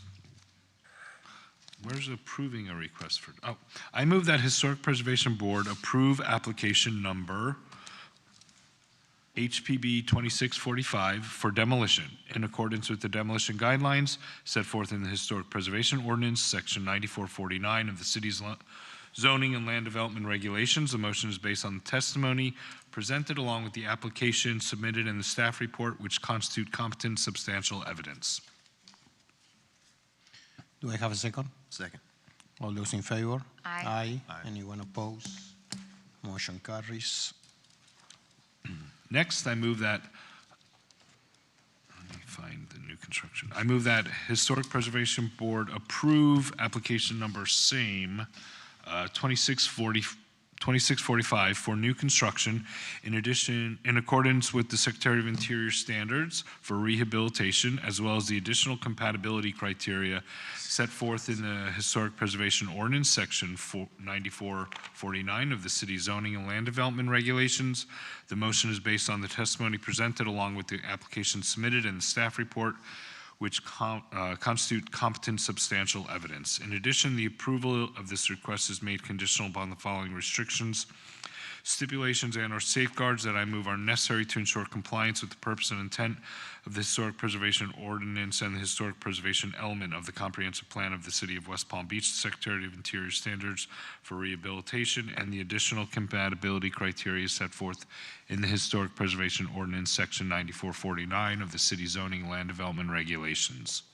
The conditions include the following conditions that were itemized within the staff report. Second. All those in favor? Aye. Aye. Anyone opposed? Motion carries. Project approved. Congratulations. So as decided, we are going to hear now case 8.6, HPV 26-41 in 421 51st Street. Yes, you're free to speak. Okay, thank you. First thing, thank you very much for hearing me. I do appreciate it a lot. I'm respectfully requesting the Historic Preservation Board consider the use of mixed stucco facade on my bungalow residence constructed in the early 1920s. This home is located in Northwood Harbor and has been a 7-bedroom boarding house for the past decade and a half. My family and I aim to convert this home back into a 3-bedroom, single-family home for my family and I to live in. 10 years ago, I took on a project at 443 33rd Street in Old Northwood, which had been abandoned for 22 years. I worked with Frederique, amazing. I had an unbelievable experience with her. And I call her, she was my house. I restored her to be a crown jewel in the Old Northwood neighborhood, being highlighted on the Candlelight Tour 4 times in 9 years. She was published, and I have a deep love for historic homes. And I certainly could have bought a new house for nearly, I want to be conservative and say 20% less than what I'm spending on this home. But my plea is based on both historical precedent and a clear interpretation of the Secretary of the Interior standards, which emphasize preservation of historic character while allowing for current sustainable materials and techniques. These resources should be consistent with architectural context and period of significance, while extending the structural integrity of the home with modern advances in construction. Now, while cedar wood, wood clapboard siding, and other wood building materials at that time are often associated with traditional bungalows, this does not accurately reflect all regional adaptations, particularly in Southeast Florida. I'm proposing the use of mixed stucco materials. It would be smooth on the first floor and a lap on the second floor. Now, as Mr. Murphy had previously said, not all restorations are a 10, and she is currently not a 10. So what we want to do is we want to take inspiration and pay homage to the current 2 facade structure. Upon further investigation, and I don't even think that you know this, of the facade of my home, we discovered the gray vertical boards, Anthony, are actually fencing material. I know I put an LOL after fencing material in my presentation. It was left over from a previous fencing project. So if you actually look under that gray those gray vertical slats, it's yet another facade underneath that. It's crazy, I know. The home is approximately 100 yards from the intercoastal, which, as we know, salt water can be catastrophic to wood. Additionally, we're 1 mile or less than 1 mile from the Port of Palm Beach, and we've had to repeatedly tent my former home due to the invasion of termites from affected cargo on international ships, something I did not know. I also want to discuss some cool history I uncovered during my education in 1920s bungalows in Southeast Florida. During the 1910s and 20s, which is when this house was built, stucco became a widely used and regional appropriate material across Florida. Why? Its durability in humid and coastal climates, greater protection of structures. There were devastating hurricanes in the 10s and 20s. Its fire-resistant properties, and it is highly compatible with bungalow architecture. Many bungalow homes constructed in Florida during this era incorporated stucco, either as primary or in combination. So, this reflects a localized architectural evolution rather than a deviation from historical authenticity. Within Florida, and in many comparable historic districts within this city, in fact, I think the bungalow on Grenada that you just put up is a stuccoed bungalow. There are numerous examples of 1920 bungalow-style homes utilizing stucco, mixed-use stucco, or smooth stucco alone. The examples demonstrate that stucco is not only appropriate, but historically accurate within the regional context. I did give pictures, and I don't know if you want to see them, but there are pictures that I have of these, and I have approximately, I want to say no less than 10 in the Northwood district. I have one on Canoga, I have one on Lakeland, I have one on Australian in Palm Beach. I have many, many pictorial evidence. So as far as the Secretary of the Interior standards, they do not prescribe rigid material limitations, but instead promote the preservation of historic character through context-sensitive decision-making. Standard 2 is the historic character of a property shall be retained and preserved. The proposed use of stucco is consistent with historically documented regional practices, and it does not detract from the character of a Florida bungalow. Moreover, it enhances the home. Standard 3, each property shall be recognized as a physical record of its time, place, and use. So Florida's architectural history includes widespread use of stucco during the 1920s. Restricting its use ignores the regional expression of bungalow design and its beneficial use as a property's longevity. We continuously work to protect our homes, which is our largest investment, from ongoing climate changes and increasing dangerous weather and storms. Our climate has greatly changed over the past 105 years since this house has been built, and we must adapt accordingly to protect our communities from current weather threats, not just what was occurring in 1921. Standard 9, new work shall be compatible with the historic materials, features, size, scale, and proportion. Stucco, when properly applied, is compatible with historical precedents found throughout Florida neighborhoods of similar age and style, particularly in West Palm Beach. Rationale. Historic preservation should balance authenticity with longevity, incorporating environmental suitability and sustainability.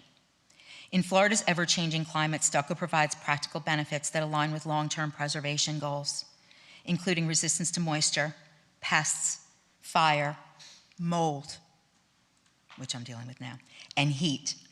Restricting its use without substantial justification undermines both preservation integrity and, of course, my ability to protect my home from harsh elements. So, per some of the legislative priorities under Florida's Building a Stronger House Future, which I saw in the Palm Beach Post, spring 2026, strengthening home hardening is a key in protecting our home investment against harsh elements. This was just published this spring. By adhering to guidelines and invoking the use of enhanced materials, we not only protect, but we also alleviate and potentially reduce astronomical insurance costs.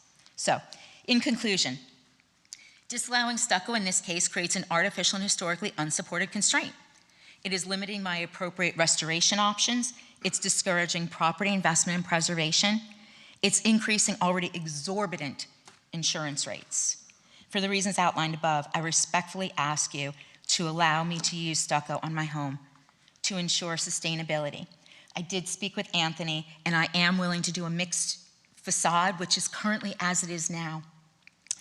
I want to recognize stucco as a historically appropriate material for bungalow homes, And this appeal is not an attempt to deviate from historic preservation. I do want to thank you for your time, your thoughtful consideration, and for hearing me today, which you did not have to do. Thank you. Thank you. If you want to see the pictures, I'm more than happy. You can pass it along, please. All right. On the bottom. Smooth on the bottom, so that 2 to 3 range. Wait, I think that's maybe 80 grit, whatever you're saying, but with the lap on the top. So smooth on the bottom, lap on the top, which is currently what it looks like now, without the fencing If you would material please behind. pass the pictures. Yeah, do you want to see them? Yeah, well, you have it on the phone? You have it on your phone.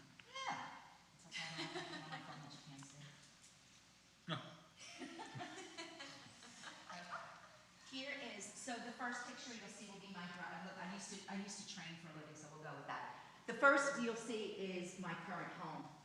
And as you can see, this is what she looks like. So all of the side yard is a fence. That is fencing material. If you can imagine, again, it was a 7-bedroom boarding house, so it was all about making the materials, I guess, fast. This is what I'm proposing my house to look like. It's the same house, only white.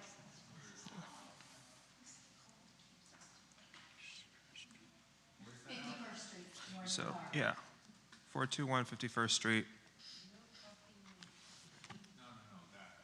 That is my house. Only she touched it. Yeah, no, that's not 421 51st Street. That is 421 51st Street after the original. That's the original. And this is what I'm proposing to do. Oh, that's my proposal. So there's the house here.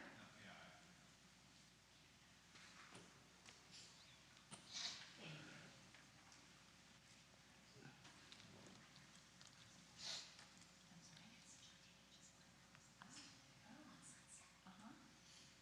This is what it will look like. This is what it currently looks like. Current state, Mm-hmm. hopeful future state, Okay. current state. And this is all the fencing material that you'll see. It is the same as the fence. This is the fence right there. They put at least 2 facades on top of the original facade, just in an effort to, and then here's what I'm proposing.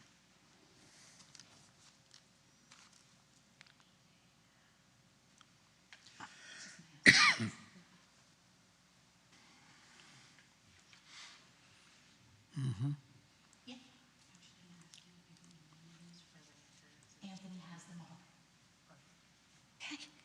Okay, Anthony, please, if you can give Yes, some. I could definitely just provide some elaboration on this case.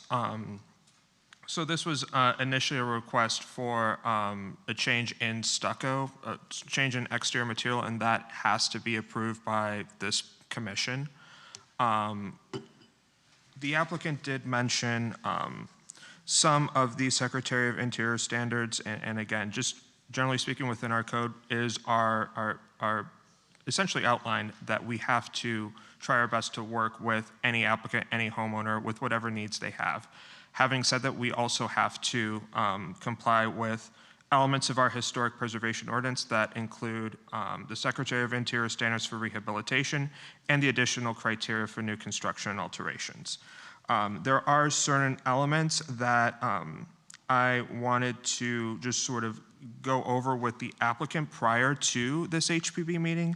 So there is standard number 6 that mentions deteriorated historic features shall be repaired rather than replaced. So as just the case manager, I wanted more elaboration on if this, if this material was deteriorated in any sense, if this was just something that you wanted.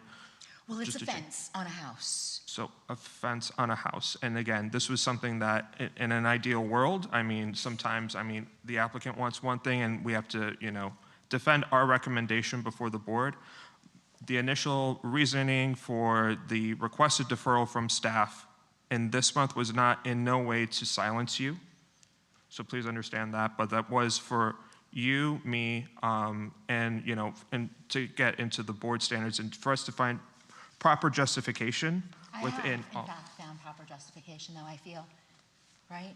Through the Secretary of the Interior standards. Well, there are certain things, sorry, I'm going to interrupt. Let's not have a debate. Yeah, and that's not the point. There are certain things that we need to know, like, for example, we don't know if this is a contributing. So this is a contributing property. Okay. So we're going to look at this a little bit more critically, obviously. If this was non-contributing, you know, maybe this could be something placed on consent. Correct. So that siding, second question, is that siding original or was added later, like the applicant is saying? That's something that we do not have that research.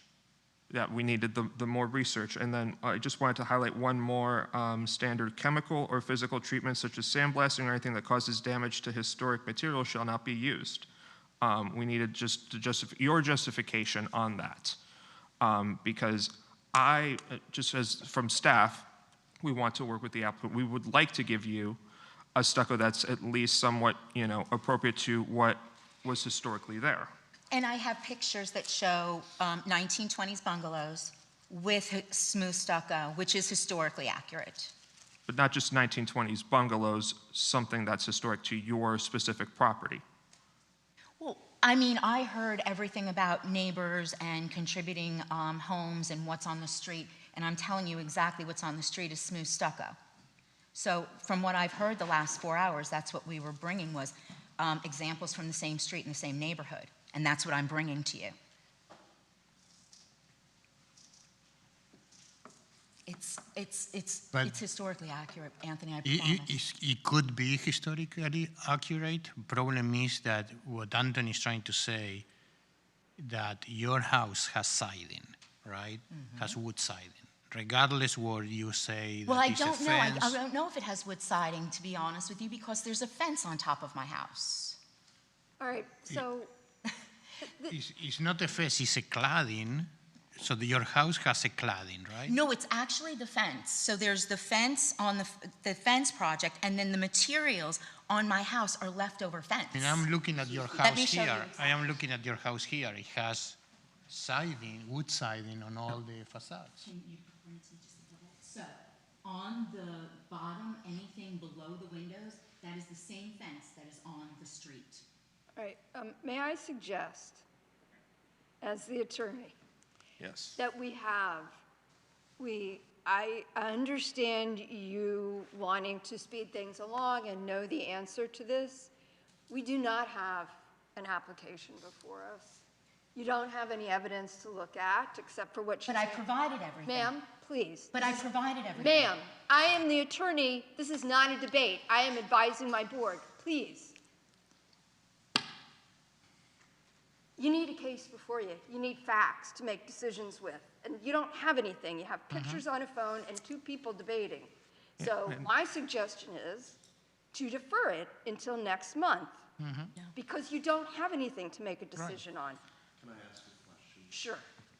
During the presentation, the gem that you had mentioned was you intend to take a 7-bedroom property currently and turn it into a 3-bedroom. So I'm interpreting that as a renovation, alterations. No, there were 2 mobile units, mobile homes on the property as well. So you intend to turn it to a 3-bedroom, is that correct? From 5 interior just to 3, yes. So you're going to be doing adjustments, so that would require a full presentational package. Well, I'm not going to make those anytime soon. Right now, I can only afford to do the exterior. I'm just relaying it back. Right.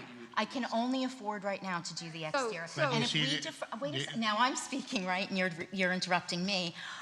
What I'm asking for, quite honestly, is either deny me so I can move on to the commission, because I cannot afford to be deferred for another month.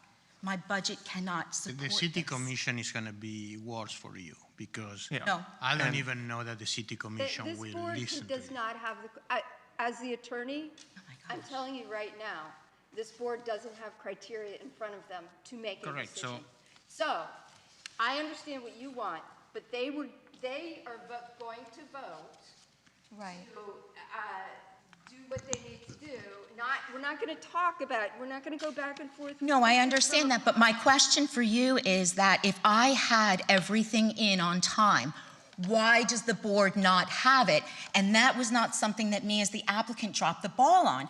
So I am being, wait, I'm speaking now. You just told me I cannot interrupt.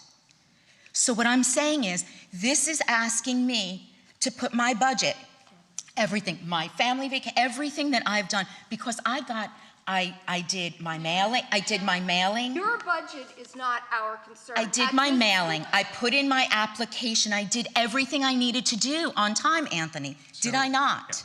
So let's just, Did I do everything on time? So here's the thing, and we'll be as transparent as possible. This has happened with other cases where they submit everything, they pay all the fees, and like, let's say the day of the HPB meeting, oh, we find out there's a zoning issue, we can't take you. That has happened at certain moments. I really wanted to work with you to get a lap siding stucco approved by this board. Having said that, once you came in and you submitted your application, I mean, we have a rendering, that's fine. For me, I would say that, you know, I wish we had more elevation drawings, and I wish I would have probably communicated that a little bit better with you. Having said that, I would like to. Every day, Anthony, though. You only had to tell me one time. This is, listen, ma'am, we receive here applications of every kind. Applicants hire architects, very renowned architects, pay a lot of money. They provide us with elevations, sections, floor plans. There are a lot of details in your house that we don't know what is going to be in the future. There are trims, there are seals, there are a lot of things, there are windows. Yeah. I don't know what happened with the windows. And there are a lot of details that we need to make sure that you are doing the right thing, because this is a contributing house. You bought a contributing house. I absolutely did. And I also had all of my paperwork in on time to be heard at this meeting with all of the elevation drawings, with everything that I needed. I had it all here. As I said in our attorney just said it, and I said in my opening statement when we started 5 hours ago, 5.5, I said, we are a quasi-judicial board in nature, which means we base our decisions on competent, substantial evidence that comes before us. Very well. So all what we need to do is look at the facts, and we don't see the facts, we don't have them. What's more, we have another applicant waiting behind this applicant. But I've waited 5 hours, ma'am. I mean, I'm here. They're hearing my case right now. I feel like I am being targeted by you particularly, and I feel like maybe I have to. Listen, I am 10 years in the board. Okay, I'm going to move forward. This has never happened. I'm going to move forward. Thank you. Okay, thank you. So, can I have a motion to continue this case to next month, please? I move that. Item HPB 2641 be continued to the July 28th, 2026 meeting. All those in favor? Aye. Anyone opposed? Motion carries.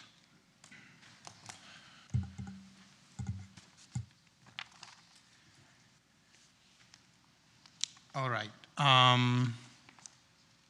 Next case, last case of the night is HPB 26-47, 530 Clematis Street.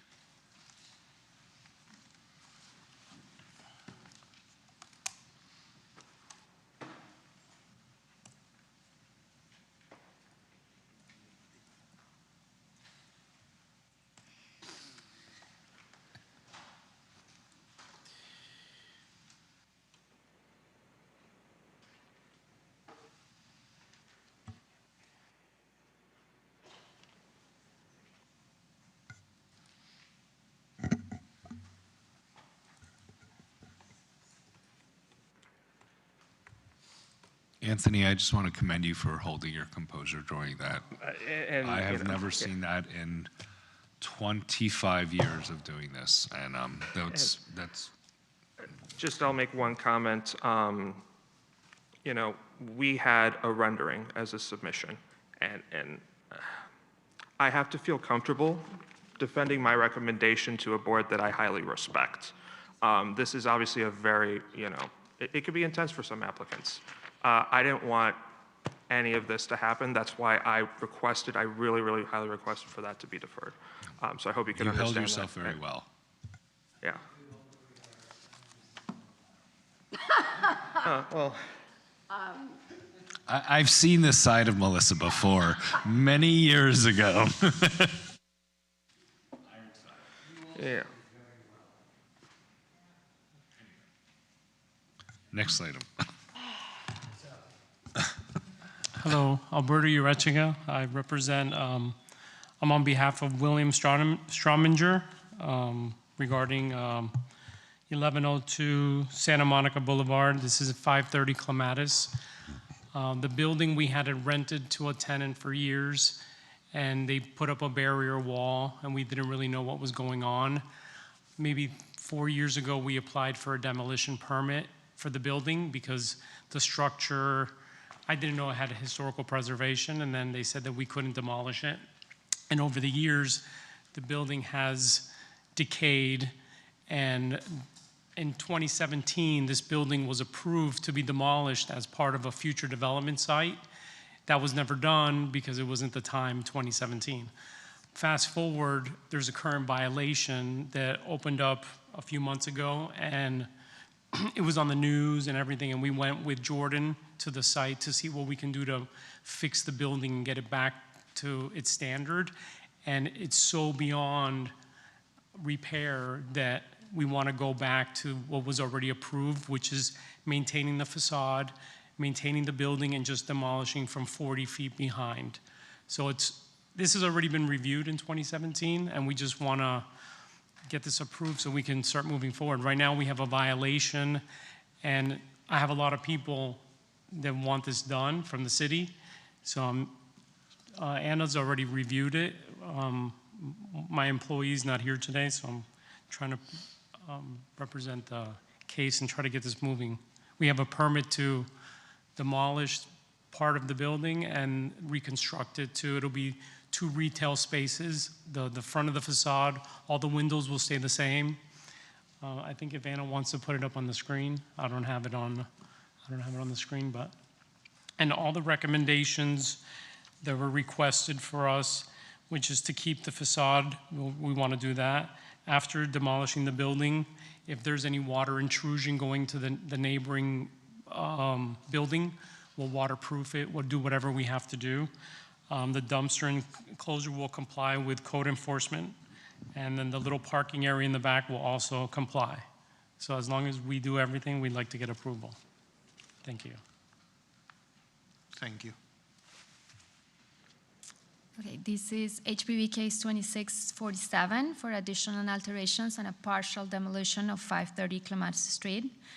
The subject property is known as the Sewell Hardware Store. It's on the 500 block of Clematis Street, which is a historic district. The building was built in 1928 and designed by Vulcan Mass, and it's an Art Deco style. It is designated on the local and the National Register of Historic Places. A little bit of history of this site. The building on the front, it's part of a larger site that includes not only the vacant site on the west side, but also the corner building on Rosemary and Clematis, the same than the properties on the south side of the alley. They are owned by a developer, and in 2017, the board approved the construction of a 5-story building on the Clematis portion and a 12-story building on the Datura side. The building, due to the code requirements, the new construction required to set back from the historic facade on Clematis 40 feet, and that's where the new construction could start. So the board at that time approved the new construction, but required the building to remain on the front. The project never moved forward, and the buildings remain vacant as they were back at that time. Since then, the building has been deteriorating substantially. I mean, honestly, the applicant has not taken care of the building, and that's why the roof has collapsed and there's substantial water intrusion and damage. Staff went and did a site visit, and definitely it's in a very poor condition. That is why the applicant at this point is requesting the partial demolition of the rear 106 linear feet of the building. So it's the mark on red on your property, and it maintains the first 40 feet of the structure along Clematis. They're proposing to reconstruct the flat roof on top of the existing or the remaining portion of the building and build a new wall on the rear of the structure. They're also proposing to construct a dumpster on the back along the alley with some parking. This is the elevation of the existing building. It will remain the same. They are not proposing any modifications to the existing facade, but they are proposing, in addition to the rear wall, they are proposing to retrofit the interior and rehab it, adding bathrooms to each of the bays and divide it in two, which definitely will make the space habitable, not habitable, but leasable. Right now, the conditions, they don't have a bathroom. They have been occupying the space on a really not orthodox way, but they don't have the facilities necessary to really lease the space and make it occupiable. So these will make the space definitely leasable. Based on those conditions, and despite staff does not favor the demolition by neglect, we are seeing this as the best option for this structure. The applicant has agreed to do the improvements that they need to the front to really sure the existing portion of the building that will remain on the front, that is the one that has the defining features on the facade. Staff is proposing some conditions of approval, as the main one that the facade is not modified or altered, that after the demolition, the rear portion of the building, the party wall with the neighboring property shall be treated for water intrusion and painted to protect the neighborhood historic structure.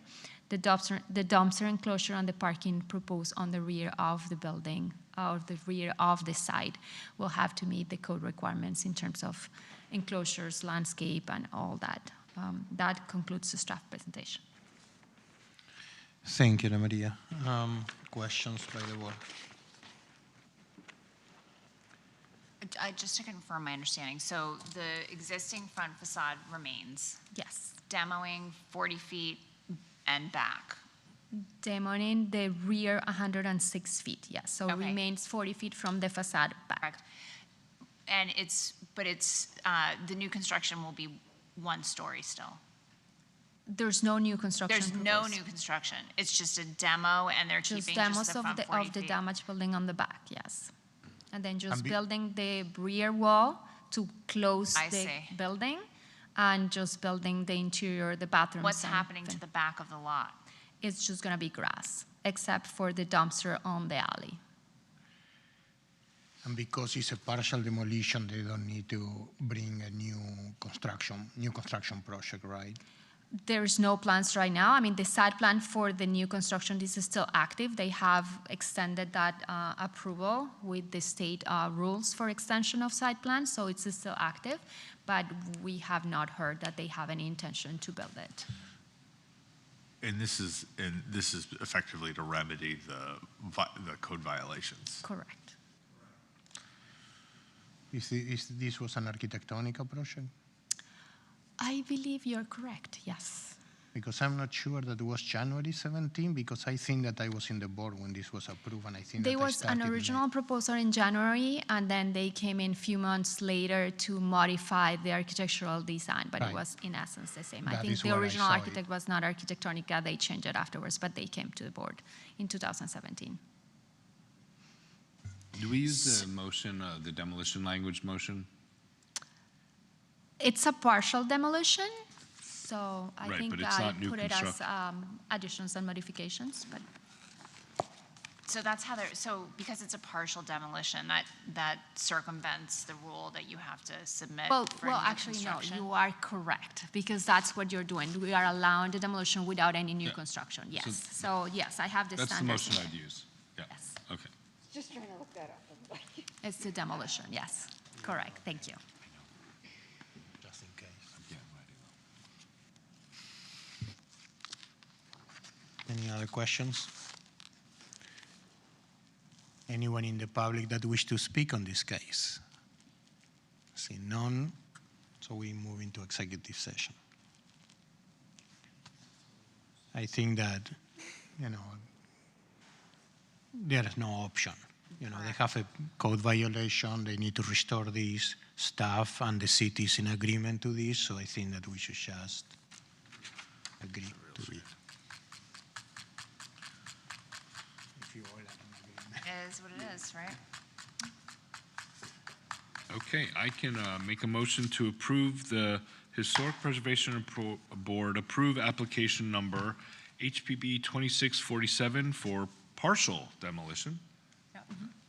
In accordance with the demolition guidelines as set forth in the Historic Preservation Ordinance, Section 9449 of the City Zoning and Land Development Regulations, the motion is based on the testimony presented along with the application submitted and the staff report, which constitute competent substantial evidence. In addition, the approval of this request is made conditional upon the following restrictions, stipulations, and safeguards that I move are necessary to ensure compliance with the purpose and the intent of the Historic Preservation Ordinance, Section 9449 of the City Zoning and Land Development Regulations, Secretary of Interior Standards for Rehabilitation, and the Historic Preservation element of the Comprehensive Plan of the City of West Palm Beach. The conditions include the following itemized conditions found in the staff report. Second. All those in favor? Aye. Aye. Anyone opposed? Seeing none, motion carries. Case approved. Is there anything that we need to discuss? Can I have a motion to adjourn? Motion to adjourn. Second. All those in favor, of Aye. course. Happy 4th of July. Meeting adjourned. Yeah. Hopefully Argentina wins the World Cup and they go on a 2.